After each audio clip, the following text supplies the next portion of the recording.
Hi, everybody, and welcome to the very first episode of the next arc, which we are titled. Well, you can read it right down there. It says Moonstruck Saga.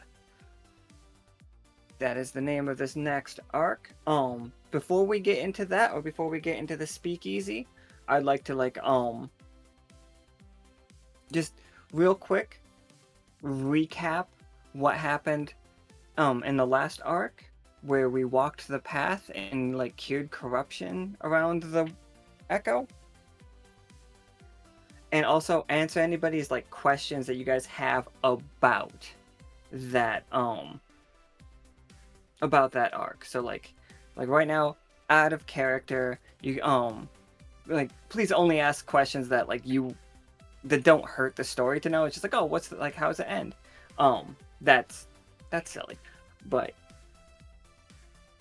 if you guys have questions, please go ahead and ask them here, because I'd rather you guys have some form of clarity than going into under misassumptions. Okay. First off, last arc, we learned that there was some kind of ancient spell that was holding back the corruption from spreading across the world. And if it was missed, what the corruption did was just mutated magic into something else, like a more vicious form. They became mindless creatures. And it's still just an ancient spell. The fact that you can't read it, it's just still a spell though, Caustic. It doesn't need a different label. We did lose power.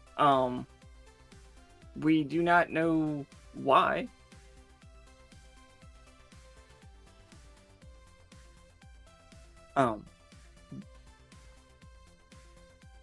Yeah, I already knew that Vala couldn't make it. Vala and Amon cannot. Vala and Tofu cannot make it. So shit. I was almost on a roll. It's very high. Oh, sorry, we are still not having any luck with the thing that gets the. I'll say it if you want. Oh yeah, go ahead. Yeah, so I don't know why the Harvey hats aren't working. It's an OBS issue. Like when I go to that scene and turn them on manually, they don't come up. So that's fun. I have no idea what's doing that. Just yay, streaming. So sorry about that. I'll let you guys know when it's working again.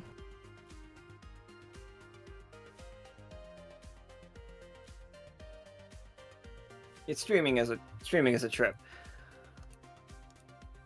But the path was powered by people walking the path. It would slowly, very, very slowly, leech off people's magics.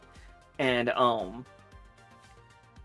as you were going, you were powering the spell, keeping it going, holding it back. Kay had an accident, destroyed part of the path, and therefore it started to spread out all across the world. It's just that wasn't the only reason. Another prevailing reason that was happening was there's significantly more magic in the world right now. Significantly more magic than when you arrived. But now you've been here forever, so the whole world is amping up its magic. That all of Echo is a bit more magical. And by a bit, kind of based on where we are, like folk songs, for instance. Folk song was already an incredibly magical place by design. And it's just turned up to 11 now. So they're having a great time. The Adventurers Guild is growing to an extreme. The characters around town are way more, even more fantasy. The people of Provincial sing even more than they used to. That is just everybody is themselves, but more so.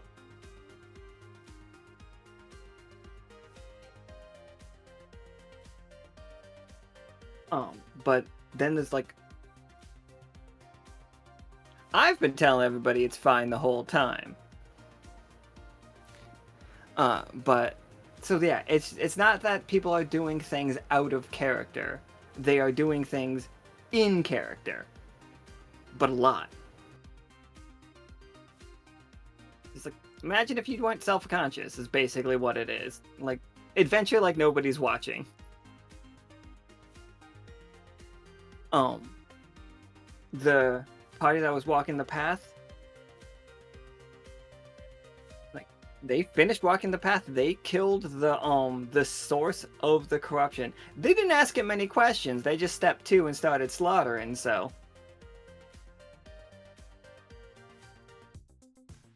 um, but yeah, the event, like, that energy has arrived in tier lower as well, whereas they are now also starting to form a bit of an adventuring guild. It's not the same. We will have, like, there are other places around the world that have um big adventuring guild energy, I think you might say.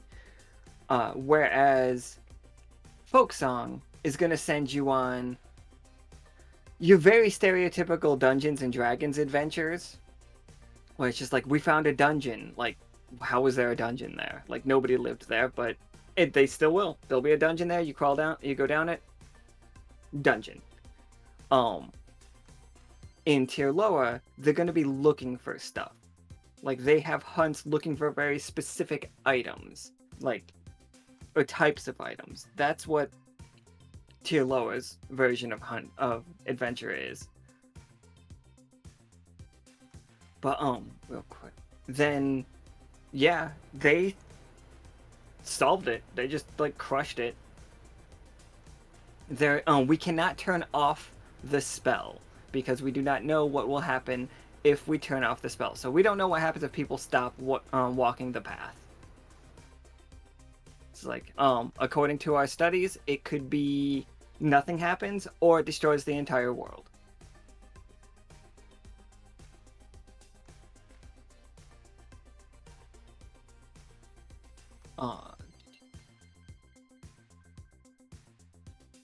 What's that? Any? I think I saw Lurid ask if there were any. None of you guys are walking the path right now. Not even your bit.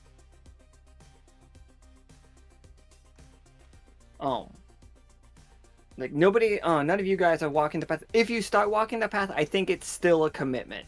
Like, the path gets walked. It gets walked for 2 months, and then it starts again, and again, and again.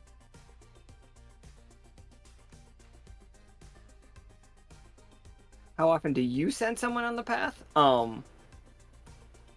You guys all have jobs. Like, if you guys get on the path, it means your character is, like, locked in. Royce can have, like, in case it is not clear, Royce has legs when he wants them.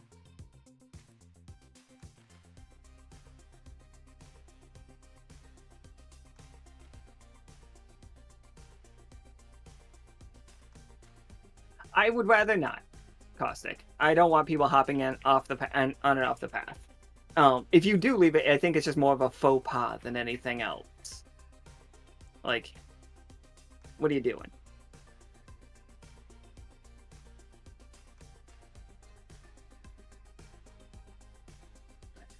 Sorry. Lurid asked if there was any more lore, like, yeah, to a degree, like, there is some there on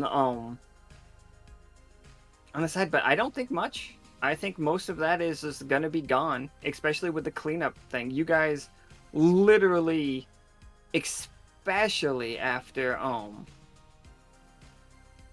the success of the finale game, that place is gonna begin to change again. Oh, there's no more corruption anywhere else in the world. It's gone everywhere else in the world. Like, there is a small amount, like the amount that was still in the mushrooms when the creature was destroyed, but other than that, it is there's not going to be any corrupted monsters around the world now. That is sealed.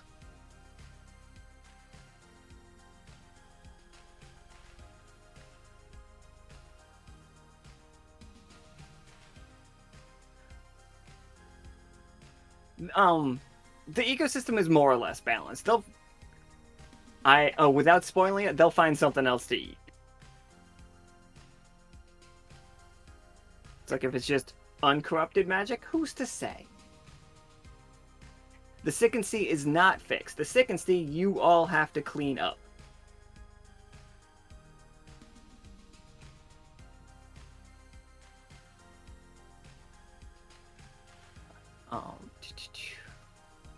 Let me move to. Uh-oh, lost everything. Nope.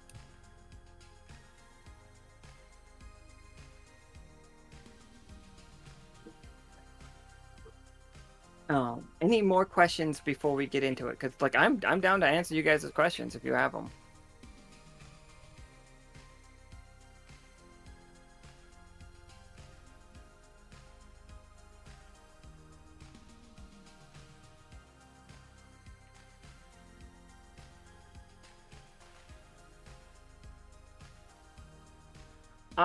If you guys want to have the samples of corruption to still exist, that you didn't just empty them out and destroy them so that it could be sent back to, like, if you didn't send them back to Tier Loa, then yeah, you do have a possibility of corrupting something in the future. Like, if you want to keep those and use those, and you roll a 1 on those, you let the corruption back into the world. But that's on you.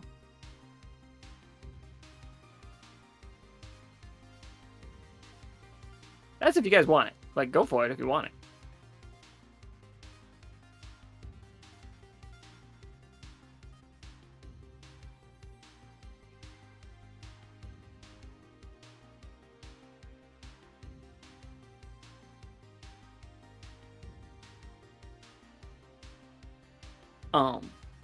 We do know that the corruption was spreading through the pipes, but the pipes were not spreading the corruption intentionally. It wasn't like it was on their mind. They corrupted the pipes and got through.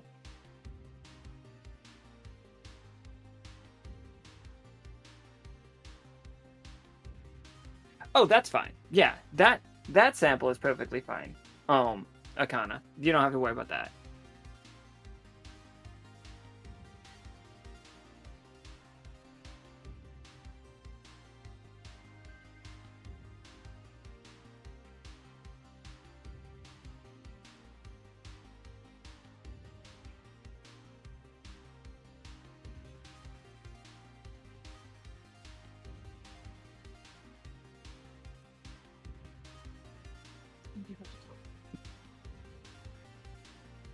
Alright,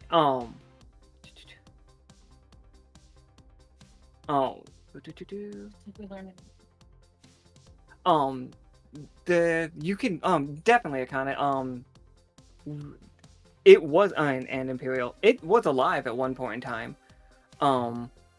Shit, you know what? Rennick, I want to do, I know Akana wants to go to,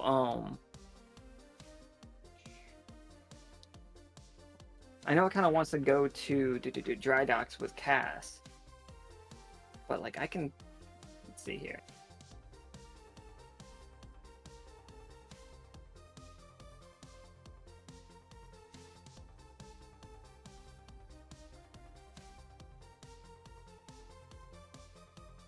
I wish I knew what was going on in my fucking roll 20 right now. But no, I could, we'll take care of that the first in a really early scene for you, Rennick, so you can, like, learn some stuff about that blood and stuff. You have found no more gateways. There was not even remotely on, like, I put you guys near a couple of them, but, nobody's curiosity was piqued, I guess.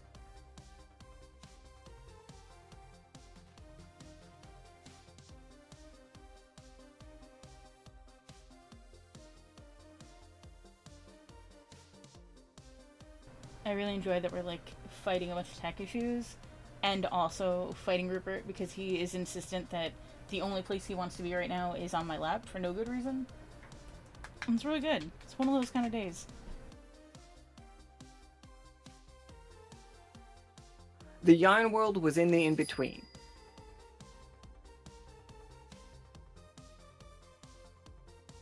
The yarn world was a possibility that could have happened.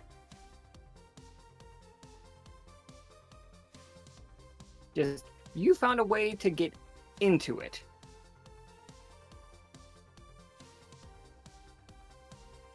And I think for the record, it's probably still down there.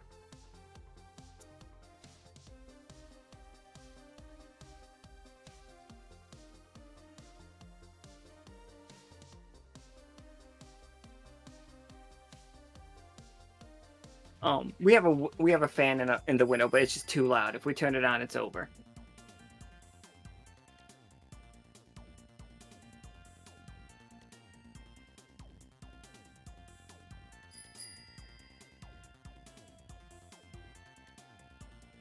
All right. Were there any more questions? Like, and by all means, just ask them. Like, there are no dumb questions. I'd rather you, like I said earlier, I'd rather you guys all go into this arc with a full, like, knowledge of what's going on.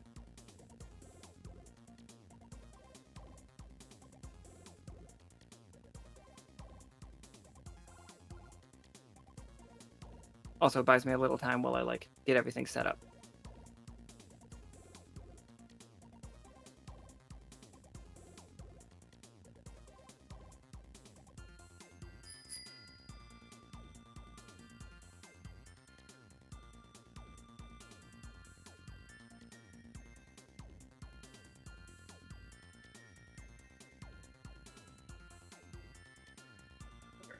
The Second Sea is still gross, but it is not, it's like polluted gross at this point. Like, it was like a fetid swamp.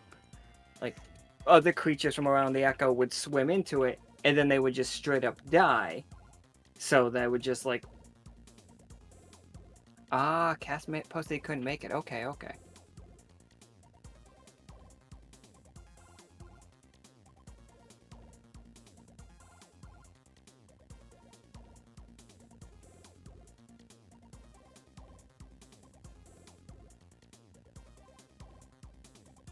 That's the second time somebody's brought up Swamp Cooler, and I don't know what that is.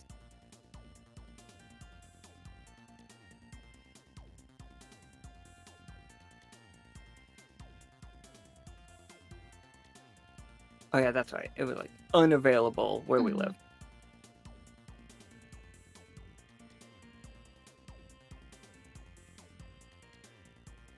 Me trying to find my maps. It's like, why is this map just named Trauma?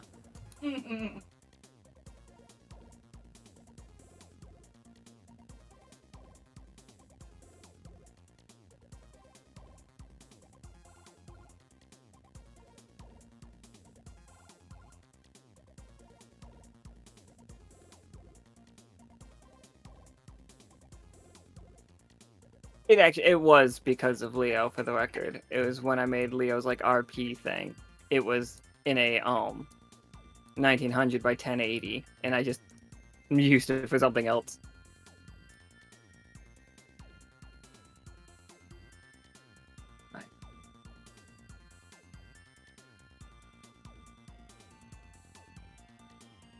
It had always been rotting, but like there were old oil looking refineries out there, and we're not 100% sure what they were refining, but they also, everybody that was working there is dead, and their bodies went somewhere.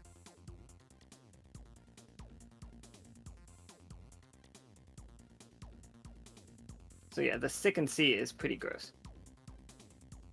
I imagine the feast, no, not the big feast. They want to invite everybody. They want to get the Tingers there too. So we will see them. Like, we will see that feast. But that hasn't happened yet. Basically, invitations have gone out.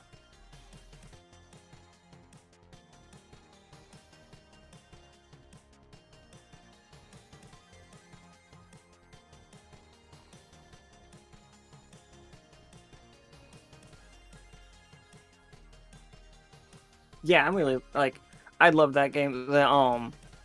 There is a game that I really enjoy that has a play style that's called a conversation over dinner, and I think that would be pretty cool.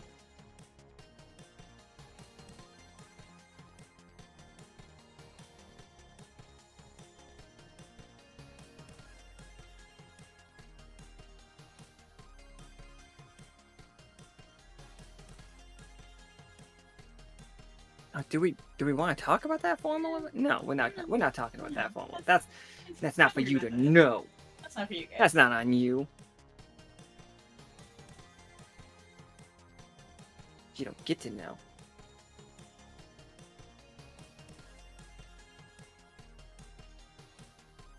All right. Not even just us girls. Just me and Nika.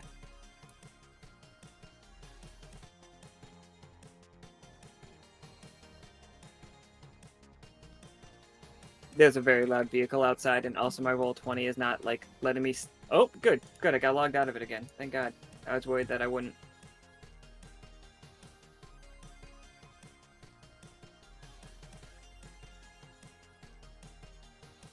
Sorry, everybody. My tech problems today.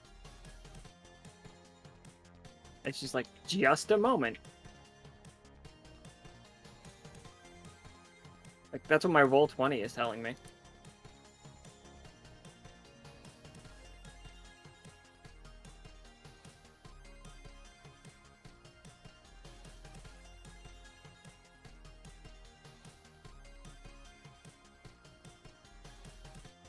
Alright, if anybody has any more questions, feel free to ask them. I'm just getting set up for the speakeasy right now, like last minute little things. I think Akana and Rennick are going to be the first two, so, but, like, if you guys got questions, please ask. Please, please. But also, please hop on in the call Akana and Rennick if you can.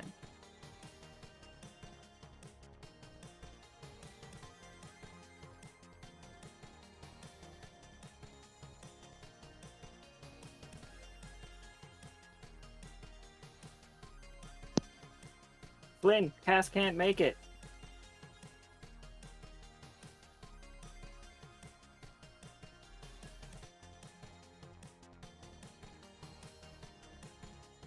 Okay, absolutely. The moon why? When we were out on walking the path, it came up a couple of times. There was a moment where they had just defeated, like, a lot of corruption at once, and the moon seemed to be able to, like, emanate a light and a song and a feeling that would, like, refilled everybody. It's like re-power everybody, like give them like a jolt of energy. And like let them have like really peaceful dreams. There were no nightmares that day. There are also spiders in the oh well, I guess they're cross echo now. That give people dreams, and they also worship the moon. And there's a group of people that wander around Tirloa that worship the moon. The moon is a 12-sided shape. We did look at it. Vatna looked at it and saw the fact that there was a city of some kind up there, but we could not like get closer to it. At the very end, the moon turned red and gave Midnight some ridiculous amounts of power. And that dump truck is very loud. I think dumpster truck, trash truck.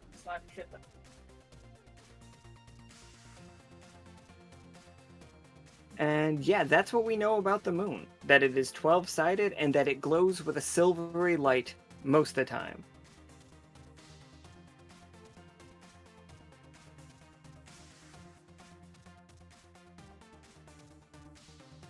Oh, yeah, that's fine. Let me give you guys the link to this. There's not a huge reason to like be in the Roll20, but some people like it. I think it's cool. If it's giving you guys problems, sorry. It's in the workshop channel.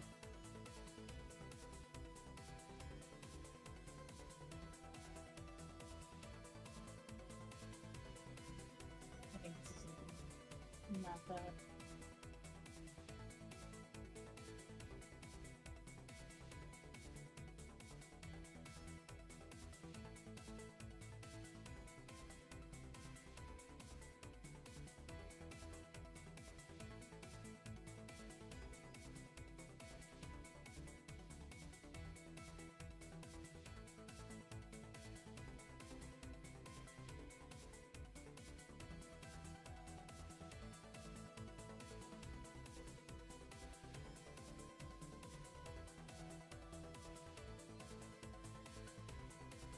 Alright, we got it.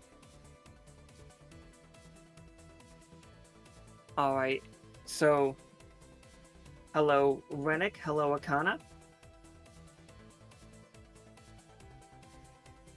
Hi. Hello. Hello. My headphones are very loud, turns out. Nothing is going well. No. Alright, so the mission is over, Akana. Like, you guys have, like, you have been to, like, you came here. This is the epics in, Chimerical. Like, you have, like, you did this. You went back to the Silver Thimble, helped everything out, and now you can come back here with, like, your findings. How did you research this, what did you do to research the samples that you took?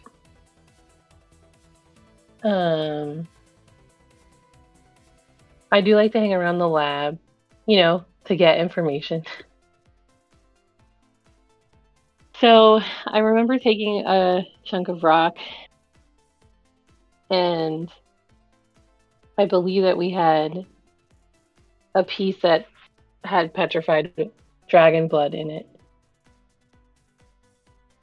So I out of the mosquitoes. Oh, that's right. That's right. Yes, thank you. So I gave them the backstory in the lab. I guess it would be mysticians, mostly, doing the science fun stuff. Yeah, for sure. I mean, you're a senior. You're a senior officer. You can get people to do whatever you want. It's like one thing I don't quite do a lot of, unless I really need help, then I'm asking. Yeah, so I gave them general location, the circumstances, and a little bit of story that we got from the guys in the epics. Yeah, absolutely. Here, let me. Do I not have Chimerical's map on this? Now I'm upset.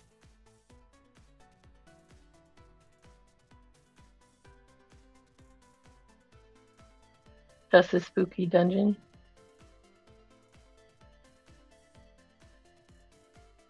Just a spooky place where you killed that like weird dragon thing, but sadly, like since it was corrupted, it totally vanished. Or these guys would have it mounted on the wall. It was a good fight. You would get like that was like the most prep I've seen you guys do. And then it just became not even a fight.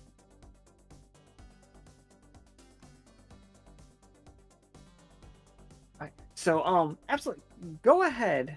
Okay, you're in here, right? Yeah. Can you roll me 3d20? The first two are yours. Okay. And the third one is for the mysticians helping you out. The one's mine that comes up as a 1, right? Yep, yep. Oh, there we go. Oh my there god, it is. there it is. It rolled right over. That's nuts. It was you too. That first one was you. But Yeah, well.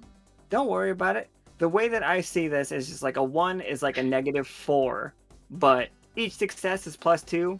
So like you evened out, you ended up middle ground. So you definitely get some information from this. Nice. It's just like the Mysticians had to pull you out of it. Oh. So in this blood, like this blood is ancient. It's older than anything else that we have seen. Oh, so far. Well, anything else that we have taken samples of so far. In the chat, can you guys like list everything that we took samples of? Like if you guys like if you have thought of things that you've taken samples of, please just list it for me. I was having trouble just remembering through the arc what we got samples of, but like ever, that's. I know it's gonna be tricky. Like I try to keep everything in mind, but some things do get missed. But if you did take samples at some point, please list what it is. But this is ancient blood, and it is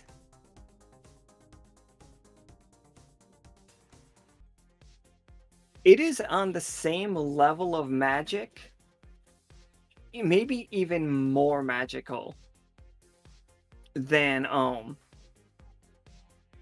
nobody got corrupted. Lord, that one's not gonna. I don't want to do that. Because I just don't want that to be a continuous thing. And also, mushrooms are the thing that cure the corruption, not giving you corruption. I've got a couple on like Malone has a little bit, like Tarkus doesn't anymore because we cured that. But weren't there? I don't remember. Were there mole people that we found in the tunnels that had mushrooms that sucked it up? Didn't we take some of those? Oh yeah, for sure. You guys got those too. Like and Nicholas uses those as well. Okay. Cat's corrupted arm is not corrupted that way. Of all the ways it could be corrupted. Cat gets to be special for that one.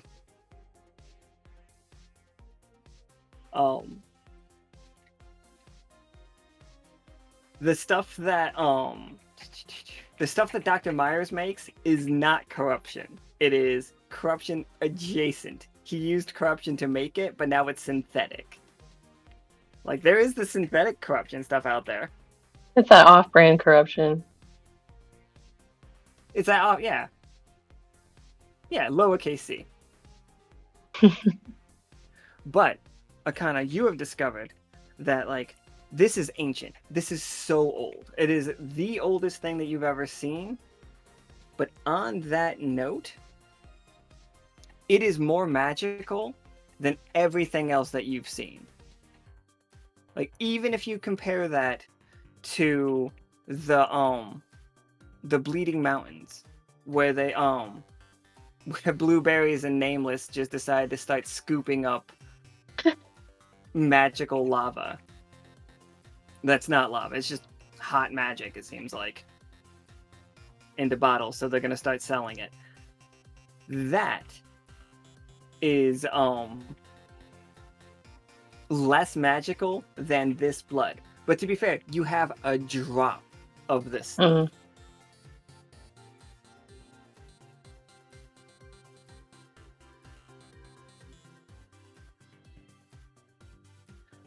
So like whatever this dragon, whatever this creature is out here, like around that, it is both ancient and just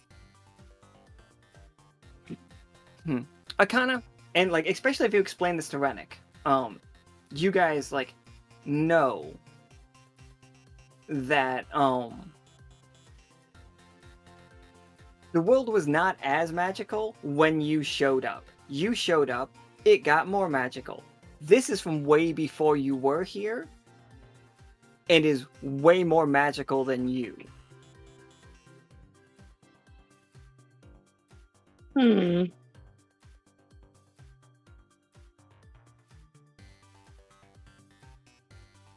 So ancient and magical plus.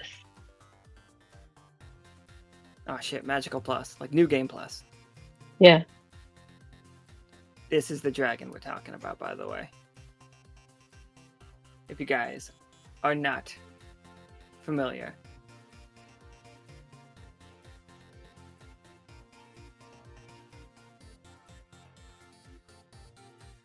You guys can't see the rest of this dragon, but I can.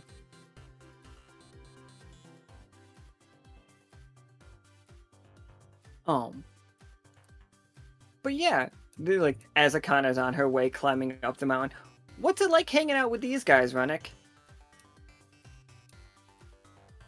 I think at first it's real awkward because they are clearly very different than even the people that Rennick remembers from where he came from. Like, I think we said they've had 1,000+ years of history that just are gone, so they're different. But I think he eventually, like, they figure out what's the word I want to use here.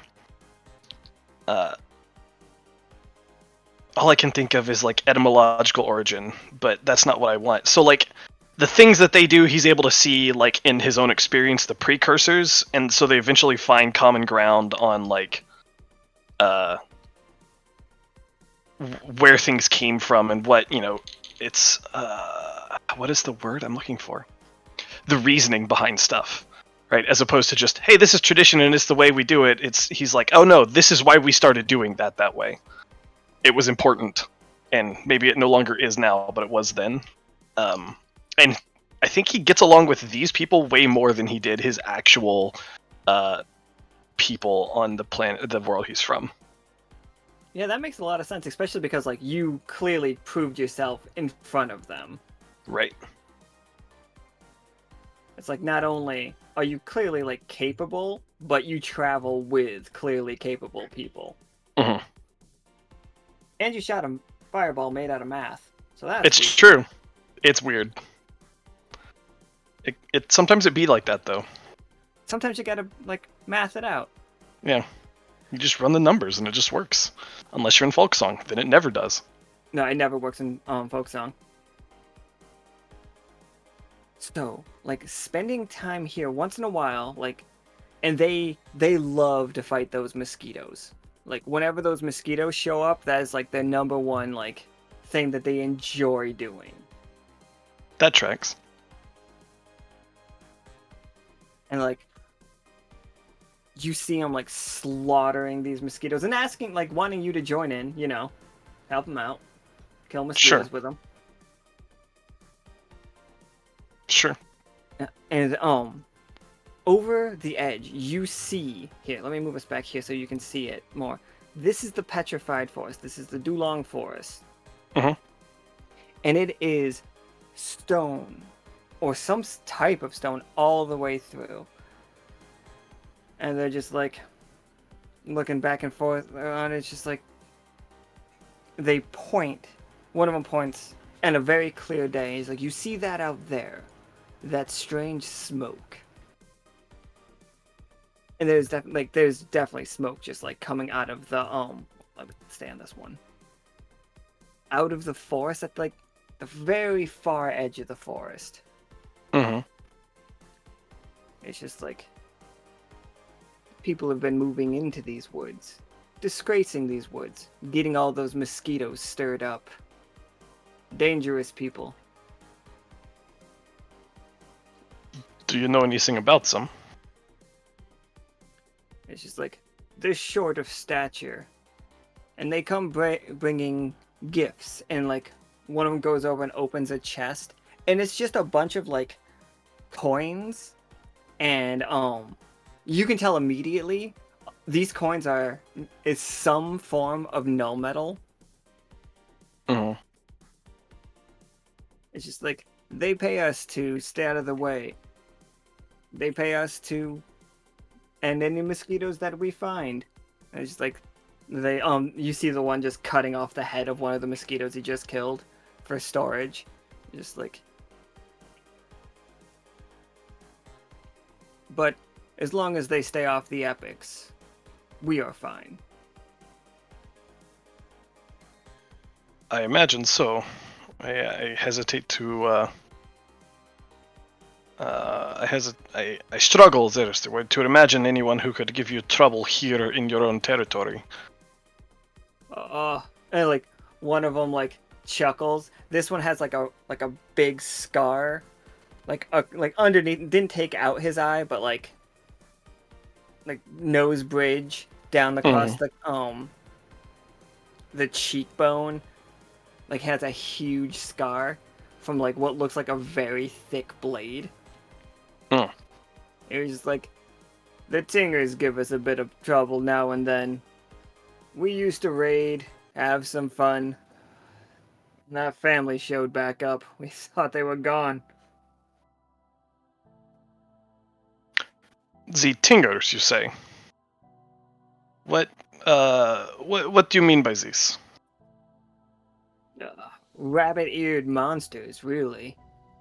Like, you think we're big, and we're big. And like the biggest one definitely flexes. It's just like, you should see Gus. That man stands a whole person taller than me, almost a whole person taller than me again. Really? Interesting. The people that I run with have some passing familiarity with these people. Perhaps we can put some... what word am I looking for? Dampen the hostilities, perhaps, a little bit. You know of the covert? The Covert. Say it again. Covert. The covert. No, it has been a long time since we have seen the Tingers as you described them, but I imagine there is something we could do. We would appreciate that quite a bit. Like, even though we don't raid anymore, we like, and they look back and forth, and then they look at you from the time that you spent with them, and just like, we're scared of them. Not scared. Fear is not. No, we do not fear death, but they don't kill us. They just wound us and bandage us up and send us home.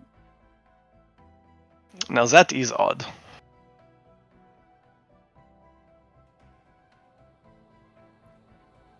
Well, I shall definitely see if there's anything we can do about this. I imagine there are several amongst the Lockstitch group that will be excited to make contact with the Tingers again. It's like, I hope your friends are from the covert. The other group, they moved in with the dwarves. The other group, you say? The other tribe. I am actually not sure. And Akana shows up. Akana, I think Peanut has sent you to see if Rennick has any news or information to also bring him back, because yeah, you guys have been getting like strange communication, like blips lately. All of Lockstitch. Like, sometimes your communicator cuts out with what sounds like a strange song. Would I recognize the song? No. No, absolutely. Like, you guys wouldn't. It's not even like. It's a song only in like the nature that it might be musical, but not a genre that you've ever heard, and not with instruments that you've ever experienced.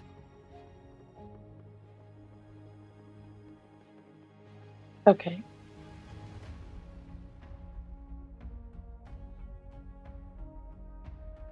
Oh no, I hit the wrong button. Okay, this is the button I want. Where are you guys?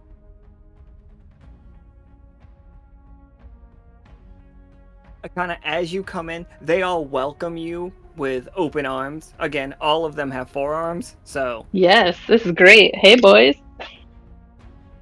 I get like 60 high fives. it's like It's a lot high for everyone. five, high five, high five, high five, Mhm. high five, high five, low five. And then one of them's like too slow. No, it got me. Well, I'll finger guns that dude because hardly anyone gets me.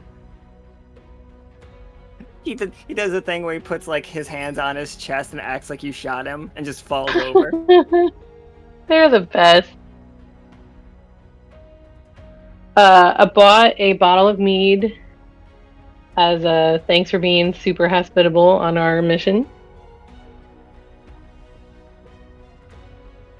Oh. Do they drink? I thought they probably ferment something up here, right? Sure. Like basically all cultures drink at some point, right? Well, if they don't want to drink it, they can use it for fuel. Mosquito moonshine is pretty terrifying. No. That's just what they call it. That's just what they call it. It's made out of like Yeah. the algae that grows inside the caves. Yep, 100%. As long as it's not made with dragon blood, I think they'll be all right.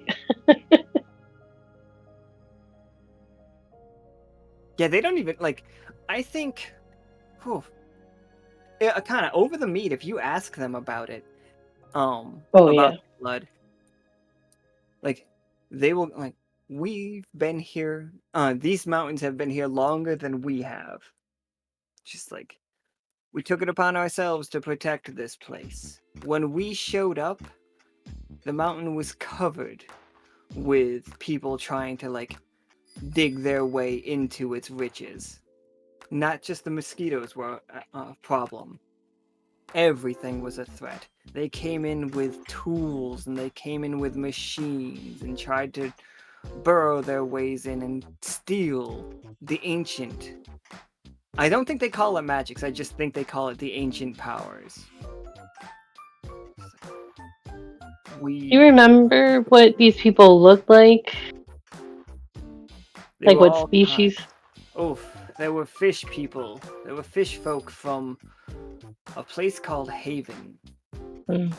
There were the dwarves of Virtuoso. There were the Tingers of the Dulong Forest.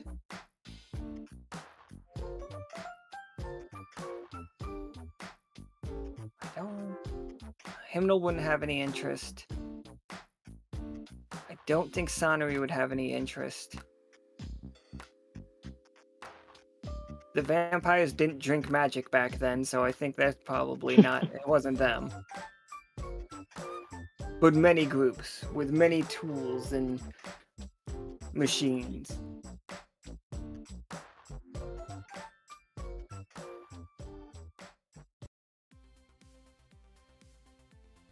You fought them all off? We did.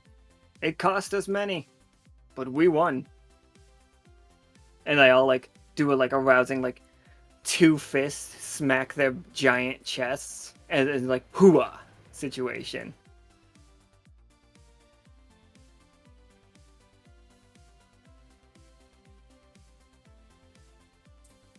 But after many fights, we came to an accordance with the folks at the Golden Shrines. They claim to know the secrets of these mountains. It's just our jobs to keep the mountains themselves safe. They keep the secrets. Are you sure they have secrets? Because when we talked to them, they didn't sound very knowledgeable.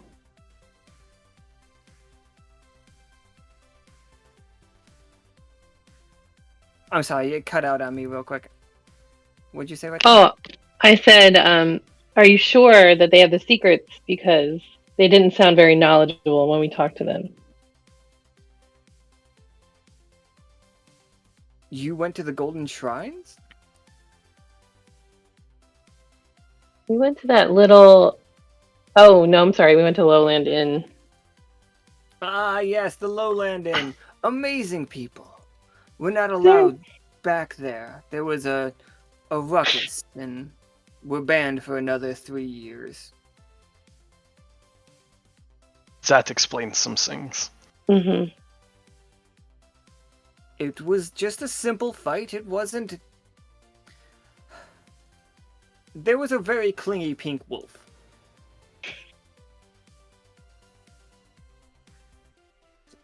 He had to be broken. What can you do? Some people get their back broken. Then, you hear, as you guys are, like, enjoying your mead and having this conversation, you hear two voices, and, like, very just, like, sweaty, like, sounding, hello? Is anybody... No, sorry. I can't do a traditional, like, New York accent, so you guys are gonna have to imagine that one. Oh, no, more like a Chicago accent, I think. It's just like, anybody in there? Like, Are you coming from expecting outside. visitors? They all look up. It's just like, oh, that's those dwarves. Hmm. And two dwarves come on in here. They're like, oh, didn't know you guys had guests. Didn't mean to interrupt. They don't look like dwarves. They are very short. They're about 4 feet tall. They do not have beards. They are very clean shaven. They are wearing, from a glance, you know that their entire outfits are made out of some null metal fiber. They are Akana. They are packing, and not just the ones that you see. Like, they've got sidearms, but they have hidden weapons as well.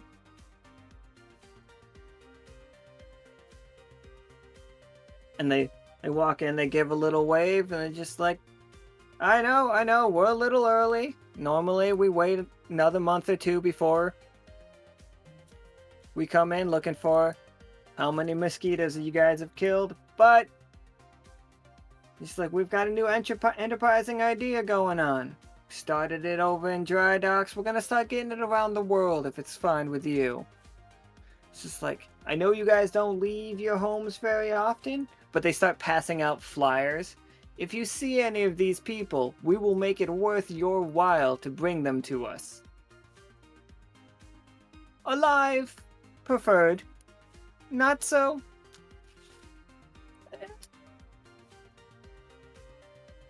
Is it people we recognize? I'll show you all the posters.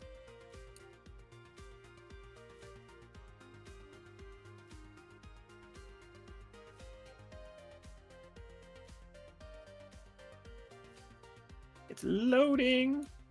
I mean, I think I recognize. Oh.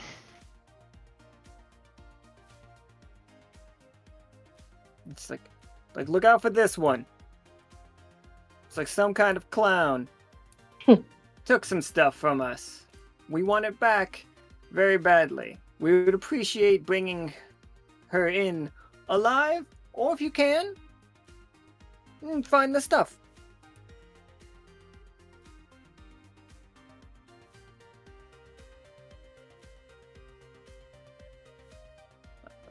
One more.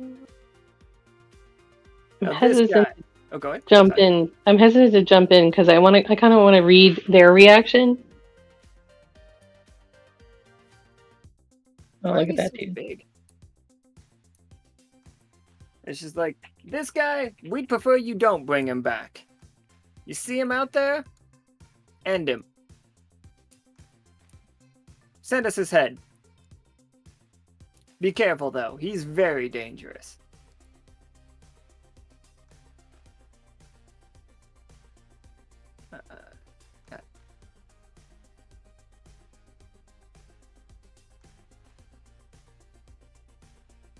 like this one's a job for somebody else, but we help our friends when they help us. If you can bring this one in, and like all of them react badly, like we're not going near a Tinger.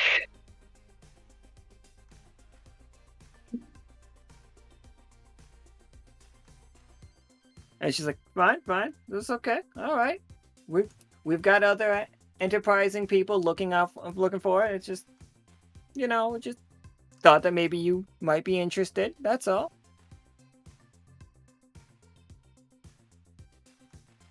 And it's just like, and lastly, there's they hand out this one. It's just like, we need this one alive.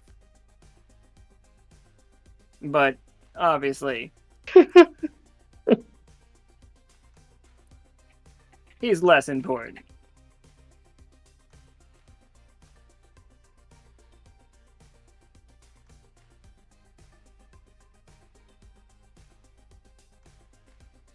It's just like, if you know him, and he like looks over at Rennick and Akana, it's just like, you wouldn't be in the bounty business, would you?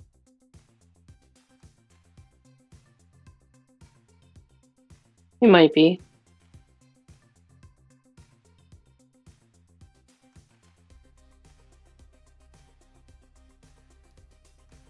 It's like this one like brings out the heads of the mosquitoes and drops them. This one pulls out like basically a wagon that's following behind them, and it just like drops a bunch of and picks up a chest, drops it down, and he's like, there you are. And like there's the salute. I don't know what they use this money for. Mm.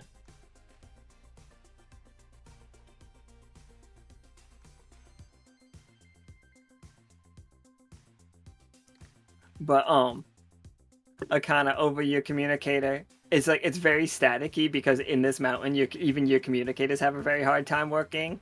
Like, did you find Rennick? Is this thing on? Yes. Yeah, we're good. He's with me. She's like, we've got some news. We're gonna need everybody back at the Silver Thimble. Everyone. Big meeting in the auditorium. Okay. How's the weather out there? It's good? We're in a cave. It's totally great. Oh, all right then. Alan suddenly remembered that he wanted to do a bunch of scenes and really quick scenes, and I made this one very long. Okay, Ryan, let's go. Bye. Yeah, it sounds like our cue to leave. I have so many questions, though. Okay, yeah, go ahead. Rapid fire me some questions. I have to know, what do they use this money for? Yeah, that one's gonna be a fun question to answer. Okay, great. How did this relationship start? Proximity, mostly. The dwarves have a lumber yard out there, and they want to get rid of the mosquitoes. The mosquitoes kill the dwarves. The epics kill the mosquitoes. So, they pay the epics to kill more mosquitoes. But then why do they want them back? They have the drills on their faces that can penetrate the stone. I assume they're using that for their lumbering. Yes. Oh yeah, that was 100. Yeah, that is it. Oh, I totally missed that. I was thrown off. Okay. High five for Rennick.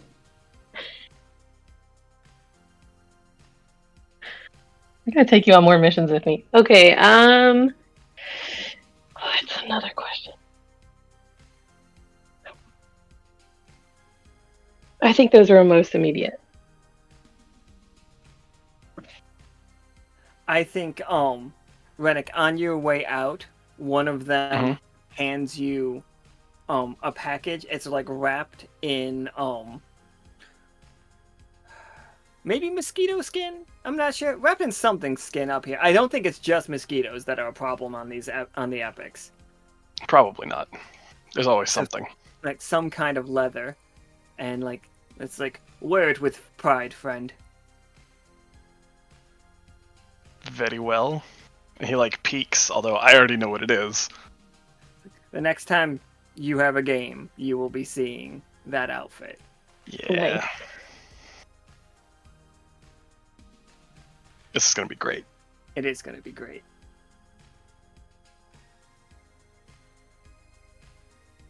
Wait, what's going on in the chat? Is it like everybody criticizing me for going too long? Yeah, I imagine. My bad. All right, quick. What was some other So scenes that we wanted? Oh, go ahead. Yeah, we go heck ahead. off back to the Silver Thimble, I assume.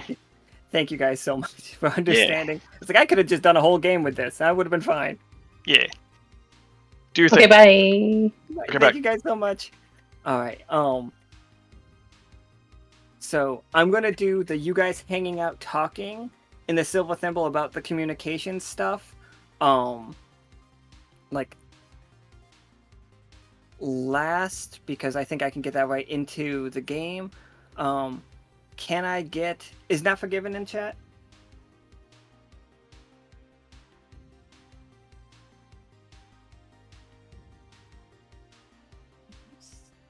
Oh no.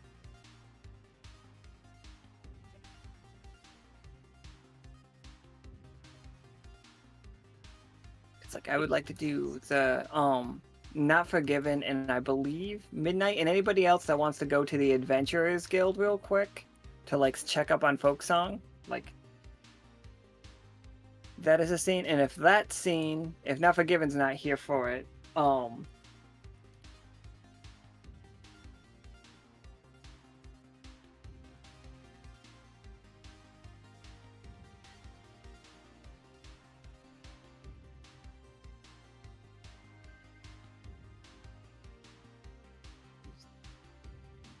1 second.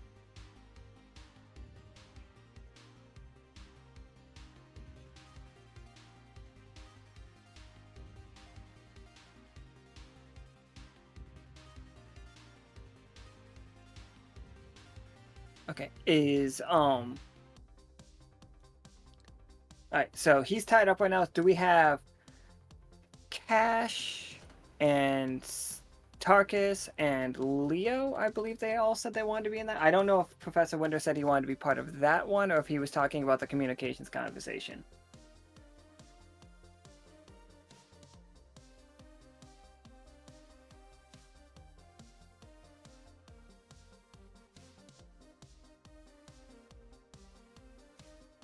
This was actually like the rebuilding his arm, not the sparring thing. Because I don't think Cash would be part of the sparring thing.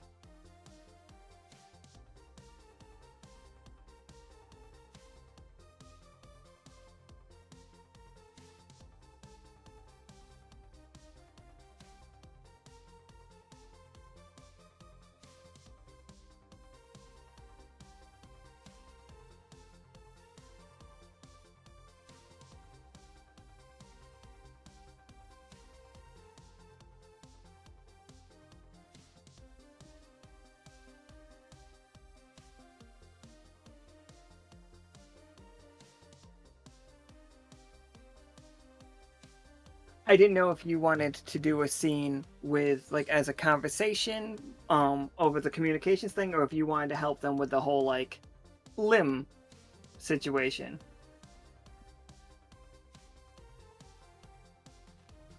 Right. Cash did just say back, so.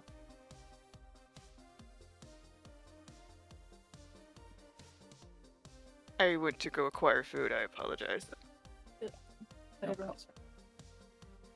All right, let's just go. So we're in the Silver Thimble for you four.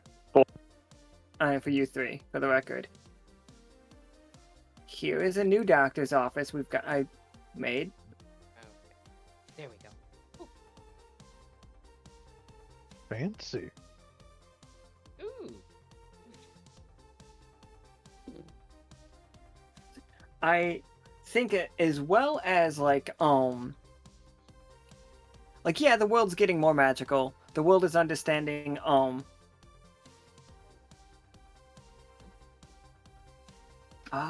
okay, I see that now. Like the world is more magical and like you guys are being known around the world, but also the Silver Thimble is building up like a lot. people are moving in here, and like the city is filling out. Like, everybody's around. Also, we have like not skyscrapers yet, but like we've got tall buildings. Like we've got a bustling little city. We have market district. We have multiple bars. The Diving Bell's not the only one. And we also know about the Boneyard. I also think the Undercity is kind of getting, not gentrified is the wrong word, because we're not kicking people out. Everybody's just like living their best lives situation. Like people have like big homes. We don't have like a homeless problem in the Silverton, but we have a little bit of like, calling it a drug problem would be wrong. Like we have drugs, but you know, let people live. There's a casino, obviously, Bobbitt's Casino and Spa, which has like been closed down recently for a little while. Like, haven't been taken in like haven't let people come in lately. And yeah, Tarkus, you're back here after a long walk on the path, and now you're looking to get your arm rebuilt. What's that like? Well, and it's a shame the old robot body burnt to a crisp, because we could have just grabbed that arm and seen if we could attach it.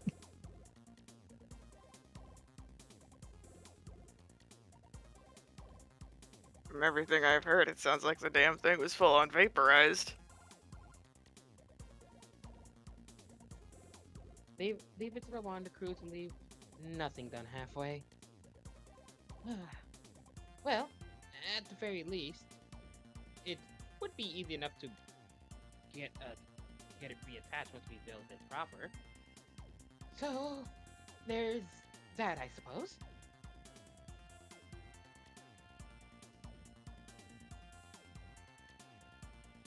Yeah, you guys can just treat this like a conversation if you want to. You don't even need to make any rolls. Just tell me how it's going.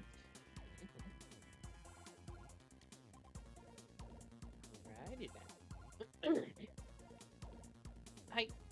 I have to ask, Tarkus. With the design, I imagine you already have something set up. Yes. A sort of general idea. Yes, I do. Okay, Well, so how? I had a lot of practice working on your leg. Right. That. Still have it. Glad I don't have to use it. Oh. There's something I need to know about your leg. I don't recall that, but that's not this conversation. What do you have in mind for what you're looking for, Tarkus? Well, its end result's probably going to look similar to what the old body was packing. But Mhm. I think I want to go with a ghostly green color to it. I originally thought like maybe doing an invert of the typical Delvin style blue with white flowers. Then I realized that prosthetic matching your skin color would look very uncanny valley.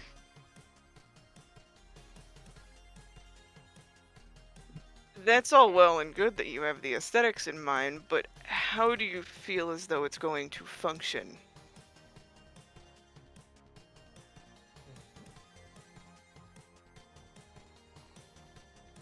Ideally, it'll be just the same as a regular arm.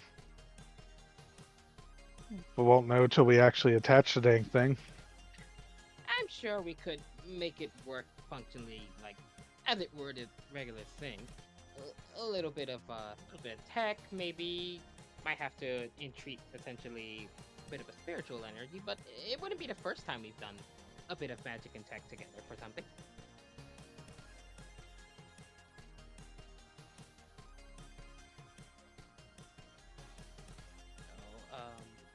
So, with that in mind, though, look,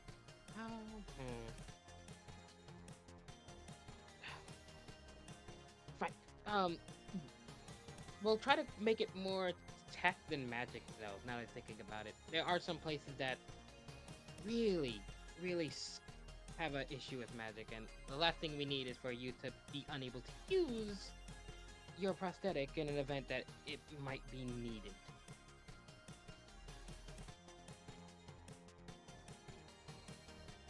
So the end result's probably going to be more like Full Metal Alchemist Automail.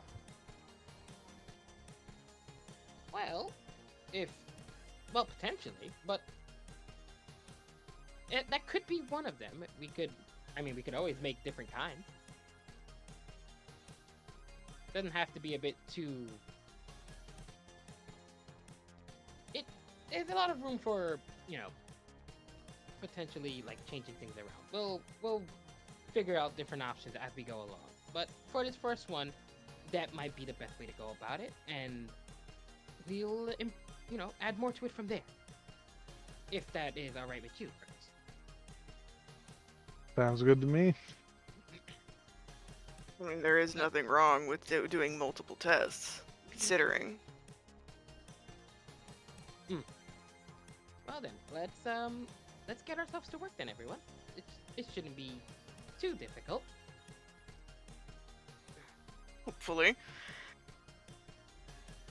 If you guys want to make rolls for it, like absolutely, like, or we can just say it's a success, say that it works out, but like, if we just say it, it's not going to be a 20. It'll definitely be a success, but it won't count as like a 20. But if you guys want to roll and see if you get a 20, that's all you. Like, if you guys want it.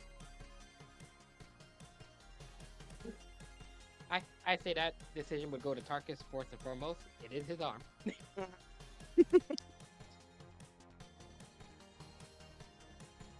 I think rolling is the fun option. Very well then.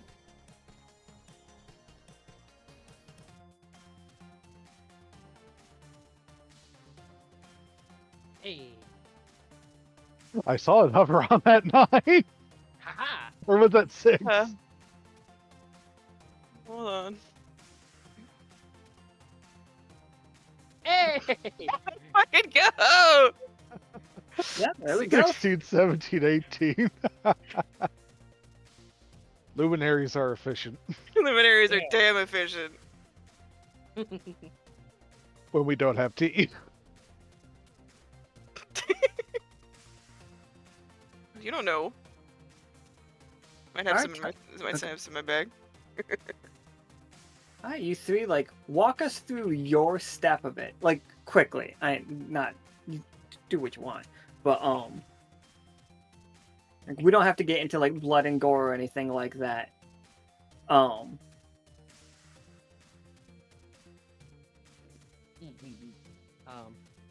Leo's end, considering the technology portion of it, it's definitely his part of this particular little project. Getting getting all those intricate little parts in place, making sure everything moves as it should. It's a bit of a careful work, but he's worked with small gears and stuff before. It feels like working on the old communicators again. Well, the older versions, not the newer ones. Is this like steampunky, where it's like gears and stuff, or is it more robot-y with like pistons and stuff? What kind of style would Tarkus prefer on the arm? This would definitely be more pistons on the inside. Harkening back to the old robot days. Fair enough. I mean, I would figure that the gears and steampunk-esque one would be a first go-around. That's my portion on it. What about you two? Well, Cash's portion would be, since he has a myriad of all kinds of anatomy books on top of, like, anatomy, musculature, etc., then he would be offering those diagrams, everything, for reference. Specifically for, I would assume, since they have all kinds of information in terms of, like, local medical, I am blanking on the word, but for the Oni folk, that would be something that they could probably, if there is information on them medically, that there would be something that he would be bringing up to, make sure that it's accurate to that too, if that makes any sense. Oh, absolutely. Yeah. Oh, there's definitely like Dr. Myers had books on that for sure. He definitely had books on them. So then he would have all kinds of anatomy books about them, and probably just for some funsies, probably found somewhere in back archives of some designs and other things like that from local, just local designs of some of the art pieces. Just be like, hey, look, I also found these. What do you think of these? Kind of situation. But mostly anatomy is what he would be bringing to it and helping with.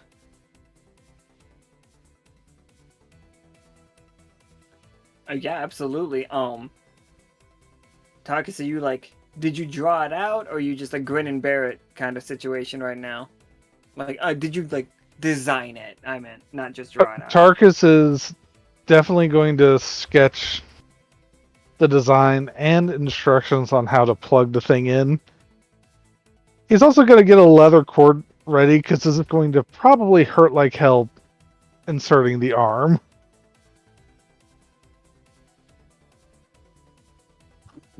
Now that you're bringing that up, yeah, that's also probably something Cash is assisting with.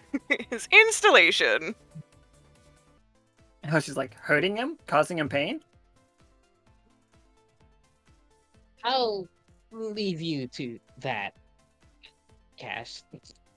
No, thank you. I Thank you. would figure in this situation with how it is to be quote unquote installed, that it's not necessarily painful. I mean, he would have something that would help with pain if there was any, but it's just a really uncomfortable pinching.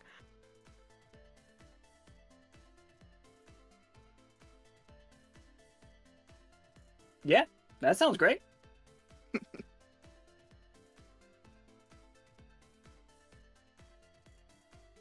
All right, Tarkus. When it's done, and it's on there. You said this is a green color? Like the Ghostfire green with probably brass details similar to the flowers the elves use.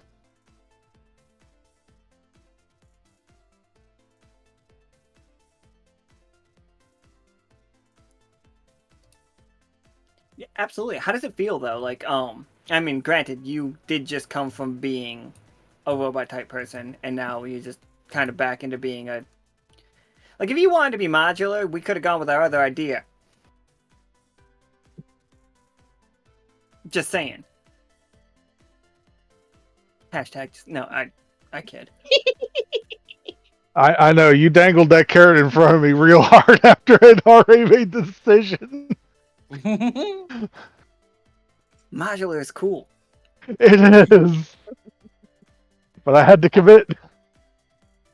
Gotta commit to the bit. Well, I think with you done with that, hopefully, Leo watching from a bit of a distance. That should do it for the arm then, yes? All that's left now is to, well, get out there and run tests and, make sure the thing is working as it should. Peanut This walks is in the room. Sorry, go ahead. definitely going to take some getting used to. Because it definitely feels different from when he was just all robot. Well, we'll figure it out. Don't worry. Also, I heard mention of a peanut. Baba? Peanut walks in the room and he's just all right, everybody. It's just we need to meet in the auditorium. It's oh. It's looks at Tarkus. He's new haircut? Something like that. Mm-hmm. We'll head down there right away, sir. Thank you. And he turns around and just pulls out his bullhorn and just starts walking down. It's just meeting in the auditorium. Whoa! Oh well. Necessary. Oh, He just has a pot and a ladle. He's just banging it as he's walking down. Yeah, his tail's holding the spoon of the and he just keeps hitting it. Well, you heard him, you two. Up and at 'em, everyone. Seems like we got work to do once again. Alright, yeah, let's get to it. Run these tests later. All right. So, thank you three. Yeah. Bye. Goodbye for now. Goodbye. So let's do. What else we got? What do we got? I think it's the other concrete thing that we had was was the communications conversation, and that one is going to involve multiple people. So I think Simmons, if you're around to do it, you and Professor Winter, and then Flynn, and I don't know if anybody else is around to do that would make sense for that. If is Patagon here? If Sept is here.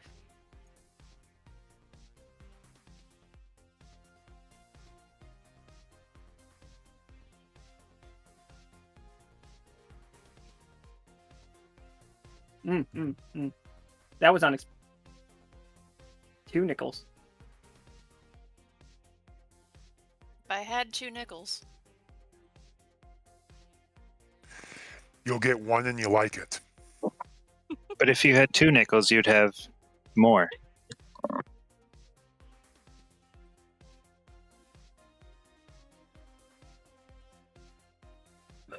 My Roll20 had to fuck up again real quick, so 1 second. That's okay. I take about 1,000,000 years to get into Roll20. We updated the switchboard room.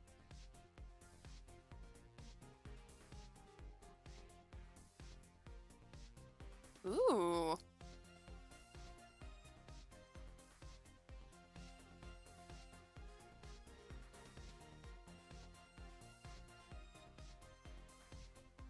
Oh, this is cool.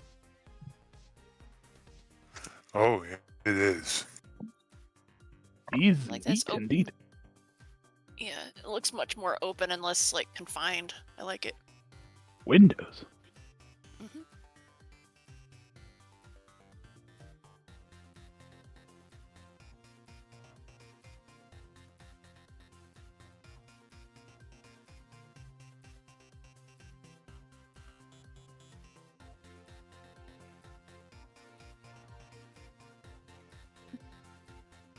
All right, not Pat Flynn. Yeah. Token 5.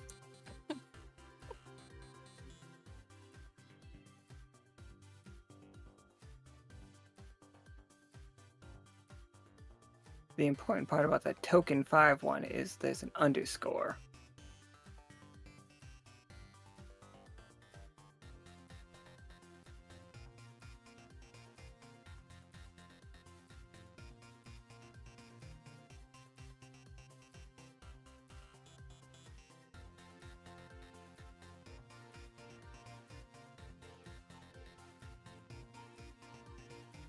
Turns out if I put the underscore and if I put token underscore 5, I actually can't find it that way.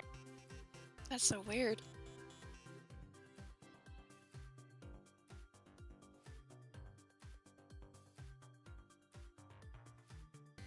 I think It's funny. tokens with an S. Oh, Tokens underscore 5.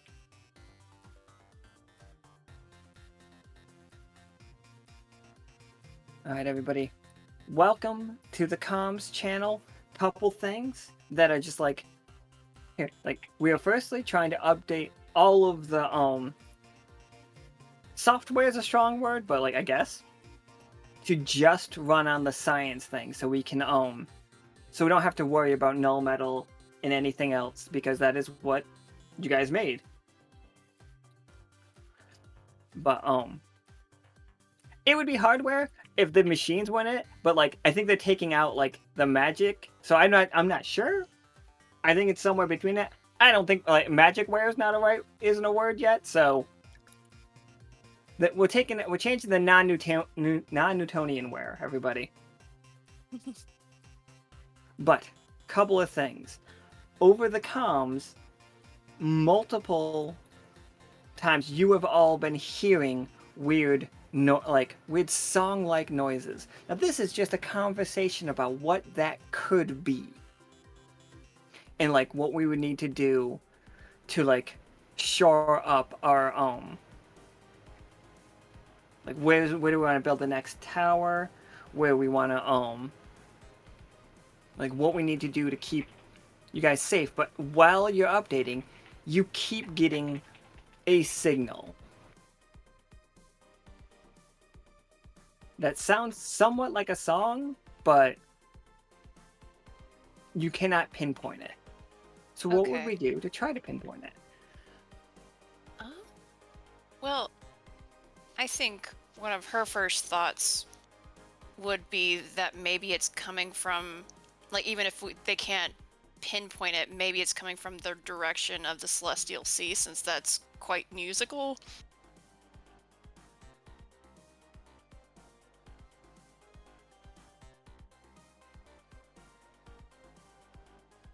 Okay. That seems like it could make a lot of sense because a lot of the songs from there messed with other things. Yeah, and it's kind of tricky to get communications through that way, just because of how we got to do it. Yeah, Patagon, that's- you're. Oh, yeah, Nichol. Yeah, actually, speaking of through there, any idea if this signal, if there's anything that stops this signal so it can't get through it? Oh, like a shielding sort of thing? It's Yeah. like a different wavelength, or it's like a different. I forget exactly what the terminology is for it. Yeah, waves are probably close. Yeah, it bridges the gap where the our previous magic based would like Nichol said, be blocked. So I don't know if we've uncovered anything where these new waves can be blocked. I wouldn't put it past them.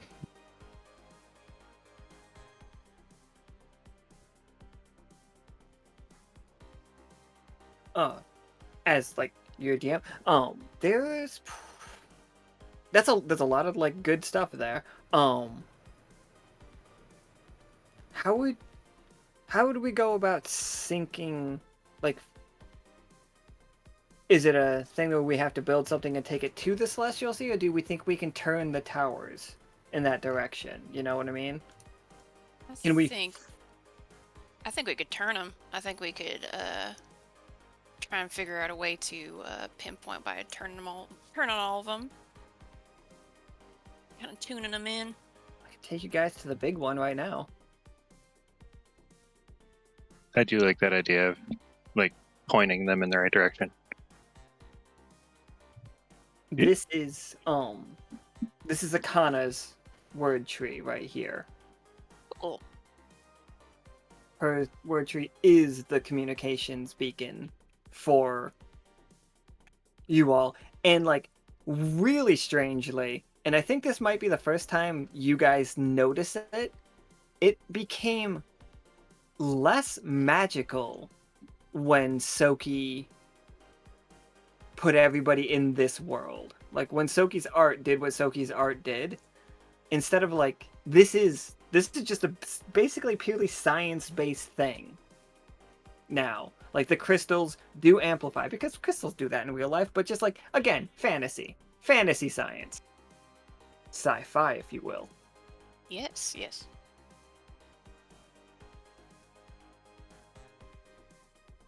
How do we turn it?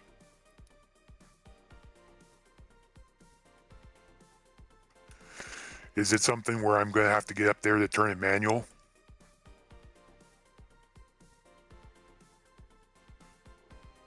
I mean, it could. It's big absolutely. though.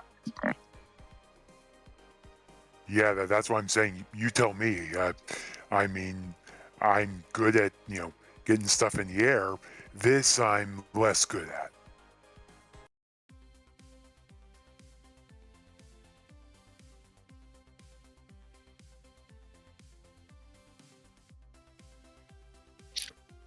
Before, out of curiosity, before we turn it, is there anything that, like, do we think we're going to have to turn it again? Oh yeah, we're definitely gonna have to do that at some point.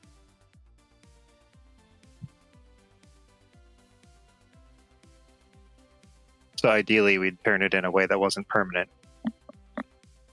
Yeah, because we're just basically just jabbing into the dark. This is just an idea, so we gotta find a way to be able to turn it back, just rotate it. Like build. It does go up and down. Right. Yeah, I was about to say that it was constructed in segments, if I remember right, so it can telescope. Make things a little bit easier. Now, if we had, So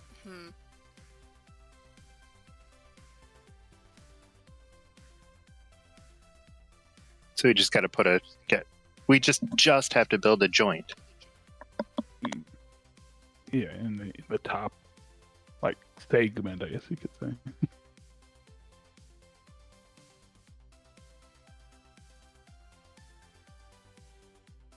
I mean, you guys could do that. You got the people here to build. yeah, we definitely can. It's like trying to think of a way for somebody who possibly doesn't know what a dish is to come up with the idea for a dish to like be able to rotate that instead. But I'm like, well, she doesn't know what that is, so The crystals blossom out like flowers, like a big sunflower, and just point in the direction you want it to. yeah, that would be so nice. Yeah. Yeah, that would definitely. Yeah. It's going almost like Space Needle kind of concept of just literally have the Yeah, top basically. segment rotate. Yeah, where instead of a diner, it's actually like something to. But I do like the dish like flower concept too. That's really Yeah. neat. I think that could work really well. Yeah. Oh. Somebody who's more magical might come up with that idea. I don't know if I would. Well, I think Nichol might there is that, yeah, is the whole idea there is that if you can just rotate the tower, just rotating it itself wouldn't tell you a proper direction. If you had something that would react to it there, like the flower thing, put it on the side, and then rotate it until the flower blooms. Very true. Yeah, because then it'd be getting. Yeah, that's a good idea. I do agree. Yes. Because then we know we're in the right position because it actually reacts to the signal itself. Like that fancy. I am completely here for this idea. So we're bringing a little bit of magic back into the slightly less magic communication. Controlled by Working magic. together. Broadcast by technology.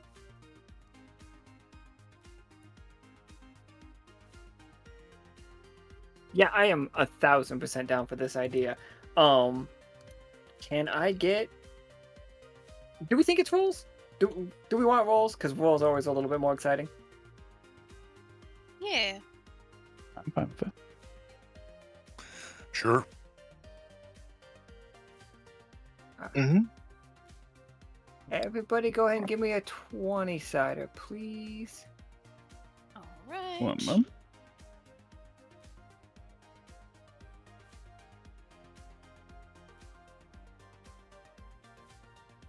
Yep, absolutely. Fine. There you go. Yay! You guys told me what the concept was, and I was like, hell yeah.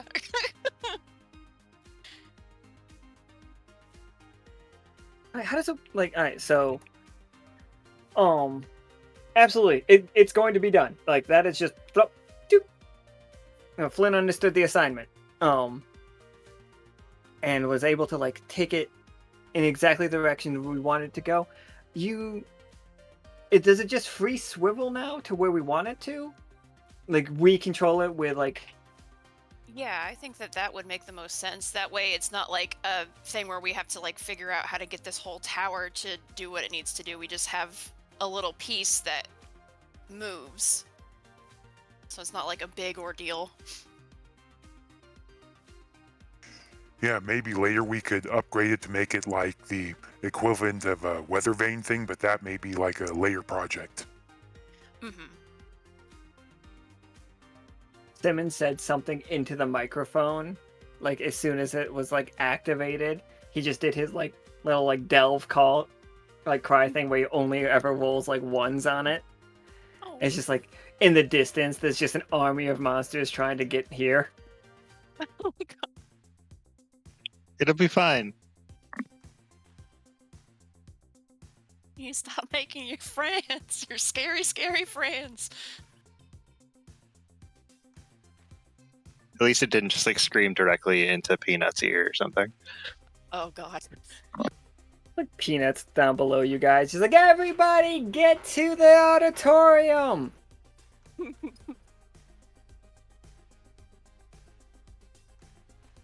Like he looks up and like, sees Simmons at the controls. He's like, your hair looks nice, Simmons. Simmons just gives him a big thumbs up and says, "What? Your hair! It looks nice! Did you get a new conditioner?" What's a conditioner?" Flim face palms. Just like, you put it in your hair. I use a leave-in kind now. Keeps it nice and bouncy. Does he still have his perm? Oh, absolutely. It's still looking great. He's very glam. He's very glam. It's a good look. Thank you. Is Patagon up there with you? I am. Patagon, I needed some help getting people into the auditorium. Oh, okay. We can send out a broadcast since we just got the got it all tuned up here. Oh, did we fix the tower to use magic again? It's underway. I don't trust science. Yeah. Well, the magic controls the dish. Dish? And that's when he sees it like turn and open up, and you all immediately know that you are on the right track. Like, wherever the signal is coming from above the celestial sea. Ooh.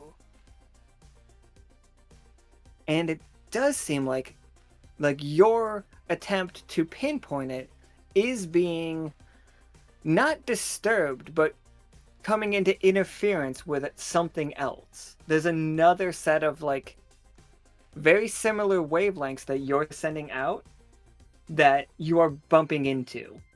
Mm.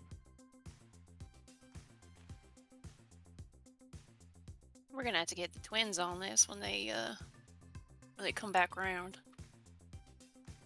Yeah, it's gonna take a bit more gumption to untangle the frequencies here, I think. Peanut running everybody into like herding people into the auditorium. He's like, come on, come on. It's like, move it, and you just see him like pushing Forge.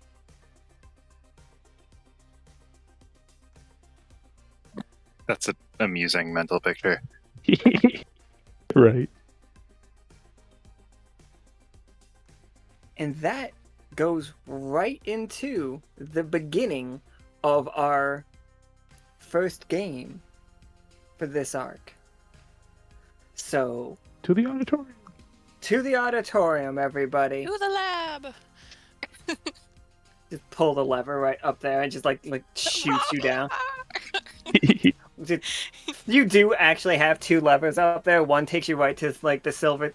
One takes you right to The Lockstitch other one's Academy. a water slide. Yeah, the other one's just a water slide. It's like, yeah. Woo!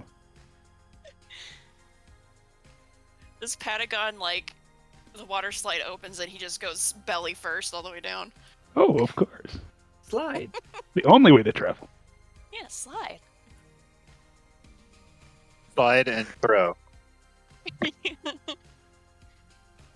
Nichol's going to be a spoil sport and just glide down. Nichol freezes the water slide. Oh god. Do you go faster Yeah, or not- slower in that situation? I don't know. That Depends. sounds like a lot of chafing. It depends how deep you are in the water when it freezes. Oh. Yeah, never doing that again. Next time, take the stairs. Are there even stairs in that tower? There's a ladder. We know that because Leo climbed up the ladders and got murdered Yeah, by a group of bees he sure did. as they like ripped him apart.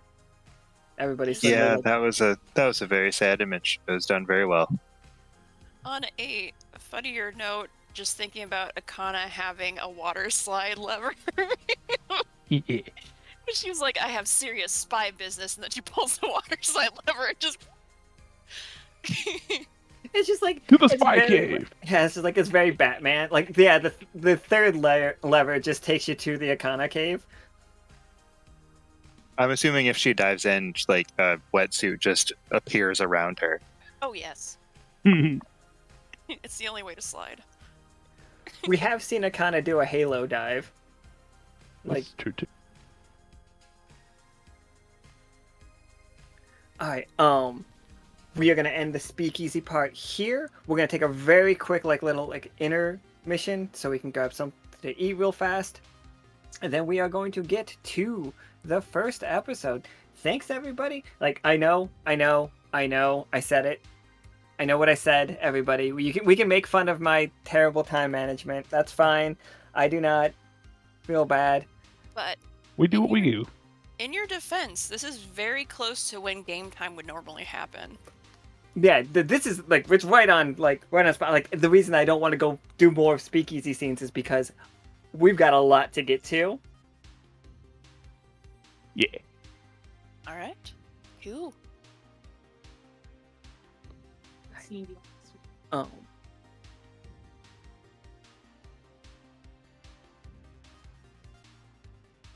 I'm gonna go grab myself something to eat real fast, and I will be right back.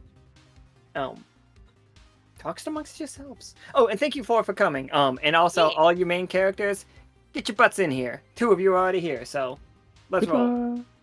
Goodbye, everybody. Bye. Ooh.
Oop, okay.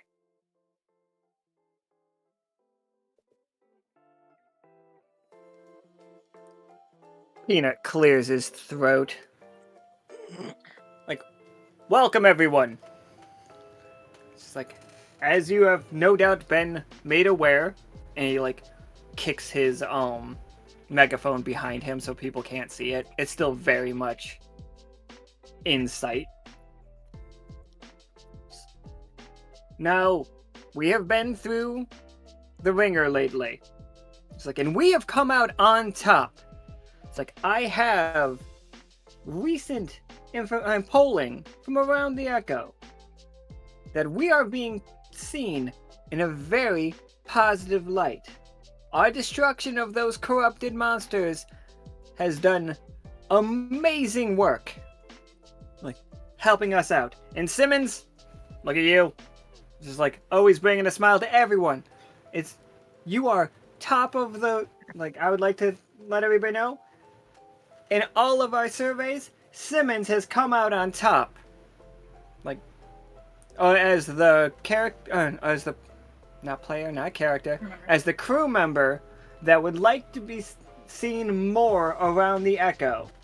And so, please come up here, Simmons. Take the stage. Okay. Kay politely applauds.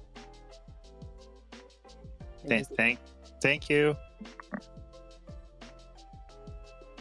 He holds out like a little ribbon, and it's just like it just says first mate, except for like it's just like not legally distinct as first mate. The first mate just means a crew member that's done a really good job. You're basically employee of the month. That whole thing is just on there. Yeah, that's on the whole thing. Parentheses are like around the edge is like a sort of a filigree or something. It's down the ribbon.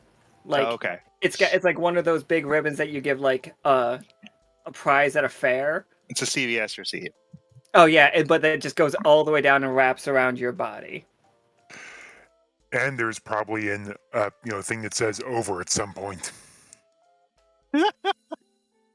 I'm sure that Marcus had a wonderful time making that. He like holds up a portrait of Simmons, and it just says crewmate of the month. My eyes are definitely closed. And it's just like holding it up for everybody to see. Simmons here made a lot of friends and did an amazing job endearing us to not only the Hill Kings, but also he has set us up to have a grand beach vacation at the beginning of next month. Please applause. That was a group effort. I can't take the credit for that. It's just like, so modest. And it's like he then slinks into the seat that Simmons was in before Simmons took the spot, and then he's just whispering over to Nichol, and he's like pumping his fist. Speech.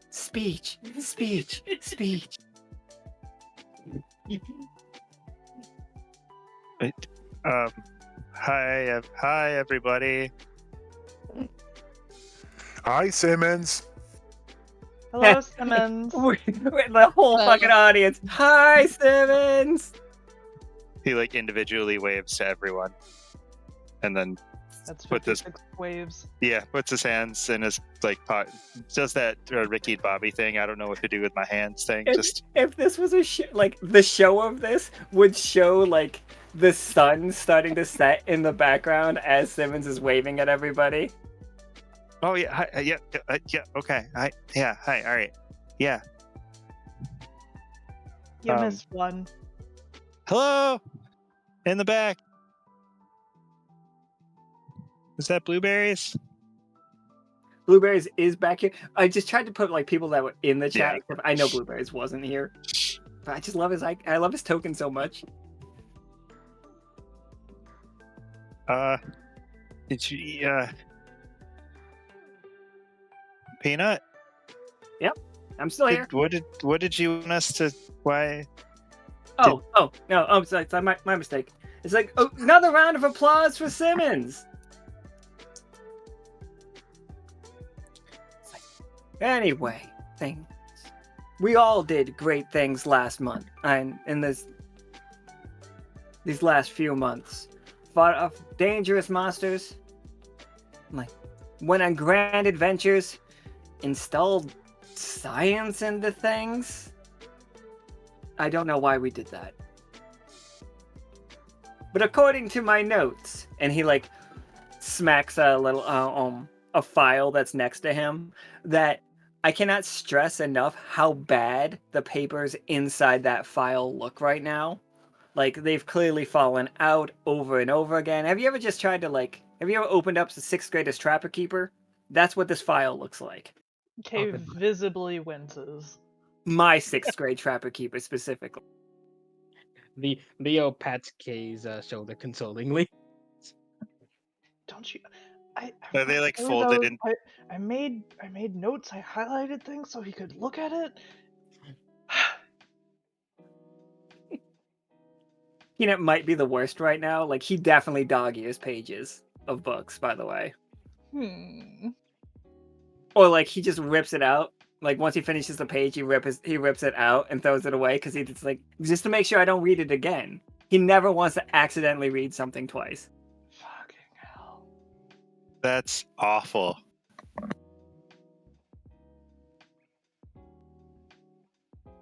no doubt that you've heard, based on, Nichol and Simmons, you're right here. Thank you for showing up.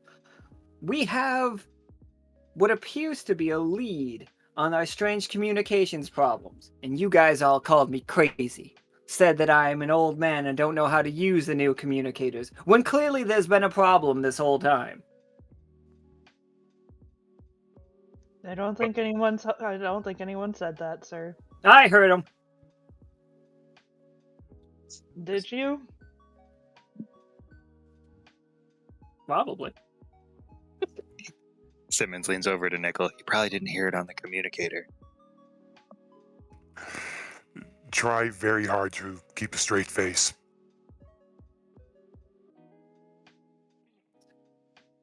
Based on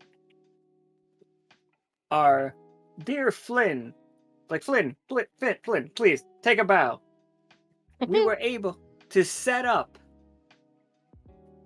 and make, and with the help of Patagon and Nichol and Simmons, of course, but I heard a lot of the heavy lifting was done by a cat. A cat not so much unlike me. Like, you shouldn't underestimate us anymore, saying we're bad with technology. Saying that I scream into my communicator when all I need to do is normally talk. Flynn is a highly talented mechanic and is important to our crew. I don't know where you're getting any of this from. There's a lot of cat shame going on lately. Peanut, have you been watching too much Channel 6? It's part of my mission.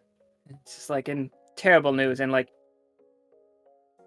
he clicks a button and a little screen comes down and it just says, Channel 6, cats out of the bag. Are there too many cats at Lockstitch? Are they forming a cat-based, mafia situation?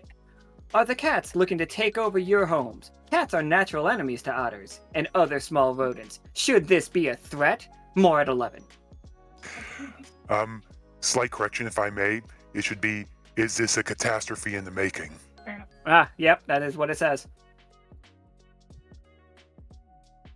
You do realize that is a highly biased news source that you should be looking at through the lens of that and not believing everything that it says.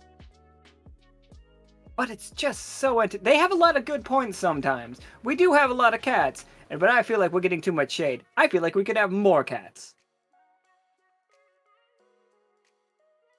More cats? Rupert is not here, by the way, for some reason.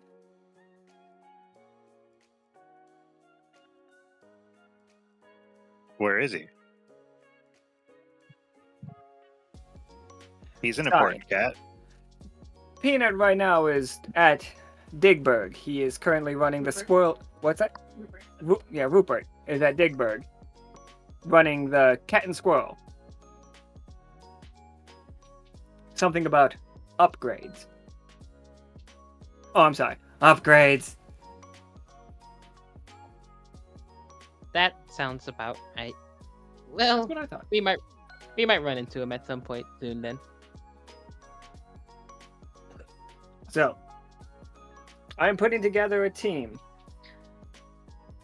It's like, we're going to send all of you, but we need to put our best foot forward. Senior Officer Leo. Yes, sir. Are you prepared to take the lead role on this mission? Yes, I am, sir. Excellent. Prepared to represent Lockstitch in this mission. We'll ensure that the task is performed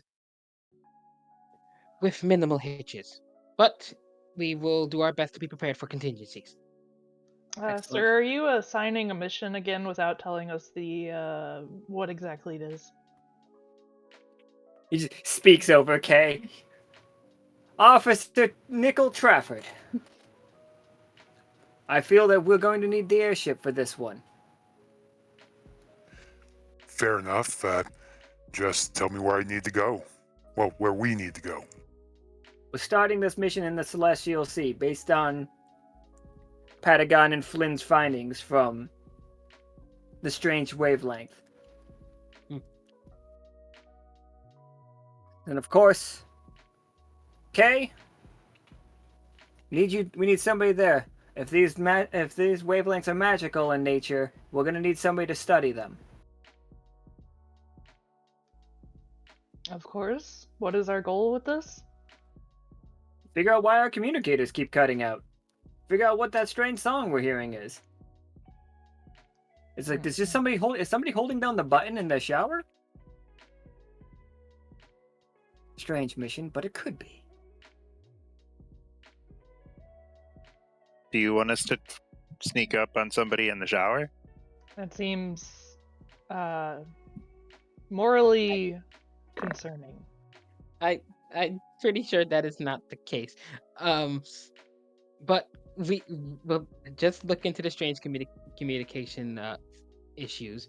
From what Pina told us, Flynn and Patagon will know more about it. So it would behoove us to speak of them as soon as we can. That's a great plan. And of course, because we want to make sure that the world remembers that we are on their side, that we are the friendly faces to help you when you are in need, and to prevent any social mix-ups, we are sending Lockstitch's pride and joy, Simmons. Yeah? Simmons, the clearly most endearing member of our crew, turns out. He stands up and does like a very awkward salute. Oh, yep, we'll do. Out of curiosity, what are your qualifications to assist us with researching this? I'm Simmons. Couldn't have said it better myself. We are well aware of who you are. I was just wondering if you had any experience with magic, sound waves. I can make some sound waves that sometimes help and sometimes cause problems. So I'm good at doing that. Do you know the magic or otherwise behind it?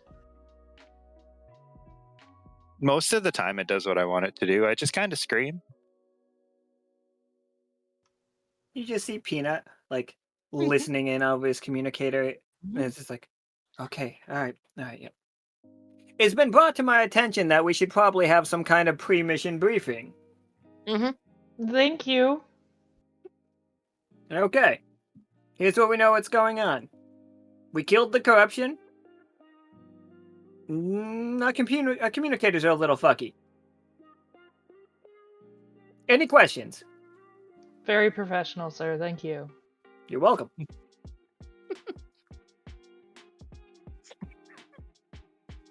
Now, please. Leo, have you considered taking over his role when he's not looking?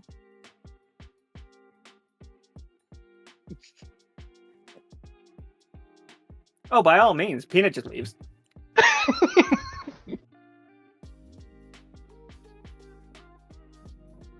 Oh, good lord. He doesn't actually, obviously. I was whispering, thank you. I have very good ears. Then why were you... Yeah, never mind. It's like, alright. Where in the Celestial Sea might we want to start? And he, like, clicks down the thing that starts playing the Channel 6 news again, but then switches to the map of the Celestial Sea. Did we... Go ahead. I turned to Nichol and I'm like, do you think we could turn that communication tower again so that he just can't get Channel 6? I'll make a note to Pollux and Castor to work on that. You're Might not be a good near me, idea. are you? Other side of the aisle. Damn.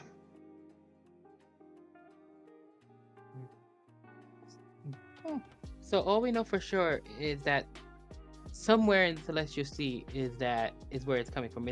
There's no like particular like section that has been stronger than others that we know of, or no? Flynn rolled a 20, so you know yeah, what? are we able to triangulate it?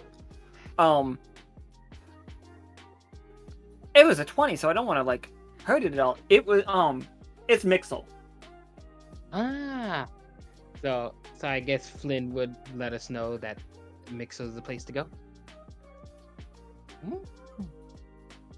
Well, if Like even if Flynn didn't know, like when you like do the math, when you like put the number, when you crunch the numbers, you realize it does line up with Mixel.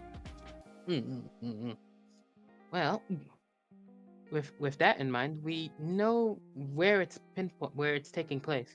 A quick question over the table: do we have a good reputation with the folks in Mixel, or am I wrong Yeah, on that? absolutely. You guys, they let you. They don't love the storm that much because she basically crashed her ship into. She inserted the ship with no lube. So rude. Yeah, she went dry. She came from above, and you guys ended up coming from below. You got that shaky H really good. We are gentle lovers.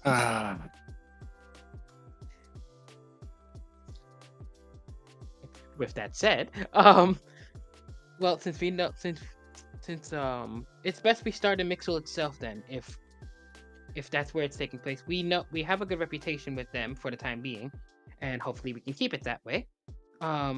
So at least arriving there wouldn't be too much of an issue as long as we follow the city's rules and protocols.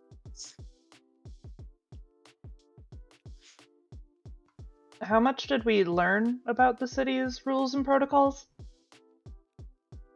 I know we weren't there very long. You weren't there very long. Couple things you do know.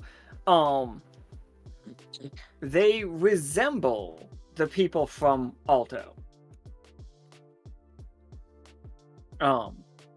That Alto was a tower that pulled off from Mixel years and years and years and years ago. So they are like goat-esque people. There are two cultures. There are like the upper and lower. Like some of them live underwater. They have a city that is two sides of a coin situation. The underwater city, gravity works in reverse, so you are like they're under a dome, but when you're walking on the street, when you look up, you are looking into water. But the celestial sea's water looks like the night sky, so still looks perfectly fine, which is very neat. Well then, with that said, well then we got some ideas on what to expect then, and that's very helpful as it is.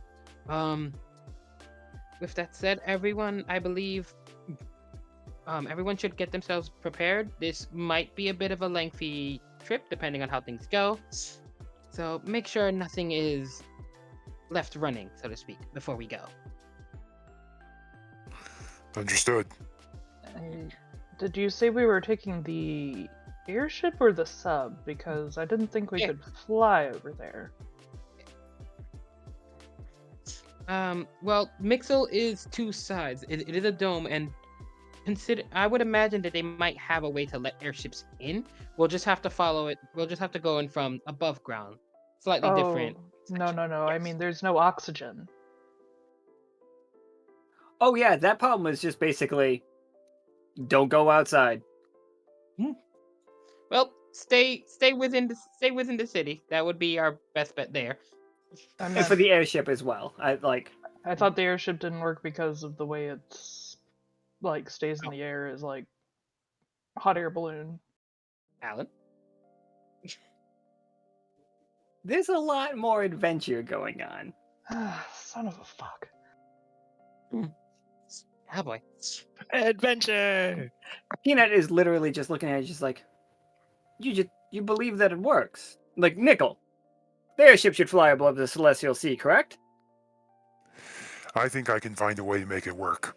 We have the best pilot in the Echo. Like, right there. It didn't work in the past. Did we try hard enough? Nichol, did you fly it last time? I don't think I did.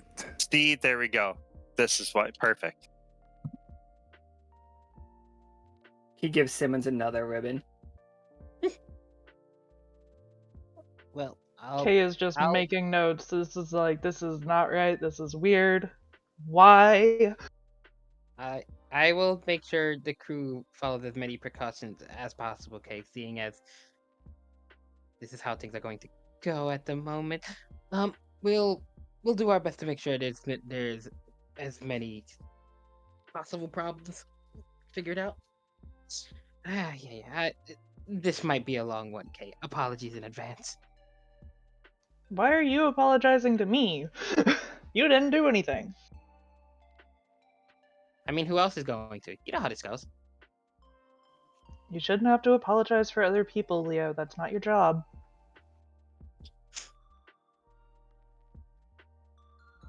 Peanut just like claps his hands together, paws together.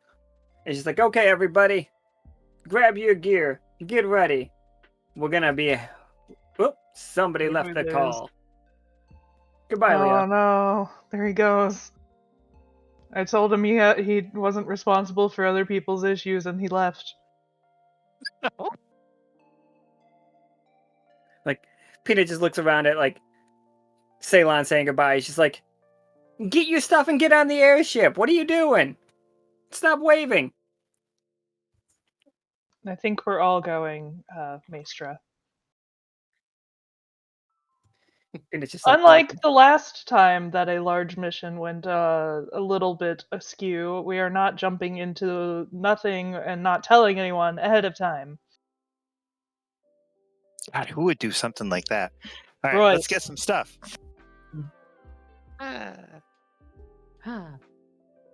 Yeah, okay, what stuff? Well, so we got to be nice to everybody, so we should probably bring them some sort of like something to grease the wheels, you know? I'm not saying any sort of bribe or anything, but we should bring some sort of gift to ingratiate ourselves if we need to get information that they don't want us to have. I do love that. What do we got? What are we doing as a gift?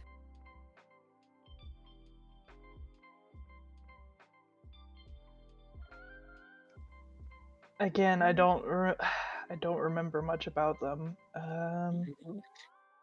They probably have gift shops there, right? Why would you buy a gift from the people you're giving the gift to?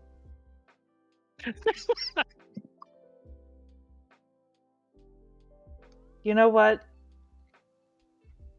We're known for entertainment. Let's send them some variety of entertainment. That's our mass export at this point.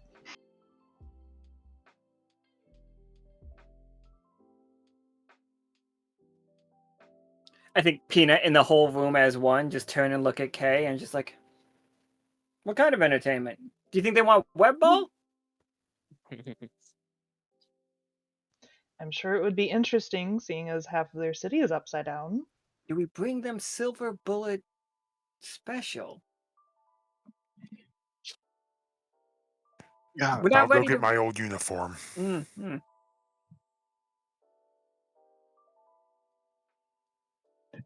We are in the process of creating another movie. Perhaps we could search for casting? Give them the chance to be, like, some of them in the movie themselves? We're gonna make them stars. Oh boy. Let's not get ahead of ourselves either. We'll go with Flynn's suggestion. Just, we could bring a couple of these things if need be. Yes, that would exactly. We'll bring a. Let's we'll all bring go a to the few, mall. Oh boy. Let's all go to the mall. Let's Oh, all go. boy. No, we don't have to be. I just think that. I just like that one. I was so confused. Thank you. Don't worry about it. We just did a shopping montage. We're good. Oh my god, shopping montage. Leo here with 2 bags of stuff. Like, how did I get this? Kay is Oh my just God. holding so many books.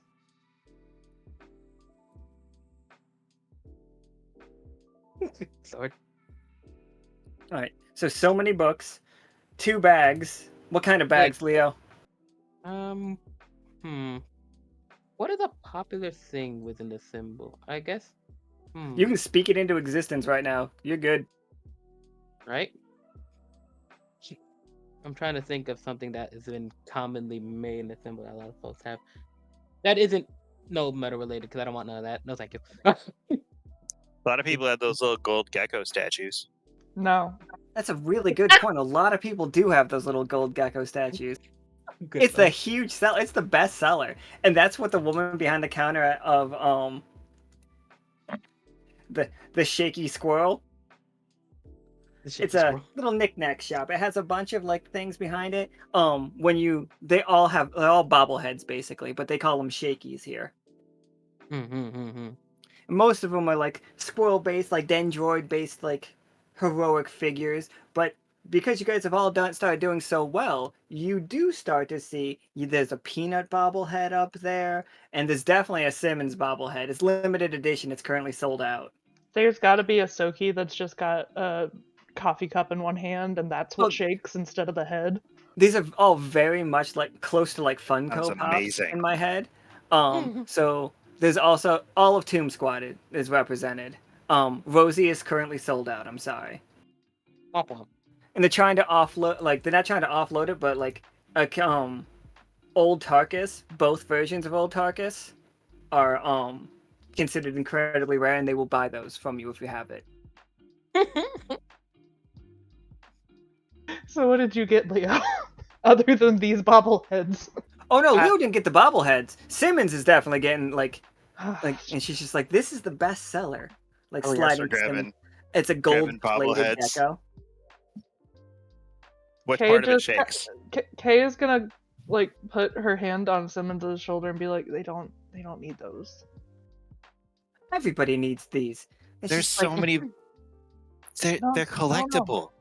I understand that, but they don't need those. But then they could come here and get the rest of them. They could get some of the other ones. Which ones?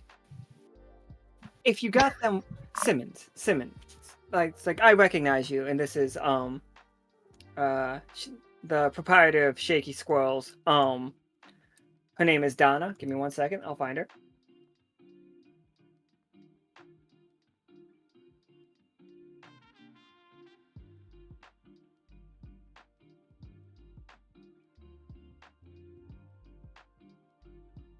Oh, here we go.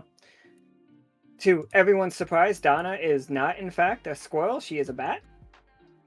And she's like, Simmons, bat to bat. Listen to me here. You listening? Yes. Stay close. Yep. Close. Yes. If Oh you, my God, this is a pathos appeal. If you were to give somebody one of these, yeah, great, love it, amazing gift. But now hear me out. What about the whole set? That's a gift. But there are some that are sold out. Do you have like a list? What if I get like all of them but 3? We are currently out of the Rosies. And she's like, we're currently out of the Rosies and we're out of the Simmons. But like, now, if we make a deal here, me and you. Just bat to bat. Finger on her nose. I don't understand that reference, but okay. Oh, okay. I'm following. And she's just like, I will take some out of my own private collection to make sure that you have a full collection to gift. But okay. Oh, full. That's impressive. It's an impressive gift. Who are you giving these to? Are these for like a loved one? Is it like a birthday situation? What are we? I don't know. No, I've never met. I don't know who it is. Never met them. Leo, do we know who we're giving this to? Well, it's going to be a bit of a sort of a sign of goodwill between us and the folks of Nichol. It would probably be the best way to describe it. Which is why it would be best that we not use any religious items, because we don't know what the religious state is over there. What religion? The golden geckos. I thought that was just a collectible. Just a collectible. Oh no, that is a religion. I mean, We Oh, you're wouldn't. talking with the We guy. wouldn't. We wouldn't. We Yeah. wouldn't want to force a religion on anyone else. oh, I see the mistake. I'm terribly sorry. I'm sorry. This is not to the Golden Gecko God. I understand the mix-up. A lot of people seem to be having that mix-up. This is merely a limited edition gold-plated Krieg. Shaky. I understand the mix-up. They're called shakies. Oh yeah, they're all called Shakies. Okay. What if we just get everything but that one, and then that if they want that one, they can come back here and get it on their own. I couldn't sell you the full set because you got to buy the whole set. What a We terrible do gift. have to remember he is a representative in that religion, though. So So why it is- wouldn't you want, coming from Lockstitch, why wouldn't you want your mayor of the Silver Thimble resplendent in gleaming gold? Excuse me, he is not the mayor. He is a member of the council. Isn't he also a detective? Right? And like, limited offer, pulls out a little like Fox Hunter hat, puts it on top of him. Huh? Huh? Fox telling me? Hunter hat. Like the little like Like the the detective hats. like Sherlock Holmes. Oh, okay, gotcha. Just put them.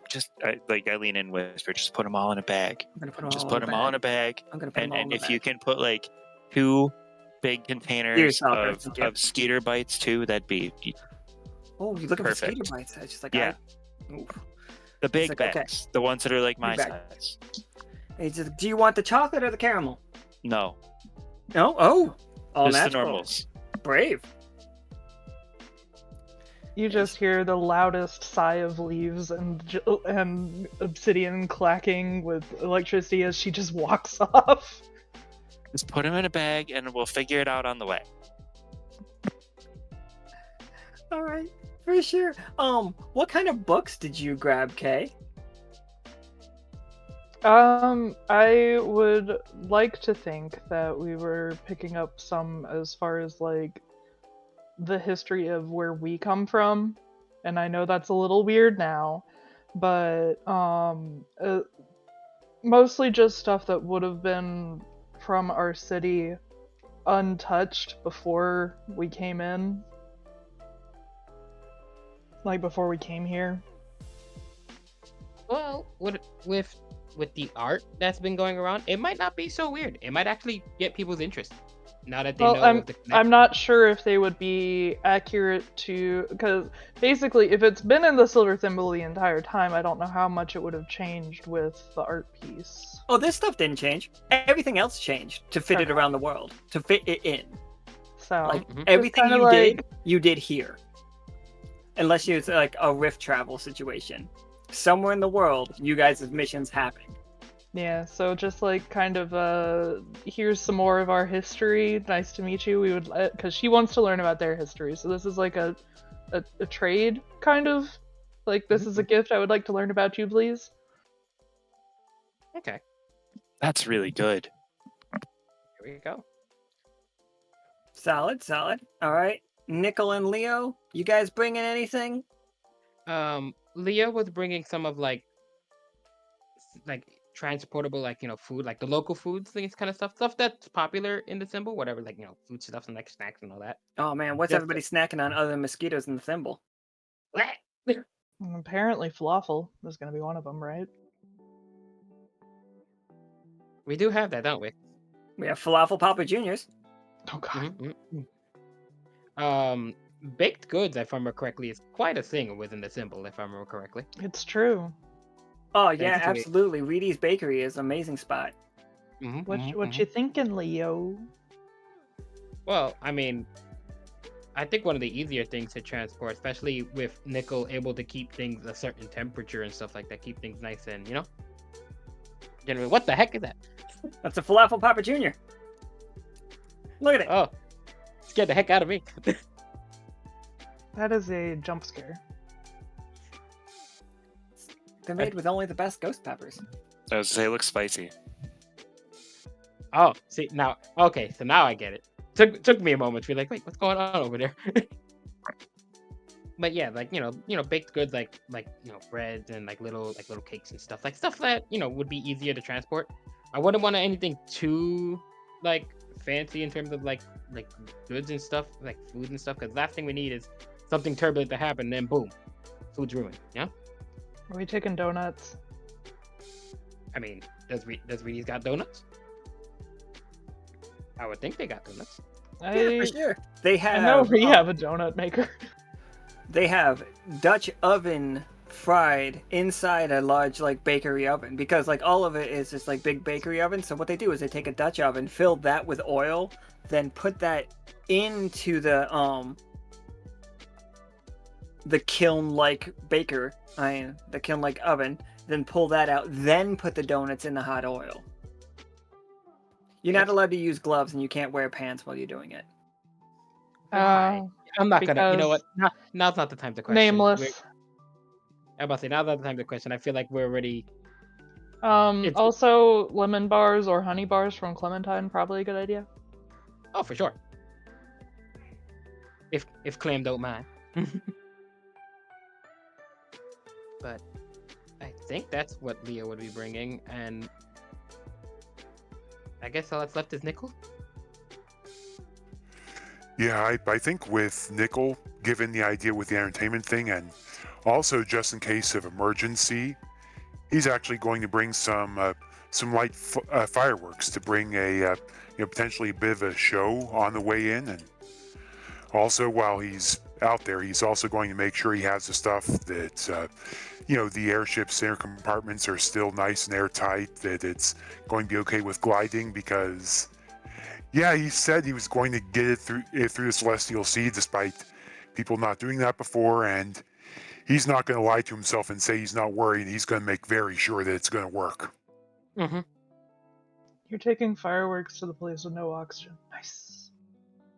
I think they're going to look awesome in space. Oh, yeah, for sure. Like, why would our stuff need like? Why would Nichol have fireworks that need that can't be used underwater?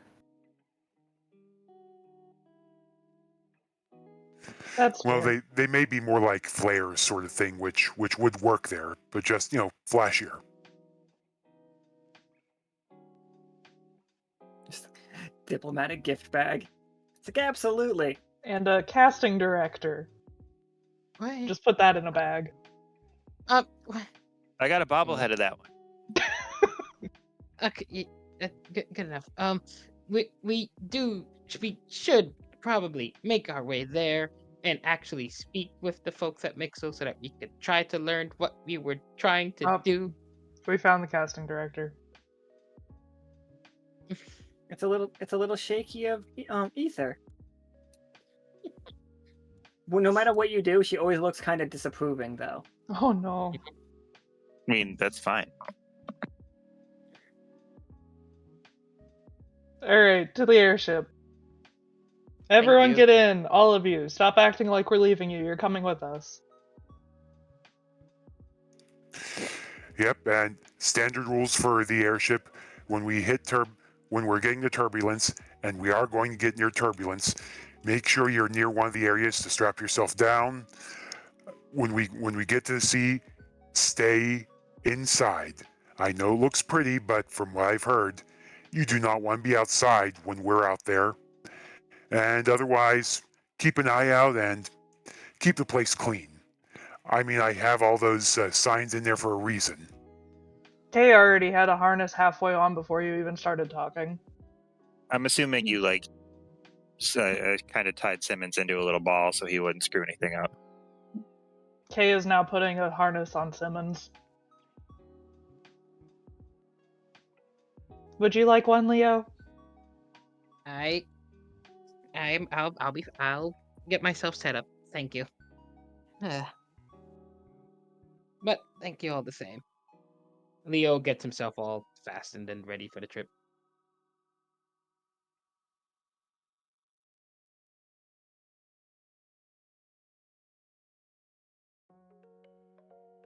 He is also very confused how this all happened as it did, but here we are. I did not plan a shopping spree. It was great, right, guys? Look at all the stuff we have to bring.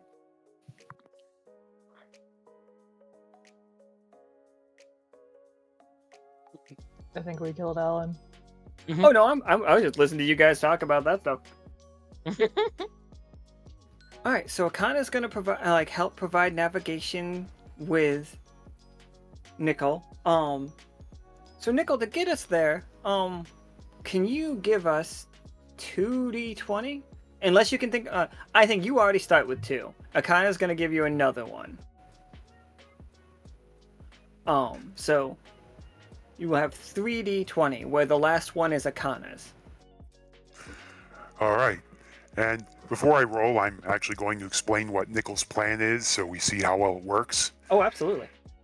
His idea there is actually, because of the way the map is set up, he'll actually take the airship over close to the edge of the bone meal route and heading that way, and from there getting at relatively high altitude. And then doing a turn and doing a burst of energy to go in the Second Sea. So the idea is that the momentum and the height will cause it to glide down to the point where when it gets to the city itself, it'll be low enough and slow enough to be able to dock without worrying about, having to, actually falling out of the sky, so to speak.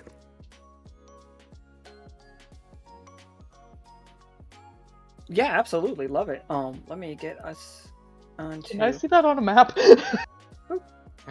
map.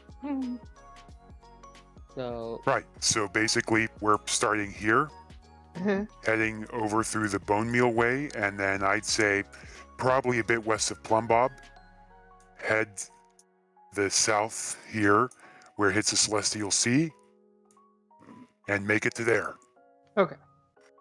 I just heard Ah. Second Sea in there, and I was like, I think I got confused. Okay, good. so basically from here to here to here. Okay. Correct. We can wave at Plumbob as we pass by. All right, with that being Hopefully you don't said, crash into it. let's find out. Yeah. Oh boy. Ooh. Ah, you did fine. 18, 18, 14. One of those was almost a 20. It's a little liar. Yeah, I saw it lean up there and then fall back down.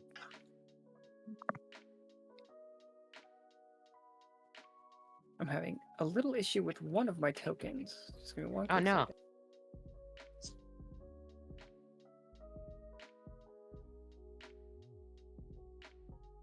Quick question: is Mixel moving?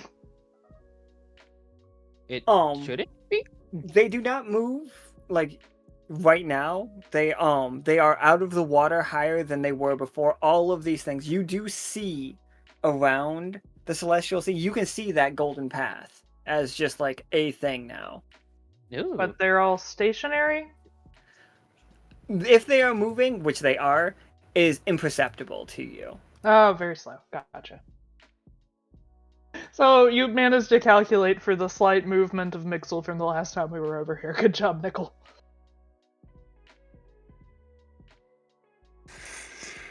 He's quite proud. It's not just about going by the seat of my pants. It's about making sure that I don't have to. Gotta put your whole ass forward.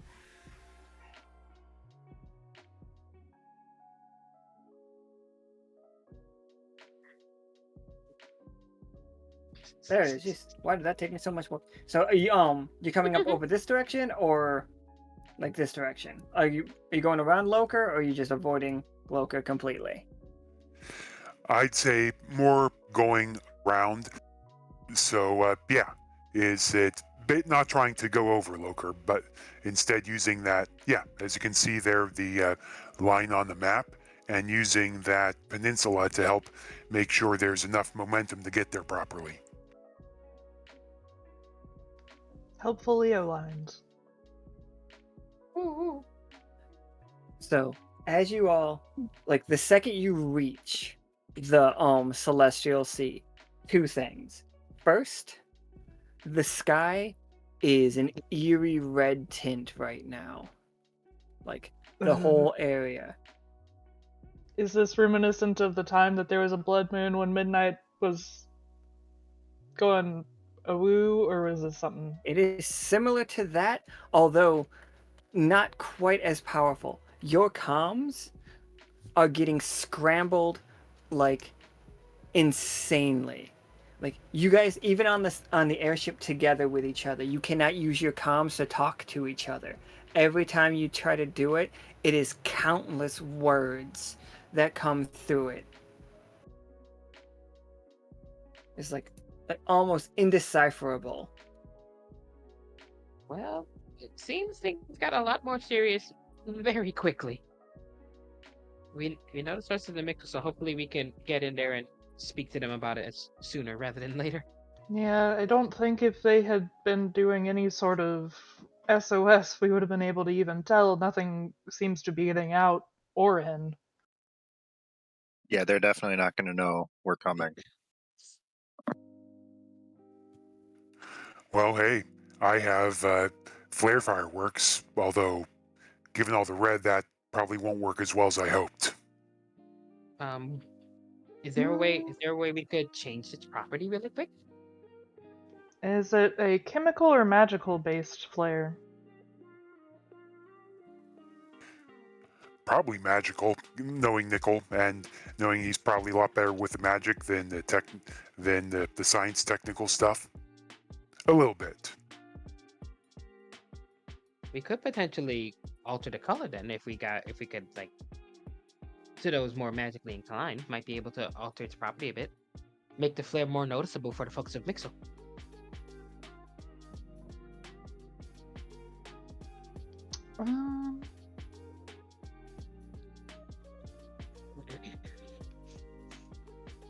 Alternatively, we could use a spell scroll and do Aura Silver Broadcast, but I don't know how well that'll work if this is interfering with magic as well.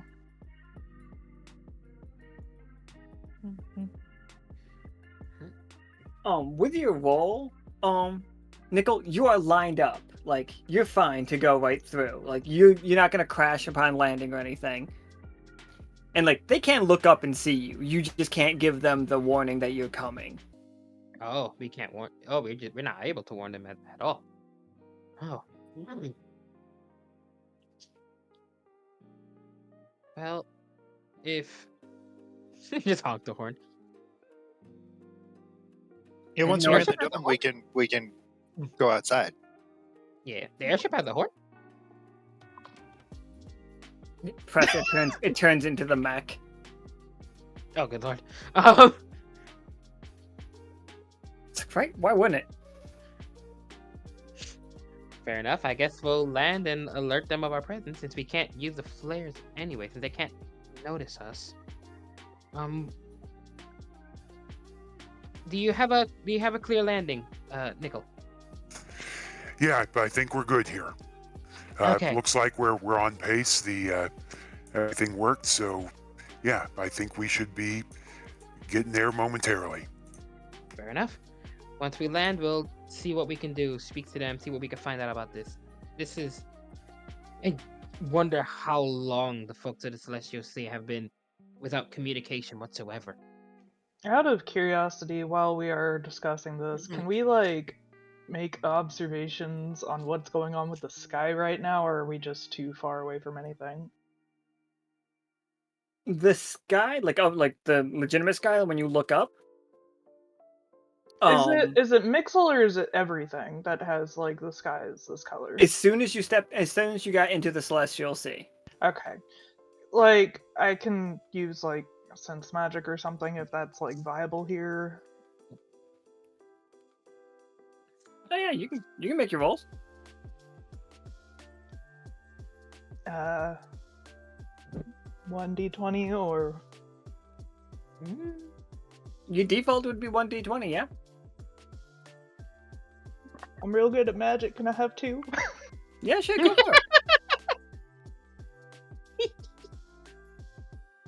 I'm real bad at magic. You're real nice. bad at magic. I'm so bad at magic. It was was the second dice. It was the one that you asked for. Second dice. It was the one I asked for. So everyone. I great. just need y'all to know. Hey, everybody. Hey, everyone, K is real fucked. Hey, Nichol. Hey, Nichol, Yes. the airship is going down way faster than it should be. Oh, I start with communicator and communicator. Akana, keep hold of the wheel for a second. I need to let everyone know to brace right now. And I run out and I tell everyone, make absolutely sure they are braced, because something weird's happening. K fucked up.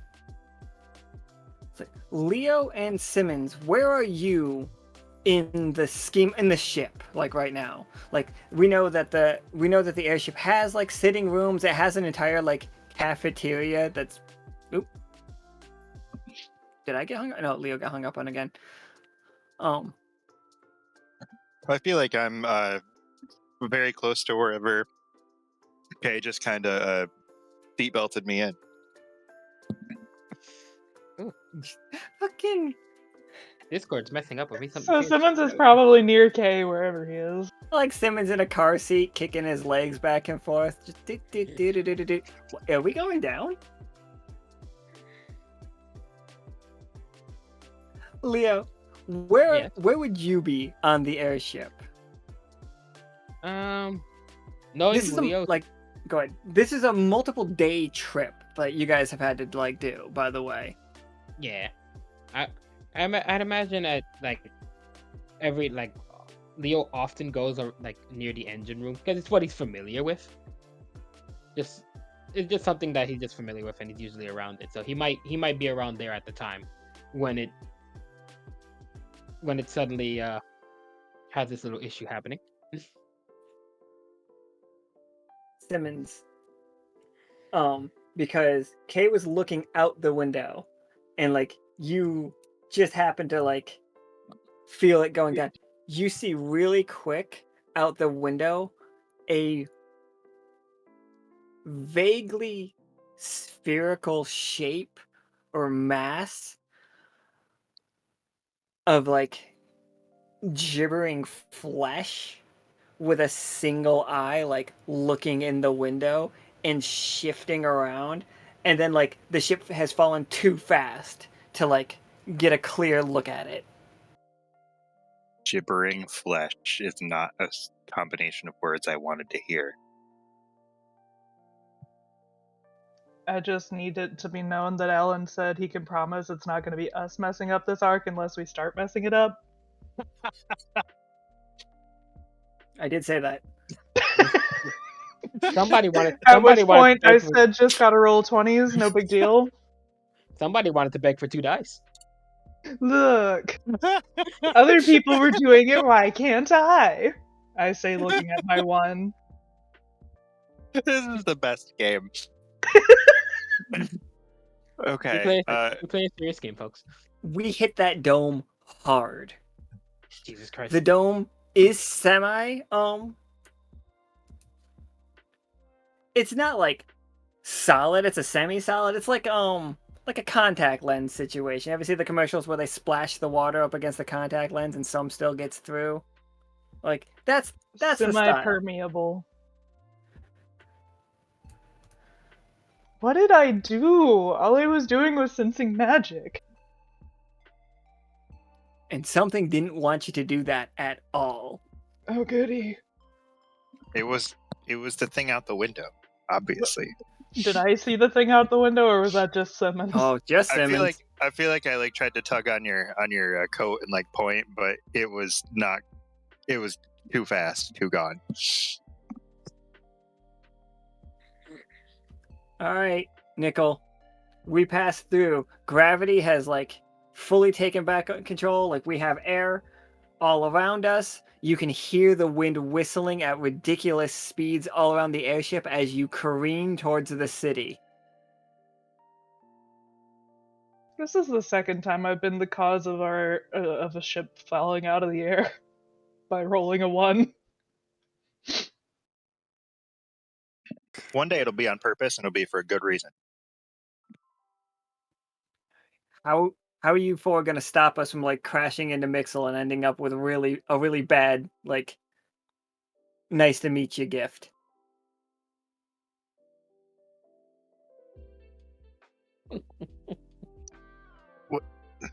Well, if we have air now, we can Nichol. Can you just like everything up? Yep, on it. Rushing back to the pilot's pilot area and the bridge, and first, making sure to try to get the engines back on, and probably needing some assistance there. So like grabbing up other people, Kana, for example, to help with the piloting, because Nichol's also going to be trying a bit of, using a bit of the air around to create a bit of a snowstorm, but like pushing up to give a bit of extra lift until the airship can get back into control. Does the engine need a jump start? I can help with that. Yeah, sure. Yeah, Kate, with me. Okay. We're gonna work on this engine. Come on. All right, Simmons, you're currently like buck. Also, nobody took damage from hitting that because Nichol was out there telling everybody to brace. Like, I'm imagining somebody standing in line to get their like their honey bars served at Krieg's at inside airship. Jesus Christ.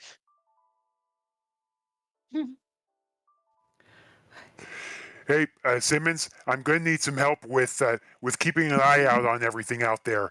I'm going to be way too busy to see everything. Can I count on your eyes? Yeah, absolutely. Nika has reminded me that if I roll a 1 while trying to fix this engine, it's probably going to erase it. You want me outside, or outside with the people in here, outside the engine room? Outside the engine room, it is a very bad idea to go totally outside. I'm glad I asked.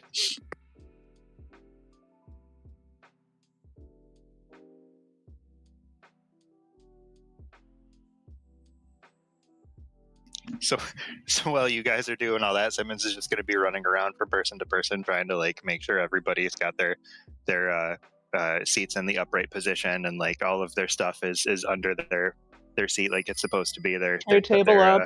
Yeah, tray table up. They're buckled in safely. They've got their head between their knees. All that nonsense. Don't worry, we're fine. The oxygen things haven't dropped from the ceiling yet. They come falling down. Fuck. Remember, put it over your own face and then put it over anyone else's face that needs assistance. None of you should bring children anywhere, for the record. How is that relevant? Most of the time you do that for children, but I'm just saying. So, Simmons, you get the 1d20. Leo and Kay, 19. Simmons, everybody, you're all very safe. All of your items are tucked away safely. If we crash, like the items are still gonna be okay. The bobbleheads are safe. The shakies are safe. All right. I'm gonna raise Simmons's roll just in case this next roll goes to shit. All he's saving is like the items and stuff, though. I'm saving the people. Solid. Kay and Leo, both of you give me 1d20 each. Leo, you get the +1 for science. Kay, you get the +1 for magic. 15 on my end. 7 on Kay. It's like science saved it. Kay was a little panicked. All right. Now, Nichol, you got 2. This is for landing. 1 is Akana, 1 is you. Understood. Yeah, solid. Just fucking. Hey. All right. You all pull in and just how's the landing look? Because it still looks good. Like like 18, absolutely. All of those rolls were a complete success. You came in hot, but then you landed like you meant it. Probably with a couple of loop-de-loops to bleed off speed and look kind of cool in the process. It's like as you land, it's just like you see a bunch of stoic goat faces looking at you, and then all at once it's just hooray! Like a huge like celebration. Well, not the entrance we were expecting, but it seems we've gotten good reception. Yeah, Good save, everyone. Do any of them faint? Oh, for sure. Like someone was just like, oh, like what? Like, there's an old guy just fanning himself. I've never seen such piloting, and then he just like swoons. Oh no, it's fainting goats. Ah. Leo gives a quick check to make sure everyone is doing all right, and then he looks to the group and like, what happened? We were going in just fine. Suddenly, everything just dipped. I wish I knew. I was trying to get a sense of what was going on with the sky, and then everything went wrong. Simmons said he thought he saw something, but I didn't have the time to see it before it was gone. What? Yeah, there was. What did you see? Oh God, I don't want to say it. There was something on the wing. There was a big, weird, gross thing outside the window. Oh my God, it's a fucking Twilight Zone episode. Huh. And it showed up as soon as we started, or was it started falling, or beforehand? Was it? We were falling. We were already falling, and it was there. And this was after you tried to sense the magic. You wanted to sense the magic up at the sky, yes? The gate. Yes, yeah. Sorry, I didn't realize you were talking to me. Yes. No problem. Well, this is definitely more than a communications issue. If there's a potential creature that's blocking everything here. But by the sounds of the cheering crew, it might be possible that they might not have seen visitors in a good bit. We'll need to go down there. Maybe they'll know something. Everyone else in Lockstitch, check in with the locals nearby. Make sure they're all right, and well, do your best to assist. We got a more serious little mission on our hands than intended. Canvass the area. I think if the group is ready to go down and meet some of the folks, Leo would get Nichol, K, and Simmons. Make sure Simmons is unfastened. And make our way outside. I feel like that's probably a good thing to let them know that we're not aggressive. Exactly. No, they see with how we landed, they don't see us as aggressive. They, at least not yet, which is good. Hopefully it stays that way. So is everything like red tinted? Oh yeah, is it red in here? That's a good question. Like, is the dome see-through and we're seeing red, or is it like? Oh no, the dome is showing what you see there, like a nice sky, clouds where there weren't any before. So inside the dome is its own, like, I guess, artificial biome? Yeah. So they don't know. Well, we can ask if their communications, like if like anything they had used for communications is acting up. All right, what is? And I never usually ask for this, but what's the marching order as you leave this place? Who's leaving in what order?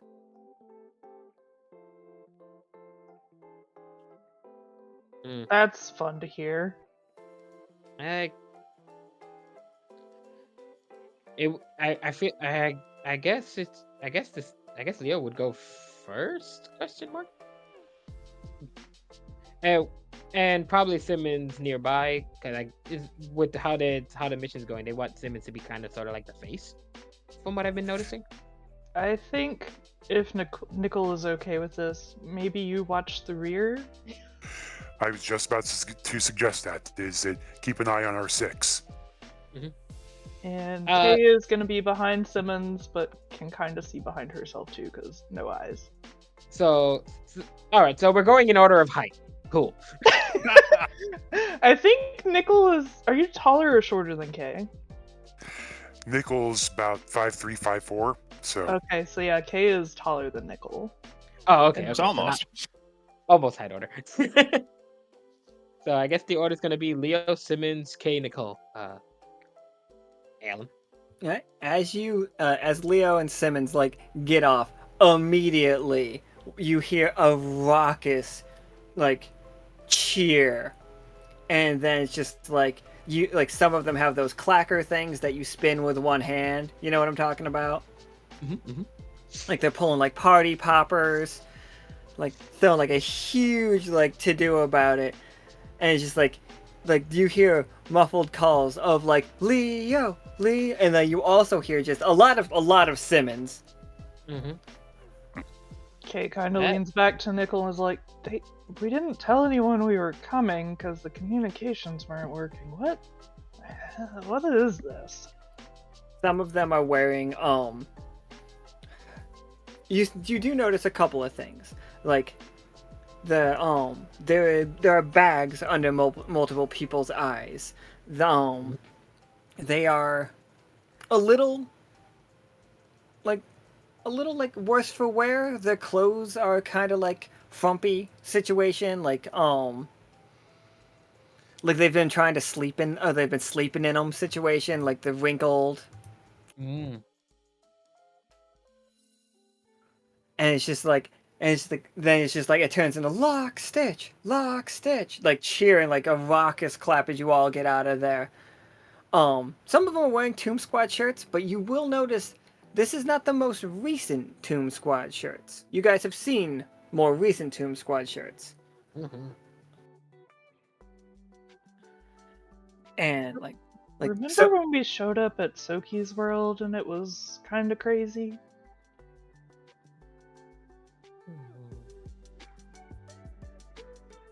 Like definitely some of them have one of them just has a shirt that says Hole Breach. Oh no, no one has sexual dancing for pizza? What? Oh Lord.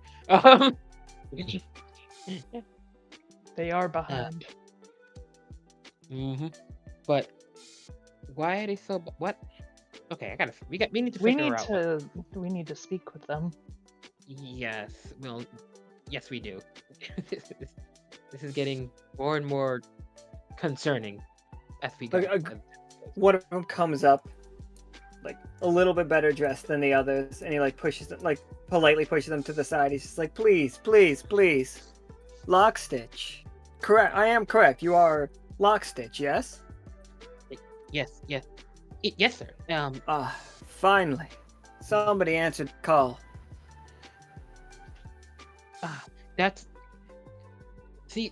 We were able to finally get a good connection to your signal. Something around here was messing with it until we were able to get some proper adjustments. We apologize for the delay. What's going on exactly? Oh, you picked up the interference as well. He's like, shh. He looks around, like covers his mouth. Come with us. And like he puts on a fake smile. He's like, nobody worry. Now that Lockstitch has arrived, all of our problems are over, I'm sure. Please, everybody, go back to your homes. Try to get some sleep. Yeah, we're here to help everyone. Don't worry. Like, whisper to Kay. It seems like it's that sort of an issue. Oh boy. It was an SOS, it would seem. As they're walking, By the way, Leo Levin, sir.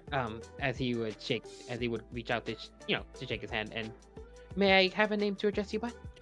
Cosmos.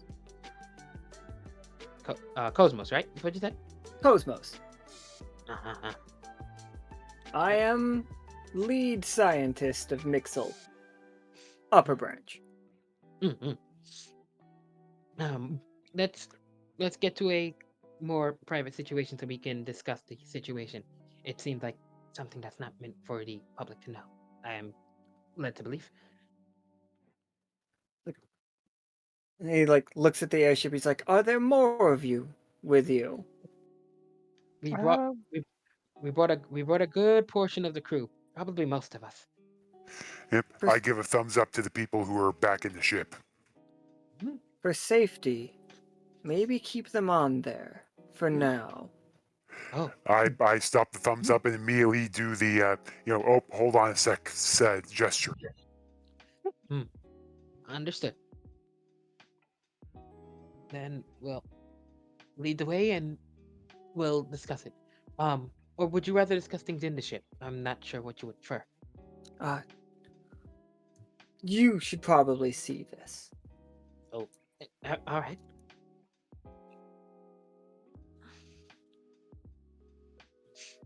Oh, You guys' tokens showed up randomly. Out of character, a little curious. The spelling on his name, Cosmos, is it like how Flint we would spell Cosmos. Oh, okay, just Cosmos. But he pronounces it Cosmos. Okay, so just but it's separated like 2 words. Okay. Okay, thank you. Yeah. And this is Stellar. Stellar. Okay. It's spelled the same as Stellar, but Yep, but yeah, separated. Okay. Yeah, they pronounce it, yes, like there's a space in between. Okay. It's just like, hello, everyone. It's just like, Stellar, I'm sure that these need no introduction. And Stellar comes up to you, and they are so eager. They go, Kay, mystician extraordinaire. It's just like, oh, the famed pilot Nichol Trafford, and the engineer Leo Levin. And then he looks at Simmons. They look at Simmons and basically faint, like, oh. Oh boy. Yeah, this is a lot like when we first showed up on Soki's World.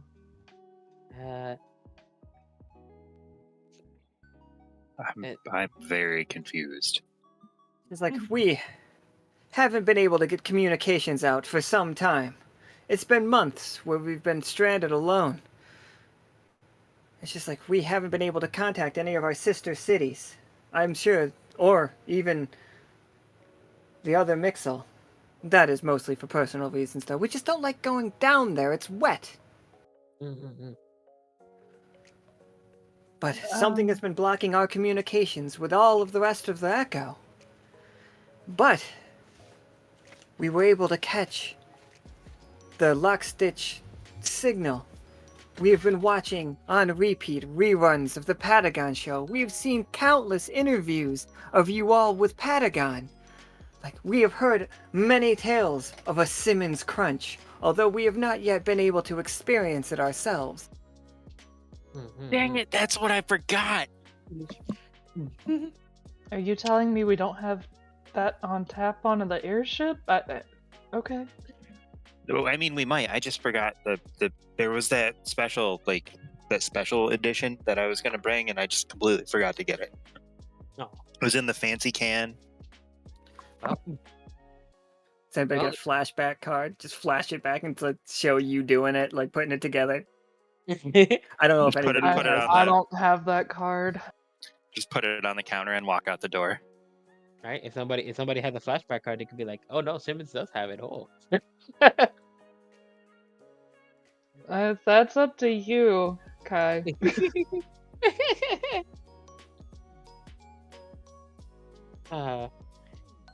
We have. I don't have that though.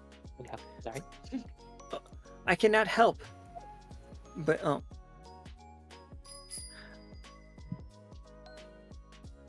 I can't help, but yeah, I forgot the flashback card is the fucking old Soki thing.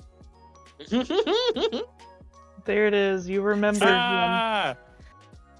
You're gonna be like, wait a minute, I did get them. Yeah, you're right. It's right here, and it's just in the bag.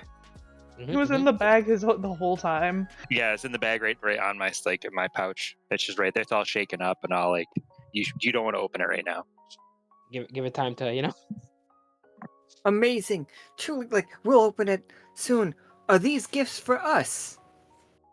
Yeah, we actually brought several different things because we were not entirely aware that it was a distress signal that we had encountered. The signal from Mixel to us, even from the distance, even though we were able to detect it, it wasn't very clear what it was.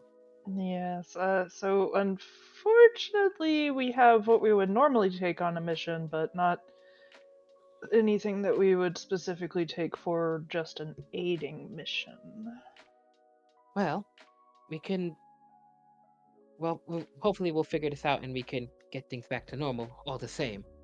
What exactly is it that is causing all this? If you have any potential Well, leads? once you all got the Ori going again, like, and raised us out of the sea, it's like, and thank you for that. And now the hems of our robes are no longer soaking wet. You're welcome. Did this start directly after we did that, or was there a time frame before this occurred? No, it was directly after, as I was saying, that right after you left, and everything was going swimmingly, we began to look to the moon again. After such a long time of it being out of our grasp, out of our sight, like, we began attempting to open the stairway to heaven, to make our way to the moon. And then it happened. We started hearing in our communications a subtle voice, something whispering, maybe sending a different signal, and we were trying to intercept it. But we were unable to pick it up clearly, and then it changed. It morphed into something else and has infected many of our people with such fervor. We had to lock them away for their own safety and ours. Fervor? What exactly do you mean? The sky will tinge red, and then all of our communications at once will begin gibbering. And the words that come out of them are unlike anything we'd ever heard. The only way that we had learned to stop it was to constantly, relentlessly play the broadcast from the silver thimble. You're the only thing that managed to keep us sane.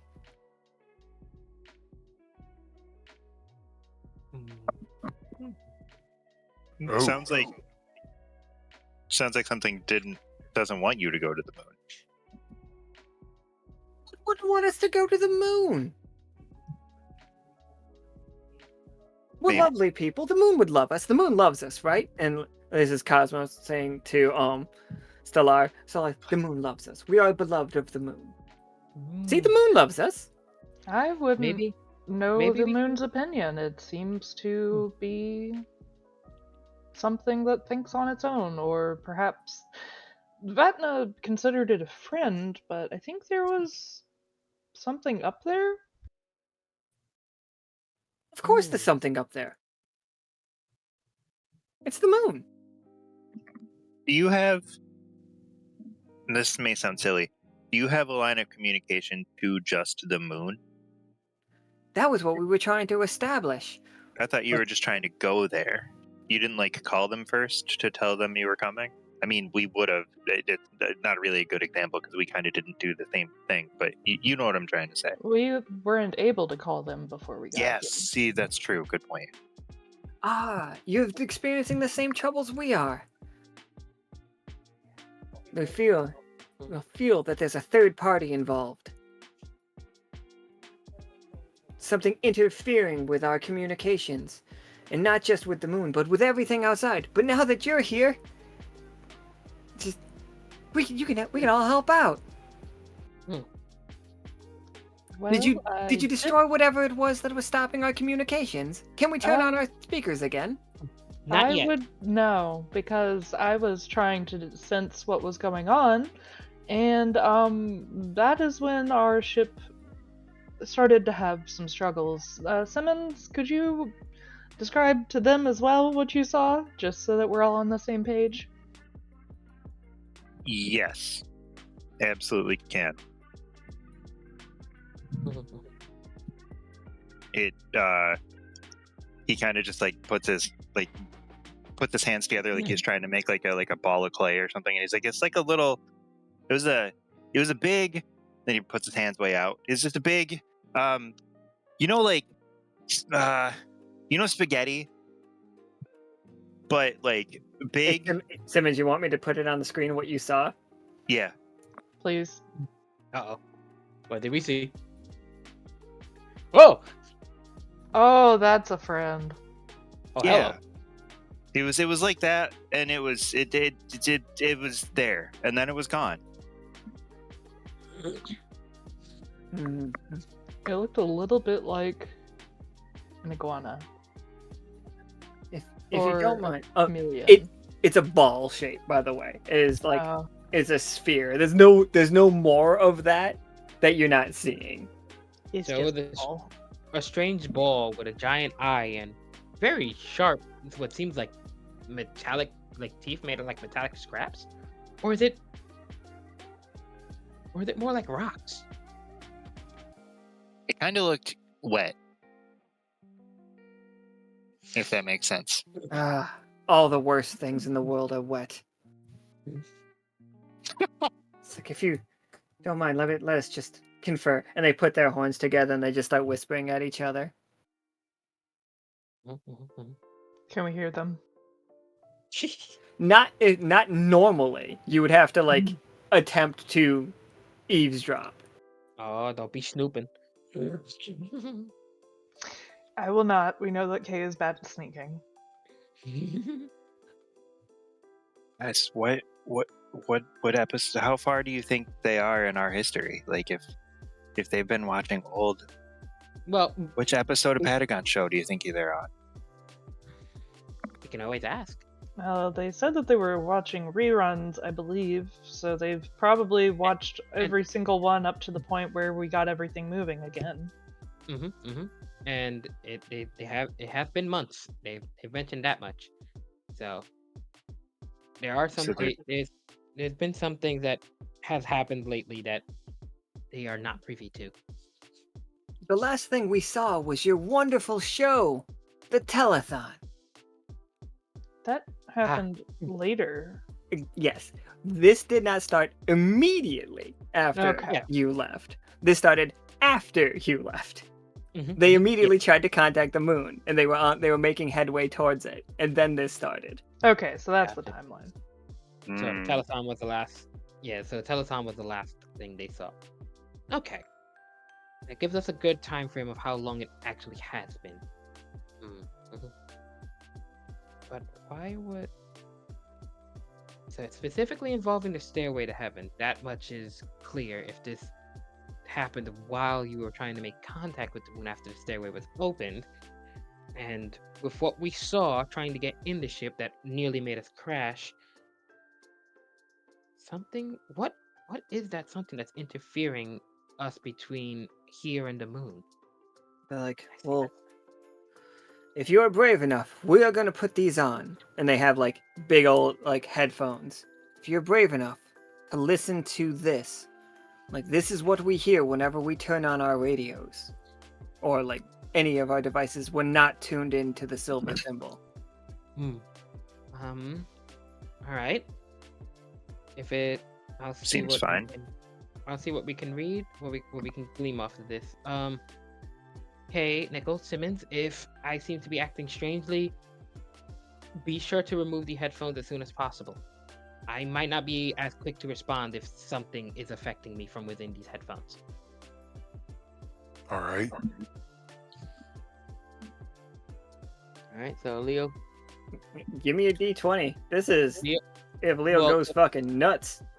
beforehand, Leo will try to he'll try to put like a little safety precaution on him. Well, actually, he has a never mind. He's using the little like the little halo. 8-bit halo is kind of like lit up, hoping that that could help protect him a little bit. As let's see. And what else can he do just in case something goes wrong? Kay can have a relieve scroll ready if he's okay with that. I know he's if it a little iffy about using that. that's fair. I mean, if he has to, if it has to be better yet. Okay, if you're talking about the relief scroll, Leo walks over and gives Kay June's blanket of healing. If you know how this blanket works. If Right. something happens to me, you know what to do. Just hug you with it. And remember the phrase, be with them. Okay. Leo will put on the thing, the whatchamacallit.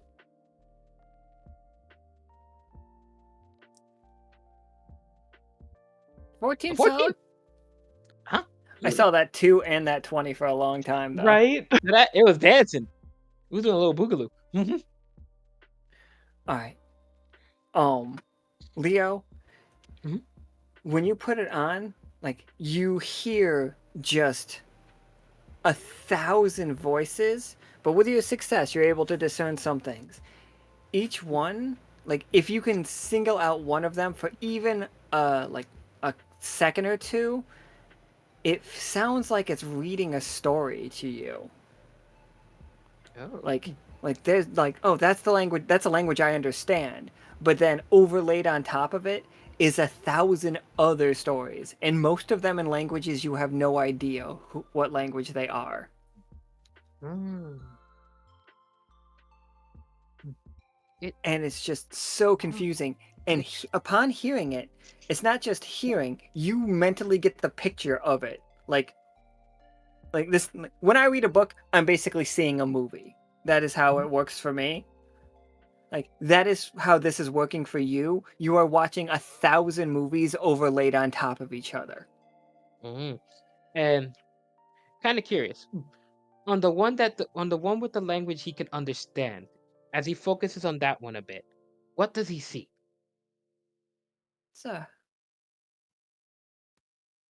What's a good story?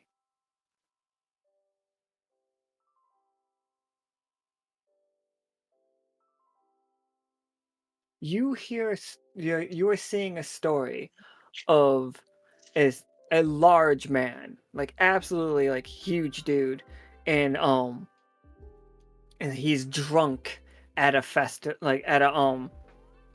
event. Is like a large with like a hunting lodge, and he is sitting at the head table and he's holding the spear, and like he's drunk and he's like showing off the fact that he has like, this is how I slayed all of these monsters. And then he lunges out and you hear a yelp as he has pierced the Lord's dog, and then it all goes muddled again. Oh. Huh. Leo would take off the headphones, so as not to be stuck in it too long, because that's a risk. Oh. Okay. Leo looks to the group and would relay what he sees. I saw, or rather, I heard so many people talk, so many different languages, but there was also my home's language. I understood one of those stories. I'm pretty sure I've read that story before. And Leo would describe the story about the drunkard who's about the drunkard who accidentally pierced the Lord's dog with his boisterous attitude. That is the story of Cuthcullen. by the way, in case anybody's wondering. Like, that is just straight up Irish myth. Uh-huh. I am not surprised. So so we have learned Leo's homeworld has some Irish myths in it. You know, interesting lore. And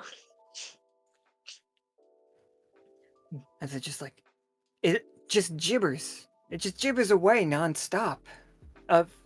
If you've seen this creature, do you think that? And it's like, I don't want to impose, but we have seen many things telling of your adventures. That you are strong, powerful people. Yes, If we you're do have. concerned, Okay, sorry. Go ahead. I was like, if your concern is over the creature, rest assured, Lockstitch will try to get to the bottom of the situation, figure out what exactly is the creature, what it wants, and if things can be done peaceably, we will do so. But if not, we will do what needs to be done. You said this was stories? Yes, from what I've heard from these headphones, they were stories. Stories from my world, stories from, no doubt, everyone else's. From here to Lockstitches to maybe places that, well, Leo, we yes, have a library full of audio stories. We've seen a tree that kept written stories. Is this... It may not be related at all, but it is just a thought that it... I mean, stories come to life in different ways. you do you think this might be one of those like situations, like a word tree situation? Is I that would hesitate to go that far. As far as we know, word trees can't survive here other than outside of two very specific circumstances, but we've had people go into stories here. So who's to say that it can't have a life of its own?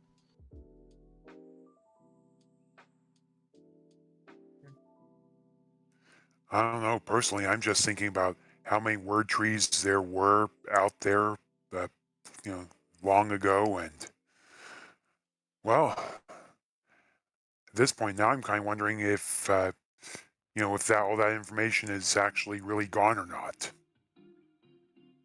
Had to have gone somewhere. As far as we knew, a lot of it was in the in-between, but with the world having changed,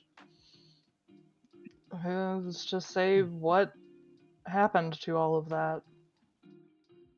Using that word gone makes me think. Do you think these are the stories that disappeared from before? I think we need more information before we make any assumptions, but I don't know where to start. Well, Leo, you said you recognize that story, right? yes. My Is, yes.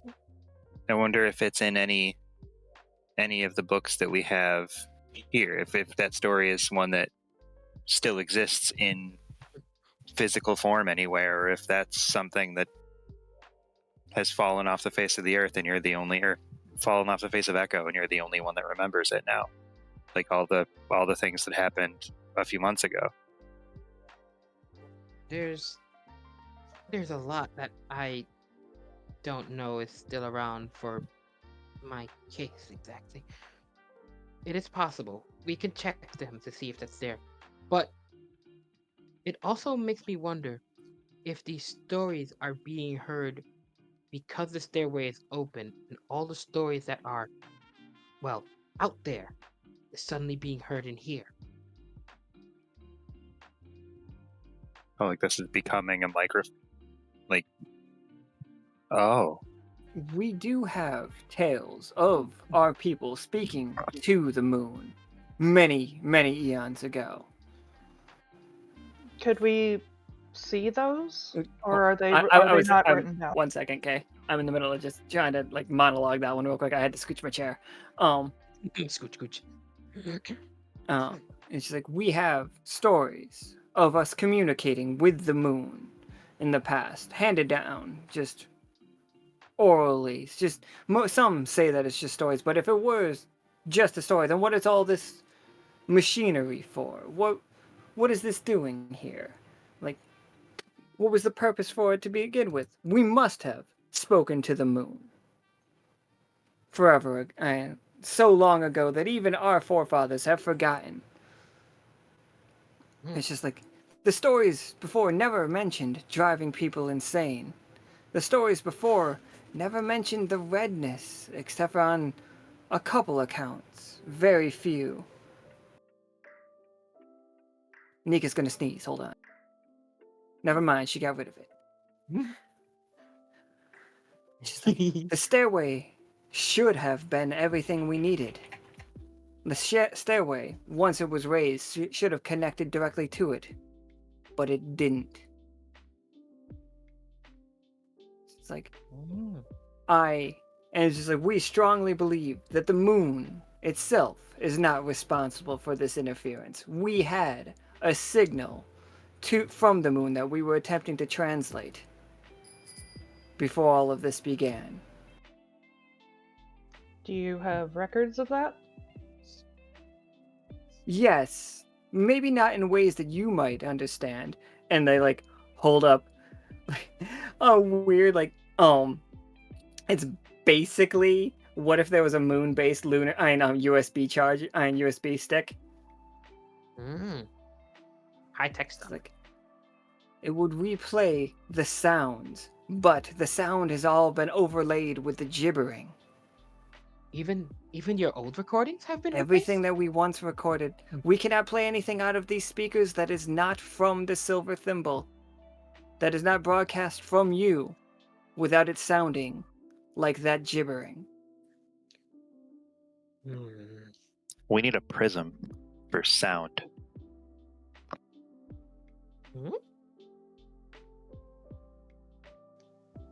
You know how like you can put light through a prism and it'll split it into a different. We need that, but for sound. Wait.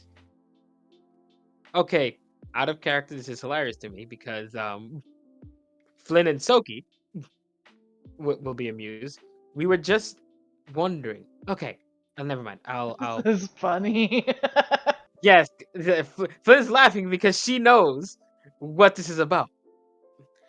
I have been wanting to work on another potential invention since, well, since the last thing I made in the art fair. Saying that I cased Simmons and Nichol that flute.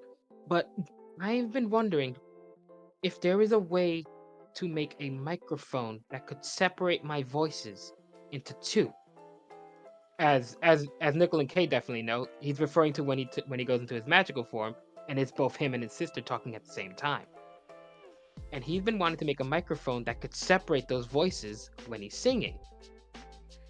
Is there a way to if I can make a microphone that could separate voices, perhaps we could do that and amplify it in such that it can separate the voices in your data to get to get the actual information that was supposed to be there, and filter out the unnecessary sounds and noises. Do you think something like that could be made with what we have here and the technology you have in Mixel?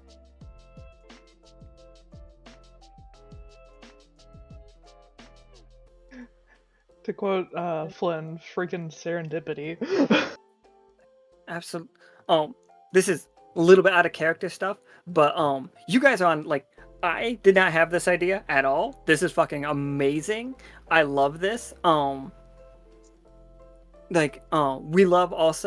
We love that idea and tying it in with the real life science that Rennick has, in the chat, the Fourier transform situation. Is that how you pronounce it? Fourier?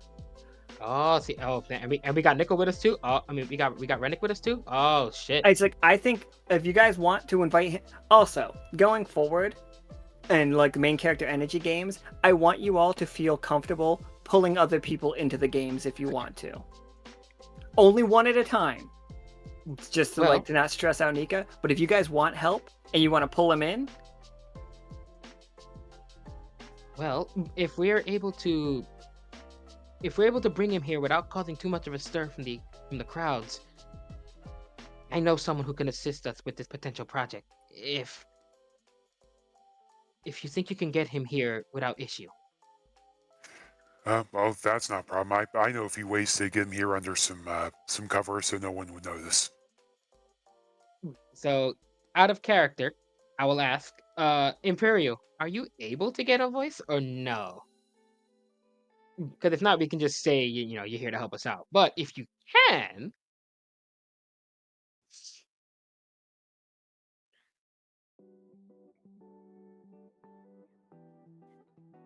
Aha! We snagged him, boys.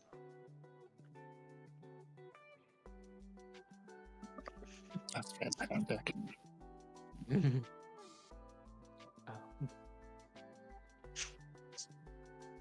Alrighty.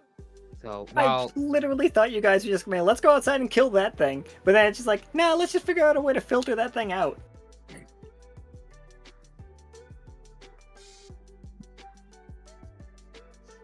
And by the way, I'm very happy. Like, You know, he looks scary, but it's not necessarily scary. I mean, I'm sure it is definitely scary and something to be dealt with, but if we can figure out what the hell is going on and then deal with it, that's even better, because then we'll be prepared. Rennick, it's in the game signups if you want to join in and roll your own dice. Sure. is it in the game sign up? No, we're it in a wasn't. No, different it's not. game. My bad. Nika, can you? You do. Thank Yeah, you. you I forgot. do- I you do sent that it up to to them in their secret thing. it was secret. Secret. Even though our stuff was like plastered on everything, secret. Still secret. Yep, just as secret as Fight Club. Don't Pretty talk much. about it. We thought we were gonna keep it secret. We kept it like to ourselves long enough, and then we're just like, I think everybody's probably guessed at this point who is the main characters of this one. I didn't tell anyone, even though if they knew that I bought it, they would have known it was me.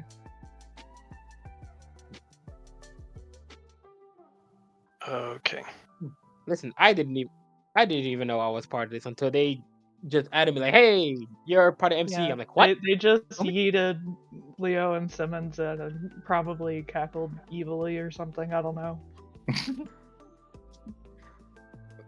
Rennick, it's so good you could get to us. Yeah, I basically what I ended up doing, I left, and then you see like a little while later some freezing mist, and then Nichol and Rennick come out of it. Stellar work as always, Nichol. One of these days, you're going to have to let me look at how you do that. Did you Not today. did you let him know what was going on the way here, or do we need to catch him up?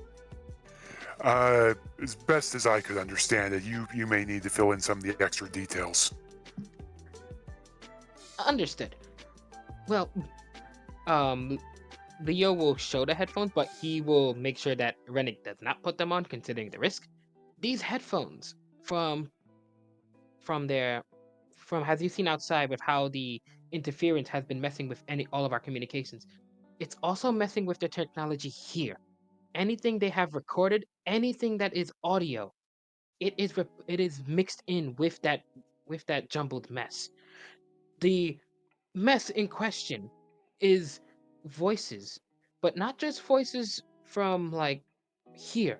It's voices from other planets. I've heard from my homeworld. I've heard from here in Echo. I've heard from places that I'm pretty sure is liminal. And even further than that, we're suspecting that something between the stairway to heaven and the moon is causing all these jumbled up frequencies. I'm glad you're here to help, because we're going to need to make something to possibly filter out all those sounds to get what we are trying to hear from the data that they have collected. I feel like you're pretty much one of the best in this kind of field, and we were hoping we could get your input on this. It does not sound too different from decomposing the magical frequencies of a particular artifact. I'm sure we can figure something out here. It was something I had. Yes. So if we can do that, potentially, perhaps via some sort of a microphone to separate the voices, we might be able to get what we need to hear. And well, with the scientists here and a lot of us, we might just be able to get that going sooner rather than later. Of course. Whatever I can do to help. Thank you, Rennick. It's like I these guess- two are fawning over Rennick pretty hard as well right now, though. It's just like, oh my God, it's Rennick. It's just like, he's a magician. Have you heard? I was like, there aren't that many of those. It's just like, oh, he's like, look at him, looking dressed all like from Dorian. Oh, fascinating. We haven't been able to talk to Dorian in a while. I love it. It's just, they're whispering. They're trying to be like, they're in the corner, like whispering loudly. Being like, I wonder if I can, like, if you think they give us autographs, like.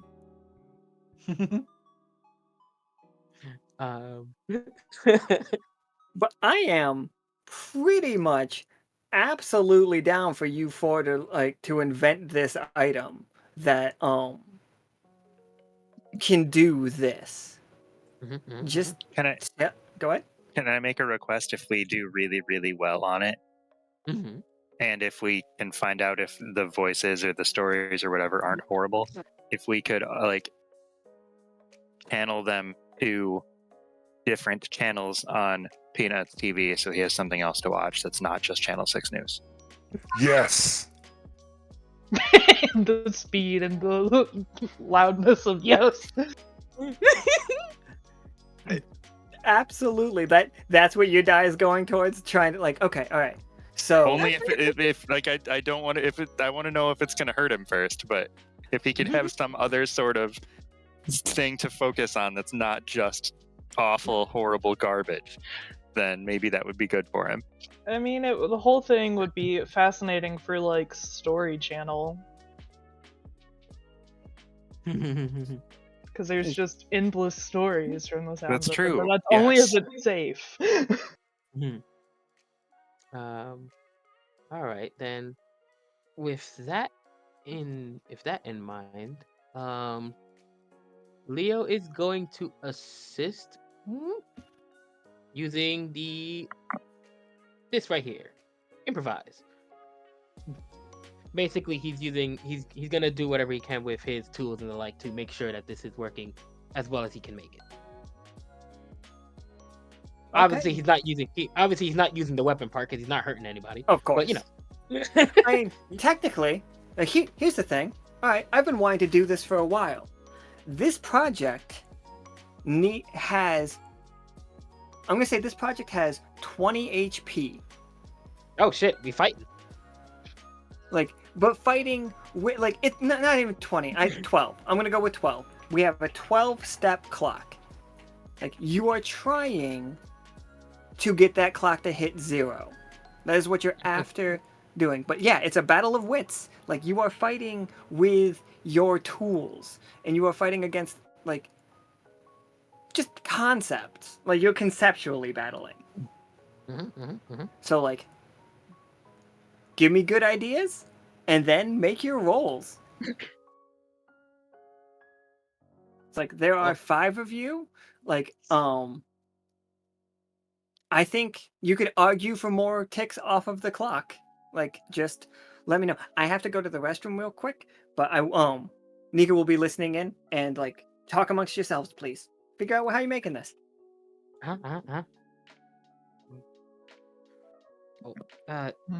Okay. Well, design-wise, I've had it in my head of it somewhat like a microphone. It would probably be something to be able to like connect to these technologies here, so that it can like get the sounds out. So like a speaker microphone thing. What about you guys? It's like a microphone with like an aux in. Because it needs to be able to connect to their technology, since we're also trying to use this to filter out their data.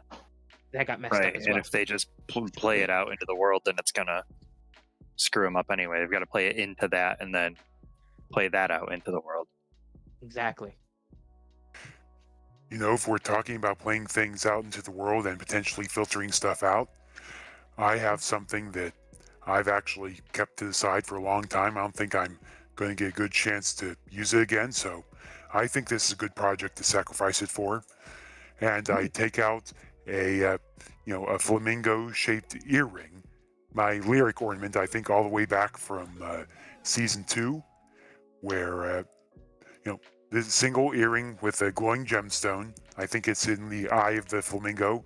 When wearing the earring, the creature may use the whisper ability at will and may use the aura's silvery broadcast and message abilities at their normal AP costs. And the only disadvantage there is whenever you used it, you heard an ad for Bobbert's Casino and Spa. So it's just there's just a get rid of commercial every that. once in a while. Oh There's no, a every commercial time. channel. Can we tweak it so that it's varying commercials, almost as if it was, a public radio?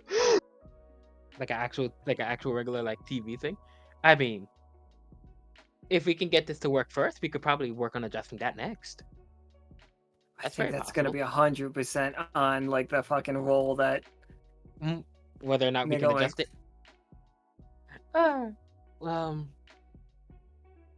What else do we have in mind for this?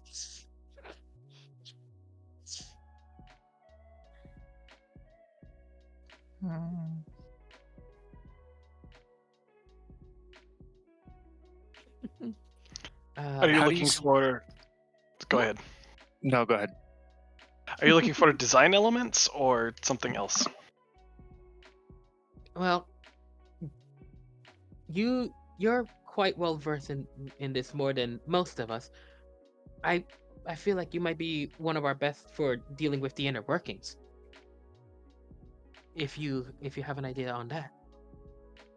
Well, if we limit it to all incoming audio as opposed to incoming signals, that will at least make the math simpler. We can use a series of 48 transforms to separate out the signals, assuming they are all just mixed together on one incoming channel.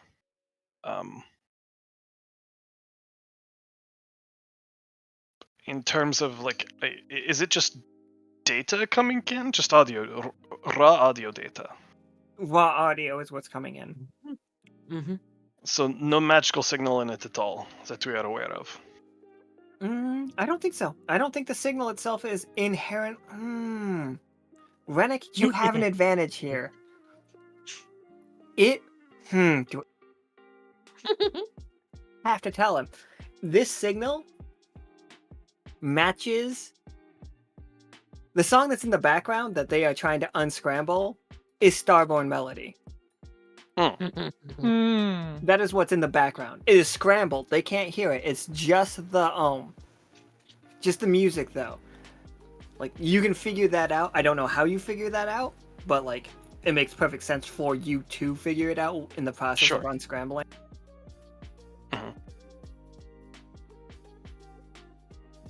So let us see. Can we get a? Can I just listen to some of it? Yes, but be careful. Kay is standing by with the hug blanket. Leo would hand Rennick the headphones.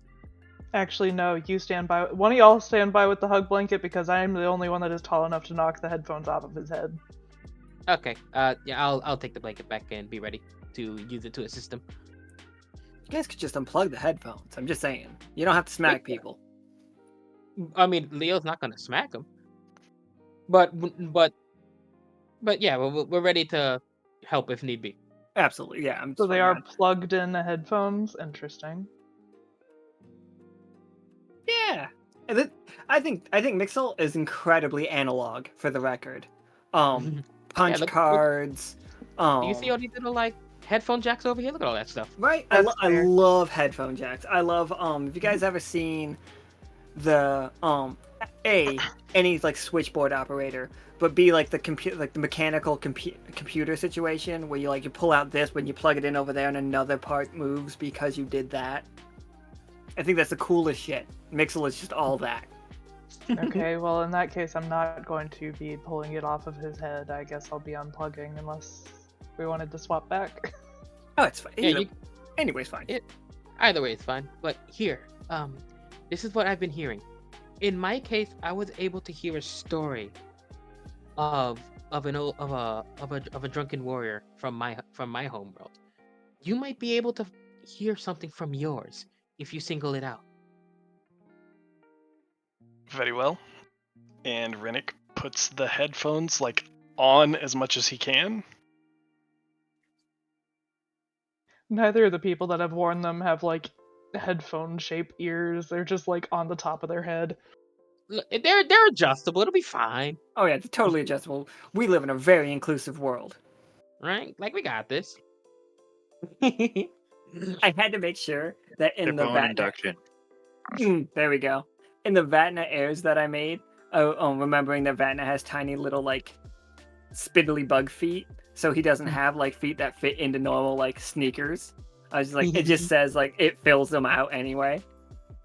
Like anybody can wear these. Does the shoes shrink or grow as needed? I think it's like the inside stuff, you know, like it just fills with foam. Yeah, I think he was drawn with little bug peeps. Bug. All right, Rennick, you want to give me 2d20? Sure.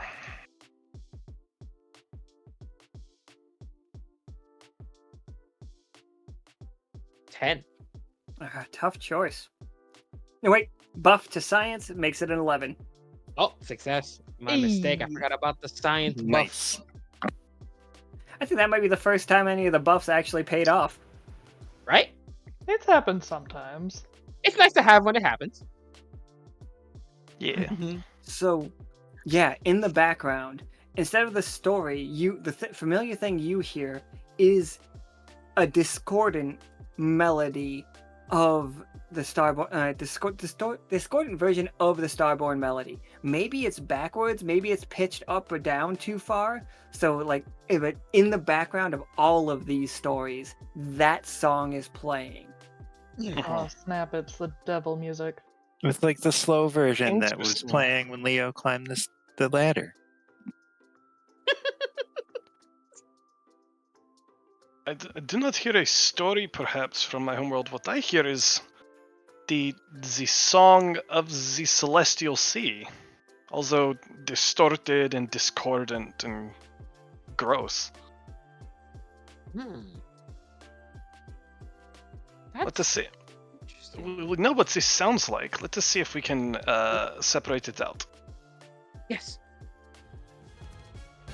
And so he starts drawing, running numbers and doing literal. It's a Fourier transform, if you're familiar with what that is, to figure out what the frequencies are, etc. Love it. So yeah, this will be your attack against Sure. it. What math powers do you have against this? You know what? Can I spend AP and stuff for this? Absolutely, fully. I'm sorry your character sheet is not in here though. No, it's fine. This is why I keep a Google Doc with my character sheet. Yeah. I am going to expand some quantum calculus and roll a different die. Ooh. I'm going to roll a d6 instead. Helps if I'm in the right window. This is fun. I like this. Hell yeah! A 6 is a 20. Hell yes. Yep. Whoa. So I'm gonna just say it. Of the 12 on the clock, you've done 6. You've cut it in half. Damn. With a crit. Did you isolate the song? Is that what you did? Like, you tell me what you did. Sorry. You go ahead. I think he is working on whatever he is hearing, I guess, and he doesn't have why he doesn't go all the way is he doesn't actually have a way to apply the math to anything yet, but he's going, yes, if this is the way it goes, and then we can use this to filter it out, and maybe, I don't know if we need it, but we could put it out to this channel, and okay, someone is going to have to build something for us to do this. But the math seems to work. I'll get right on it. Leo begins building the invention itself, which looks kind of like a microphone on a stand, like you see in concerts. And he's using his improvised thing to really get as much of it out as possible. What materials do we have to work with here? They've got a pretty good, like, they are not as technological as, say, the Silver Thimble. They don't build robots and stuff, but they do have, they've got tools and stuff. They have basically anything that you could want. Also, you could go to the ship and get stuff if you needed. Yep, and I'm also going to hand over the lyric ornament as well, with the understanding no matter what happens, at the end of it, that thing is going to be gone. Yeah, absolutely. All right.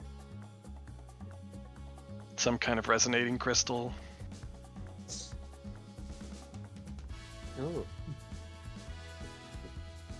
Oh, right. The item you're using is the earring, right? I mean, the flamingo thing, yeah. Yes. The flamingo had some kind of crystal eye, didn't it?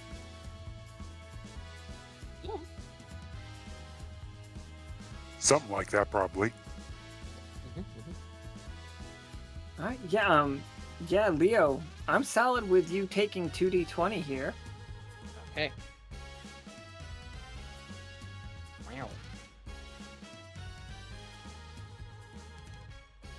Wow. Well, 13. Oh, yeah, that'd be 13. tough. So you've got the framework made. That does another 4 to it, so it's down to 2.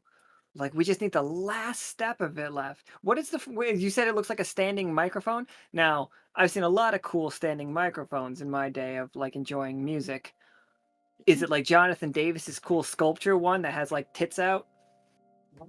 What's the microphone framework look like? Well, I would imagine Leo keeps things PG. Thank you.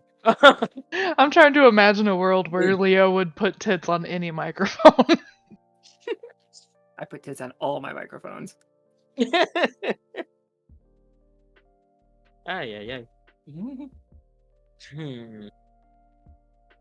Is it one of those spring stabilized microphones from like the 30s? Oh, those are so cool. Going back. I mean, that is kind of sort of the time period, more or less, that we've been originally at, weren't it? Try to bring it back to, to the original aesthetic. Though, on the design itself, like, I guess just to have just a little extra thing on it. Look at that thing. I forget I can just grab things and, like, put them, like, onto the roll 20. Yeah. Just boom, microphone out of nowhere. Is there like I imagine there's like a certain symbol that represents Mixel, yeah? The moon. The moon and yeah, just actually that thing right here. Like almost like a clock. Okay, so a clock, so like a moon-shaped clock is basically their thing? Yep, they love the circle. Yeah. I thought the moon was 12-sided. So, like, they don't think the moon is 12. Like, they didn't know. Oh, Listen, I mean, a clock goes up to 12 anyway, but you just make the moon a 12-sided clock. It's fine. Until we saw the real moon, there were a bunch of things up there that weren't the real moon. That's true. So for now, it's a circle. And I'm just imagining that, along with like a bit of a symbol for the symbol, kind of like a bit of to show like a work between the two of them. There's a little like design thing on it extra. Yeah, absolutely. Some like fancy silver filigree or something. Little collaboration project between the folks of Mixel and the Silver Symbol. Now, Simmons, how goes your like programming of the stories? Like, how are you like, you can start hearing some of these stories as they're coming through. Are you like just putting the ones that you understand in like a common language situation into like a folder or like a dossier, if you will. Like, well, I meant we're trying. What are we like? The ultimate goal is to put them in, like, to record them on those little drive things they have, or what are like? What's the end? Like Are we just can't. playing We it just back want out to again? clear it out. We just want to clear it out. We just want to filter. That's what the machine is trying to do. So But what are we doing with the filter? I feel like we should do like a switchboard thing, and just each one goes into a different spot. So then they can have the channels, and we can filter through it to figure out what we need. All right, yeah, absolutely. They've got a big ass switchboard right over there, and all it's Yeah. currently recorded is a bunch of gibbering. So, all right, give me a D20. Let's see how we do for Peanut. And I guess everybody else, but mostly Peanut. 12 gets it done. 13. That's right, because of the +1. Yeah. And then, yeah, absolutely. You guys, like, coming through clearly is with the backing track of Starborn Melody. It's just like Lockstitch. Hell, SOS. Lockstitch. SOS. Lockstitch. SOS. Anyone else notice there was a cutoff H?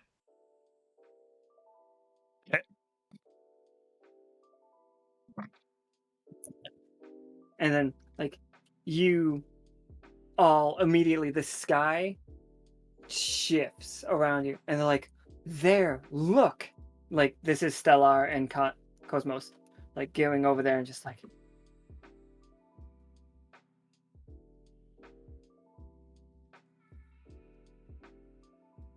sorry, 1 second so I can change things. And like the sky shifts from what it is, all of those clouds and stuff, the because we know that those are fake. You see that red tint start to slowly fade away, and in the sky above the city, you see the moon. And the moon sees me. Is it mad? Go down.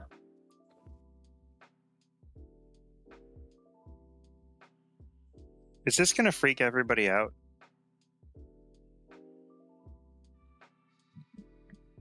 There's something on the side of that moon. Yeah, what is that? That's a house. Wait. Do y'all have telescopes? Uh, No. I'm assuming that the people that are obsessed with the moon have telescopes. That's why I ask. No. I would imagine. Oh God, is Well, it look getting at- closer? I'm just making it bigger so you guys can see it. You asked for us using the telescopes. Yeah, that's us using the telescope. Yeah. Yeah. Is that a? No. Is that a castle? It's staying right where it is. Sorry. It does appear to be some sort of a building. It's like Cosmos and Stellar are just like the source of the signal. And it's just like you see them running calculations. No! What's happened? It's too far away. The stereo would never reach them. And like you see them both just like fall to their knees. We'll never reach the moon now. Is the SOS coming from the moon, or was it coming from you guys? It's like, no, we sent a very long. It's like here, and they put in theirs. It's just like, to whom it may concern at Lockstitch. Us at Mixel are locked inside, but we're very much enjoying your entertaining things. If you could bring us more movies and possibly whatever snacks that Maestro Ceylon keeps mentioning in the telethon, that would be wonderful. I would also absolutely love a Falafel Papa Jr. if we're ordering. Oh, are they in for a treat later? But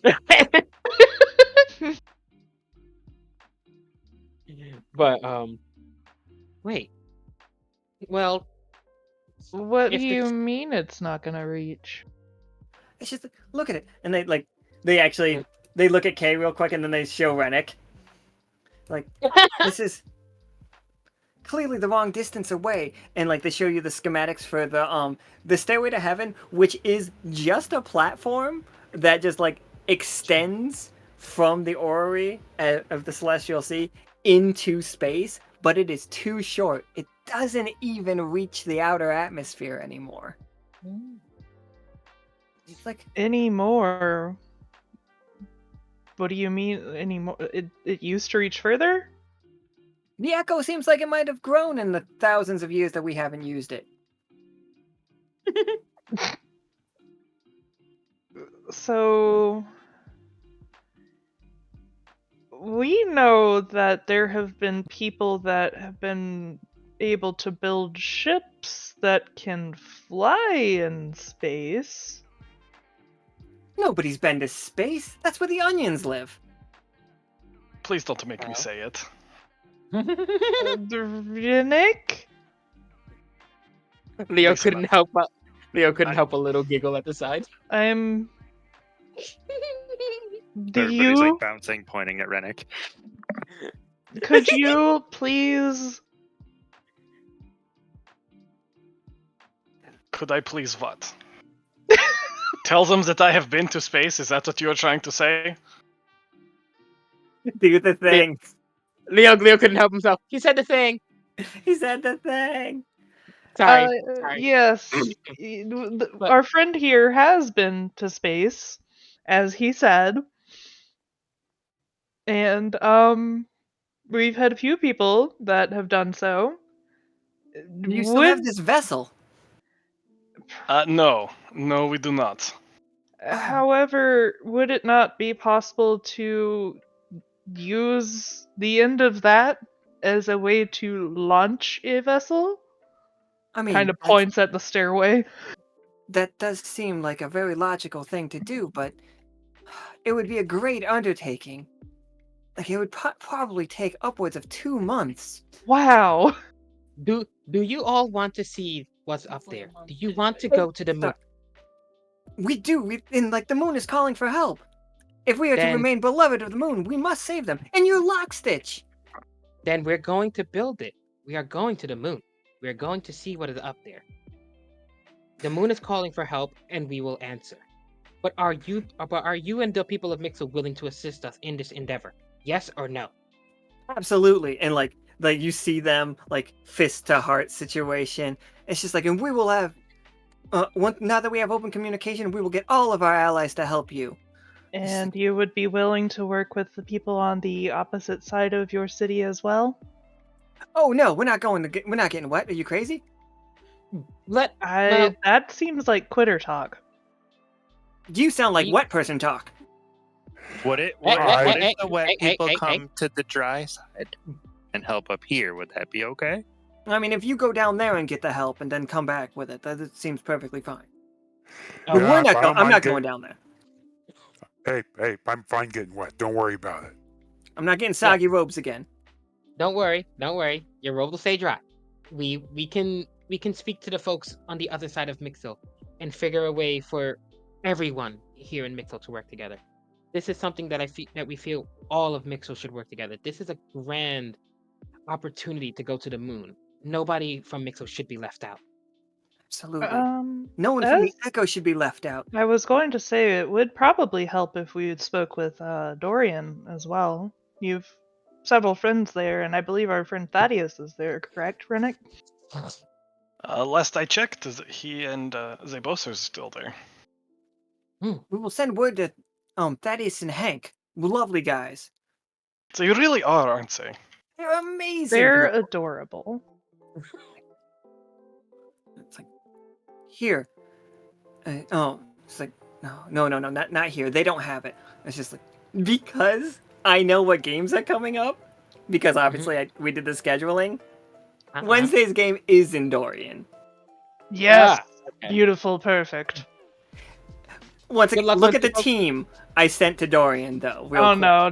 Are you gonna break Dorian? It's gonna be great. Don't worry about it. It's gonna be fine. It's gonna be great. It is. The schedule is not posted, Syria and Zach. So we're waiting on like a couple people before we do it. No, we're not. No, I guess we're just posting it now.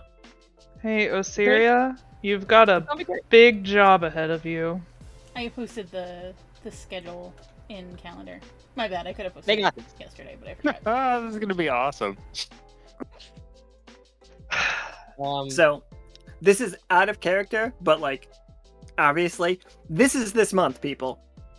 You all, each one of your games is getting a little closer to getting us to the moon. Some of you are looking for parts. Some of you are looking for navigation stuff. All of you are looking for ways to help us get to the moon. Moon, moon, moon, moon.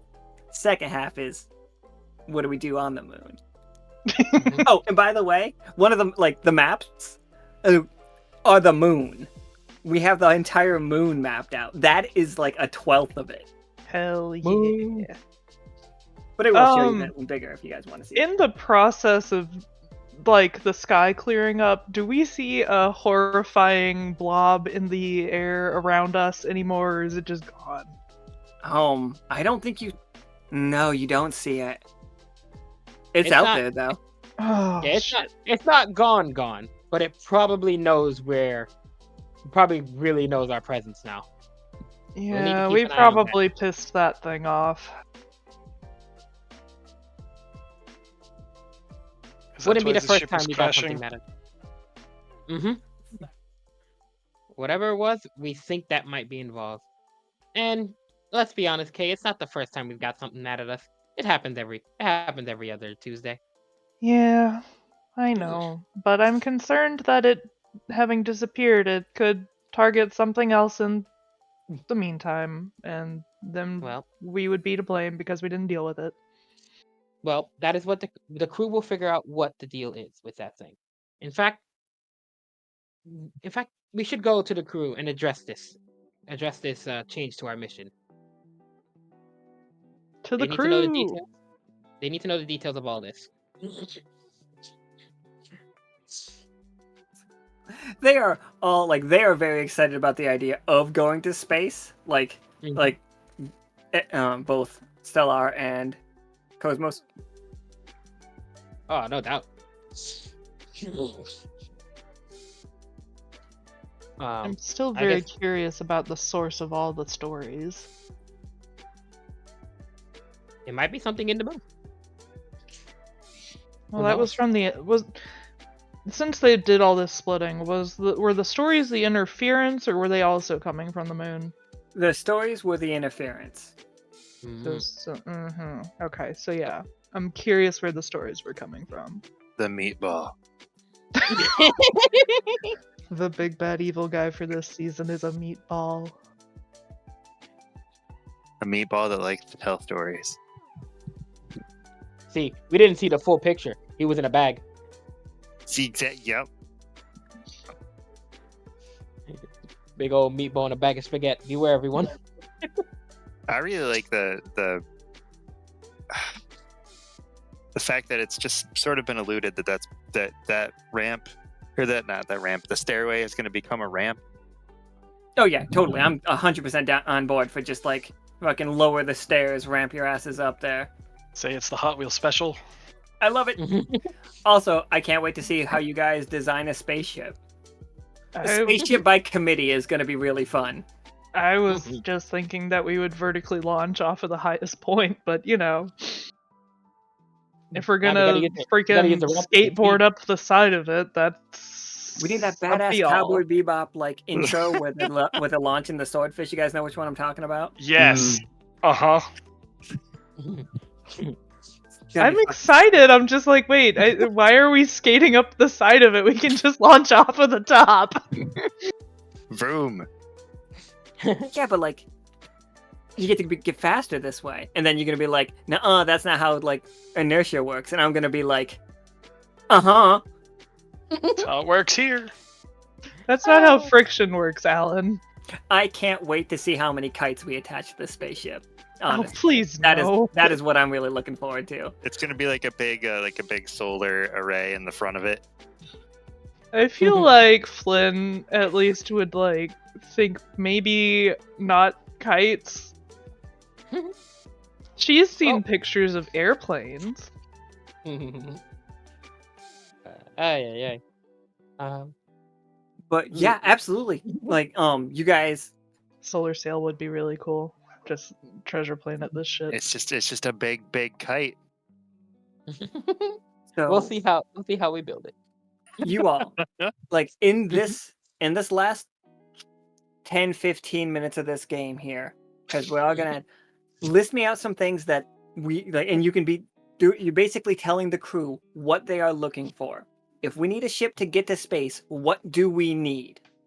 No, if we are going to space, sans the ship, like the ship is part of the needs. What do we need? What information do we need? What materials do we need? What do we need to do? I guess the folks that have been out there know what kind of materials would be best to handle the travel to and from, at least for that one trip, to and back. Rennick, what materials were used on the ship before that allowed it to travel in and out of the planet? That's a very good question. Blame the Harbingers. The what? The The Harbingers. Leo's never met a Harbinger. Was it change or destruction? I believe it was change, but do not quote me on that. It was change, but I mean, what's a Harbinger? I believe you should be aware of the Harbingers. There was the one that they got killed because it was heading towards the word tree. Oh, right. Okay. Except for we're fairly certain it was not in fact dead. It was just dead, but like temporary. This is the one we had to go find, I believe. Onyx dead. Okay. I don't think Harbingers die.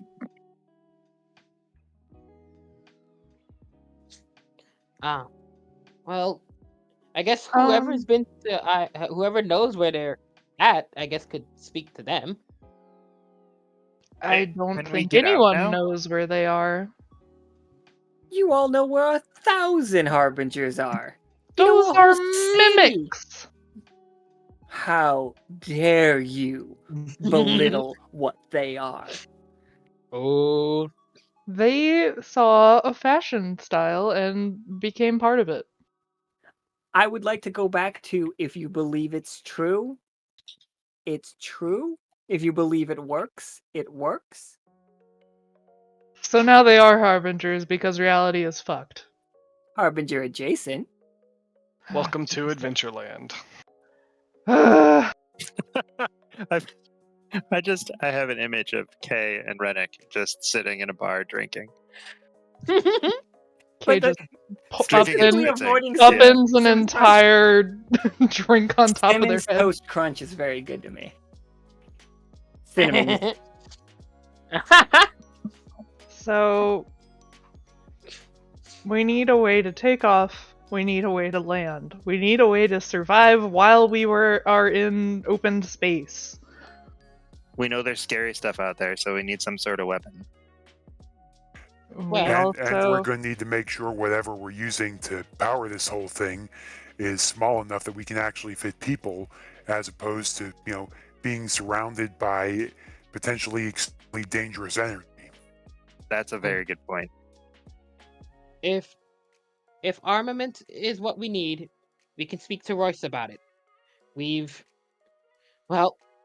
It's old history at this point, but back when we dealt with the librarian, we had dealt with it in between spaces.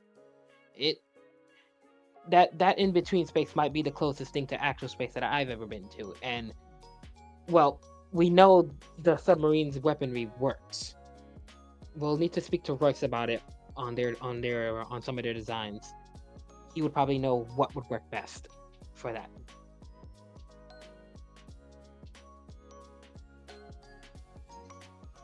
Continuing the list. Oh, are you making it? Sorry. Oh, yeah. I'm holding down control.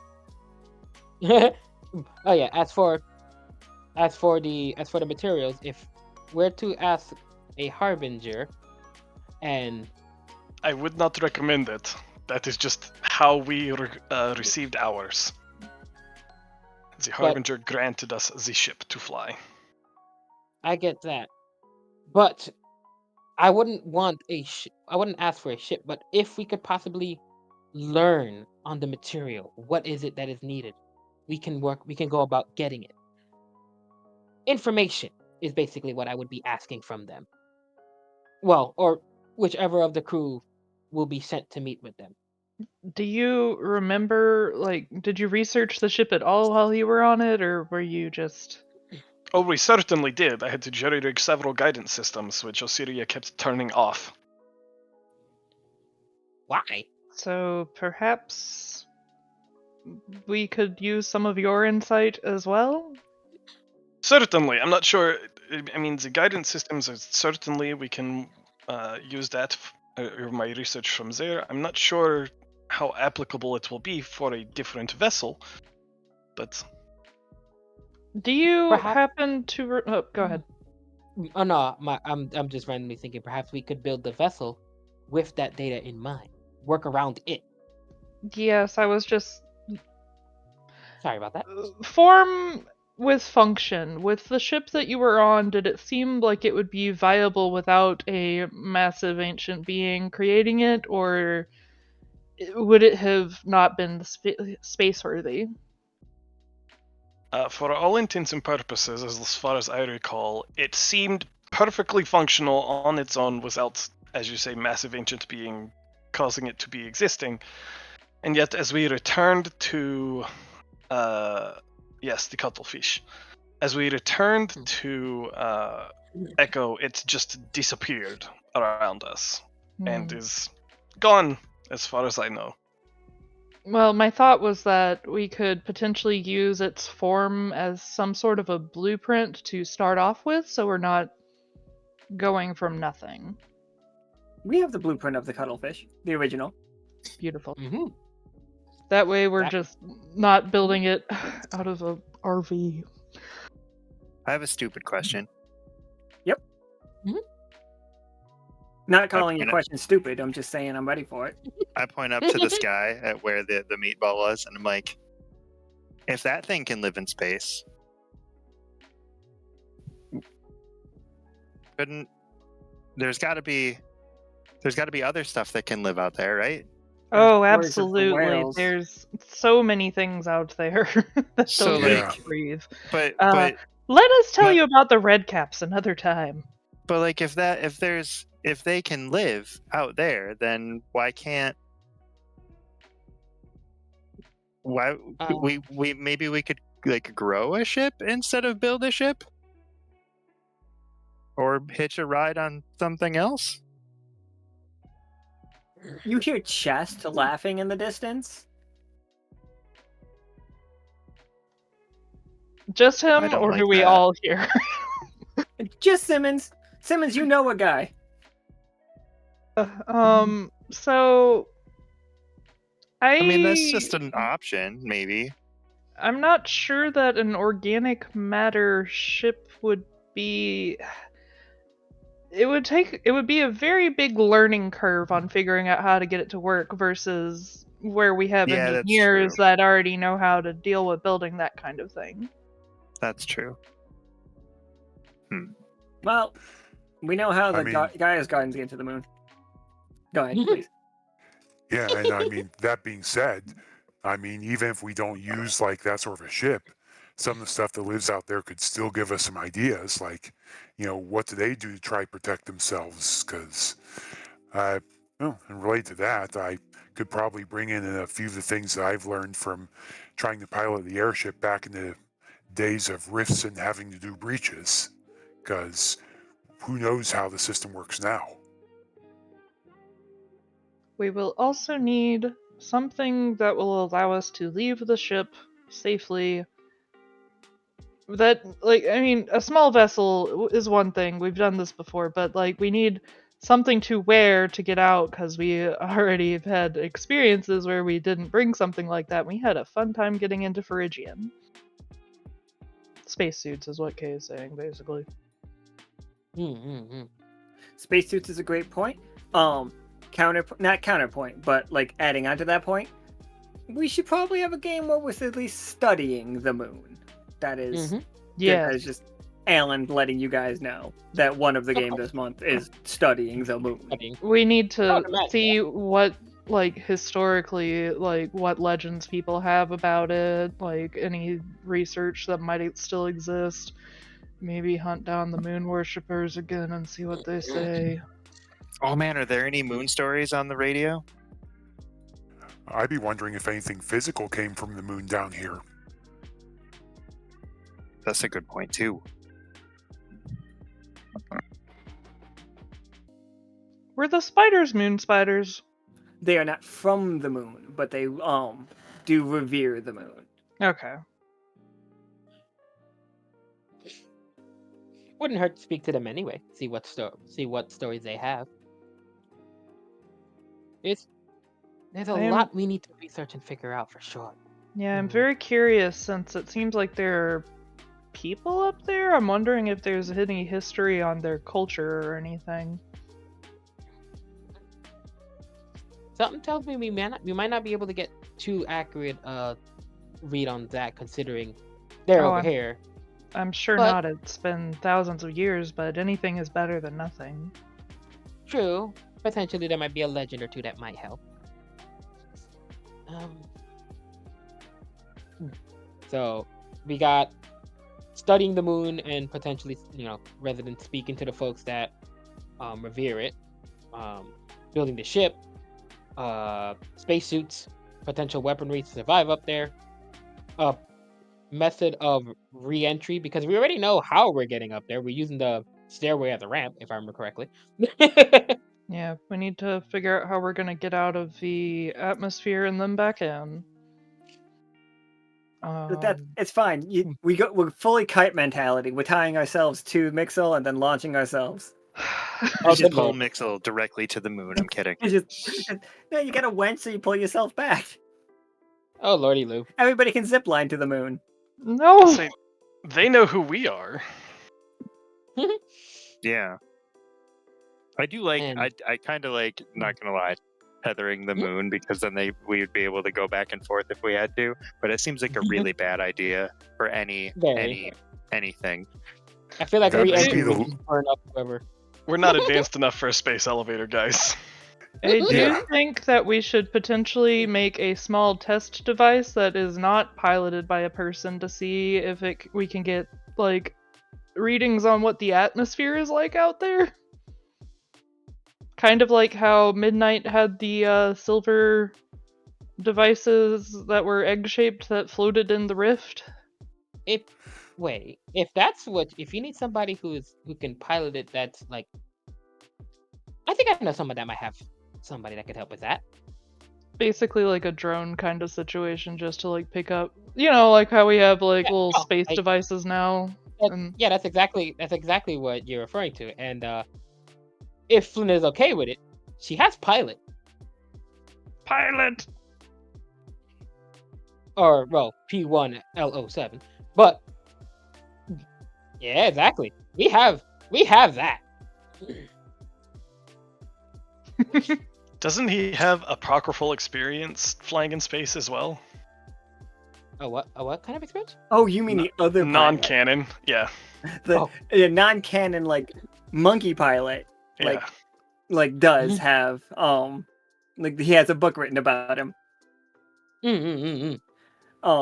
But let me tell you, who would be an interesting NPC to like help you out with building a spaceship is the one that is obsessed with the idea of building a plane. Honestly, yeah. Someone Pilot the original. Oh. Shows how far behind I am on something. I'm like, who that? Or That like was, Foley, or Foley. like Timothy. We have. Oh my god, Timothy and Foley, yes. We have candidates. We have so many candidates. We're gonna have our own NASA. It would be neat to see Timothy again. It's been a while. Can we make our own NASA? Well, you said ship by committee, right? Ship Yes. by committee. Have you guys It is seen ship For by All committee. Mankind? That show's great. I'd say welcome to the U.S. government anyway. We tried so hard to not be the U.S. government, but here we are. I mean, that's how NASA works. It's ship by committee. Well, NASA was less government initially, but then kind of government, but then. Don't worry. We'll get Boeing to help us out. Oh, Please fucking no. hell. You're gonna end up summoning Ez and they're gonna fight you.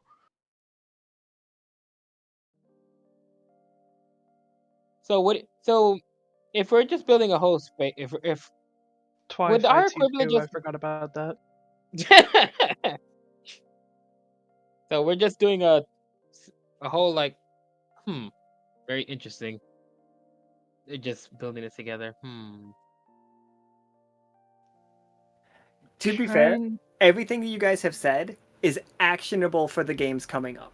Every Yay. single thing. So like that is perfectly fine. Like it's more than fine. We don't need any more. Like if you want to say more, that's fine. But like this, all of the games are going to be them looking for something that you mentioned. We are going to hit we're going to hit these checklists. Like that is the goal. Alrighty, so I guess it's gonna be considered ESA for this world. We don't want legally distinct NASA ESA Ecosahedron Aeronautics and Space Administration. Good luck, everyone. Yeah. I was actually going to suggest a different acronym. I don't know if it's like, I'm not sure if it's necessarily bad taste or sort of thing there, but I was thinking the Lunar Emergency Transport Organization.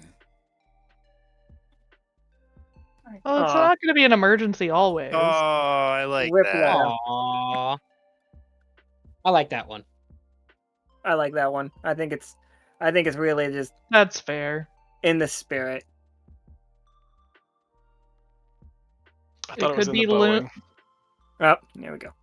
Yeah, it could be Lunar Echo Transport Yeah, I was about to Organization. say that. There we go.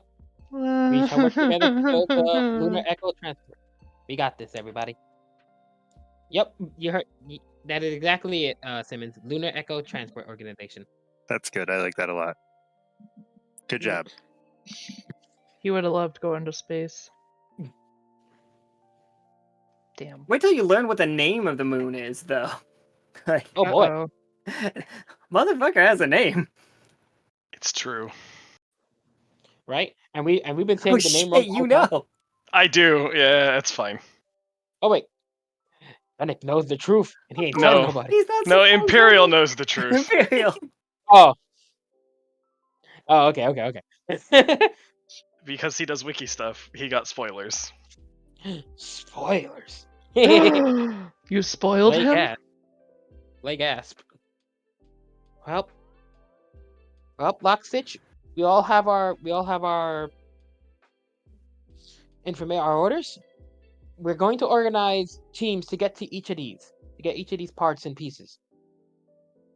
I'm expecting no less than our best, everyone. Please focus when you're doing these things. Simmons.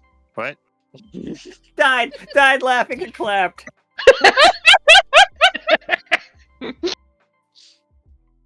He's just been setting up all the shakies in order. Is it height order? No, it's like their little collector number. Oh, okay. I thought it was in how in order of shakeability. Which one shakes more? Which one shakes less? Oh, that's F. I'm gonna have to change everything now. Crap. Completely reorganizing. Like the Krieg one, the gold-plated Krieg, it shakes its tail and its head. Oh, 2 shakes. How do I even classify this? This has got 2 shaky parts. This only has 1. What do I do now? 2 shakes of a lizard's tail. I was gonna say of a gecko tail. Nice. Also, gecko tails grow back. You could just pull it off. I hope the Everybody in the room statue's tail doesn't slowly regrow turning and back. looking at Kay again. I didn't know how soon we were gonna get to like that, so I have this map ready to go in case you guys were gonna go talk to Fishtinger about like building a fucking rocket ship. I was just like, I don't know if they're gonna go there, but if they do, I'm ready for it. I mean, they're gonna be involved, presumably. I mean, if it'd be fun to speak to them if they're actually here, but I don't think either of them are here. I don't think so. But you Yeah. guys fucking killed it. And so, like, we're going to the moon, everybody. Like, hands down. And we're going to the moon because we did such a good job. Like, we are considered reliable. Terrifying news for all of you.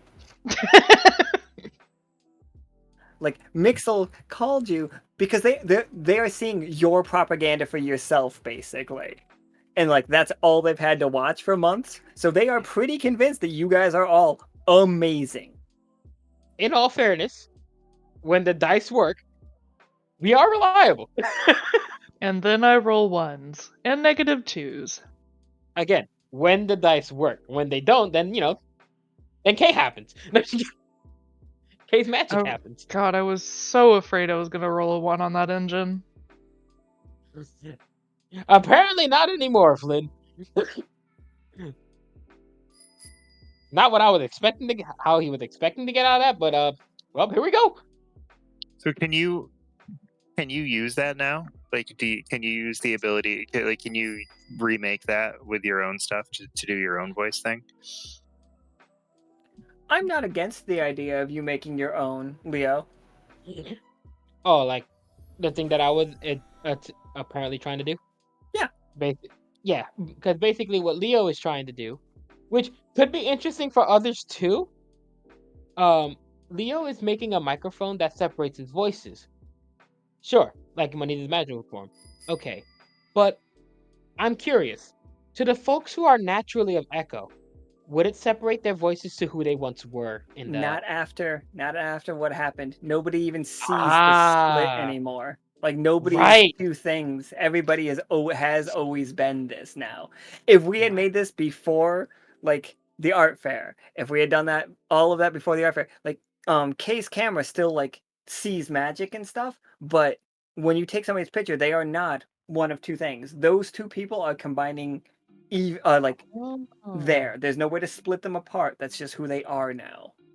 Okay, well, actually, good to know that that's been settled proper. In that moment, like, yeah, it seems like a whoopsie, but, like, stabilizing the world has protected a lot of things. Like, we're not gonna have another alchemists rip, like, reality asunder situation and some, like, giant monster comes out. Now the monster had to have been here the whole time. Fair enough. Cool. Like the giant meatball that we still have to deal with. Oh no, it's good. It's good to know that's how it works. Then this microphone thing will be a personal thing for Leo. Then. Yeah, I'm fine with, like, Leo, like, because Leo's world did not get caught up in the convergence or whatever we want to call it. Yeah. So whenever he's in his magical form, he has two voices. So it'll be interesting. So, we got the schedule up for you all. These games are going to be crazy. All of them are going to be aimed at this goal. We've got the main characters playing again at the end of this month. The first weekend of August, is going to be beach party weekend. Like, if you have sunwear, if you have bathing suits, you're in one of those games. Like, there are a bunch of really silly games coming up. We got, I don't want to spoil things, but we're not just playing straight Quest in those ones. And we're not playing straight Quest in, like, all of these games, because Wednesday's game is Lasers and Feelings. Woo! And, yeah, there we go. I think you all did great.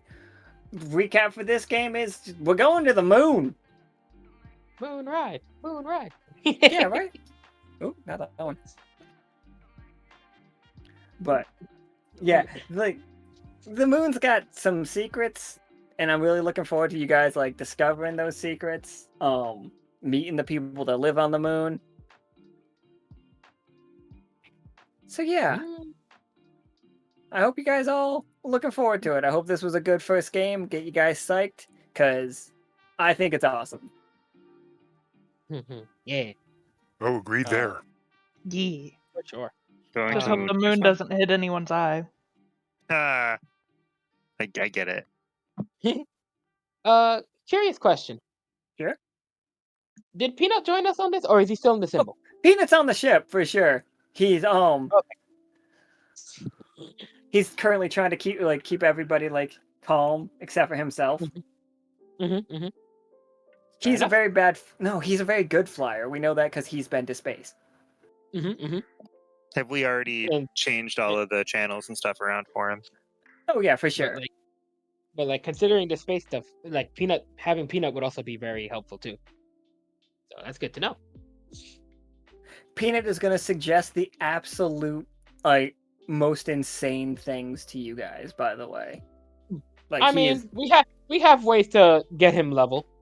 We have Peanut learned is that. the guy that's just we need to ramp off this thing, but also how do we make the ship be able to do a kickflip? And also, how do we make money off of it? Probably. I get that, but we know ways to calm him down enough to have him think sensibly over some of these things. Because Makana showed that to us.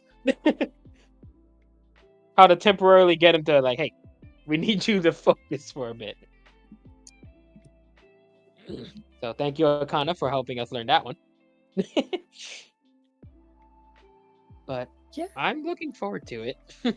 I am glad because I've been looking forward to this for quite a while. I was like, oh my god, we get to pay off so much stuff. We get to go to the moon. Kay is gonna be so excited to tell Vatna because he was wanting to go to the moon. Alright, everybody. I think that's it for us tonight. Like we said, we got a game coming up on Wednesday, and then Wednesday, Thursday, Friday. Wednesday, Thursday, Friday, Saturday, Sunday, and then and then Nika has surgery, everybody, and we plan to she's got to be in the hospital for a minute, but then we're gonna pick up. Hopefully everything works out fine. We're gonna try to get her set up as comfortably as possible. But yeah, so hopefully we don't need to cancel any games. But if we do have to for any reason, please understand it's because she just got her throat slit open and a basketball pulled out. It's like a basketball.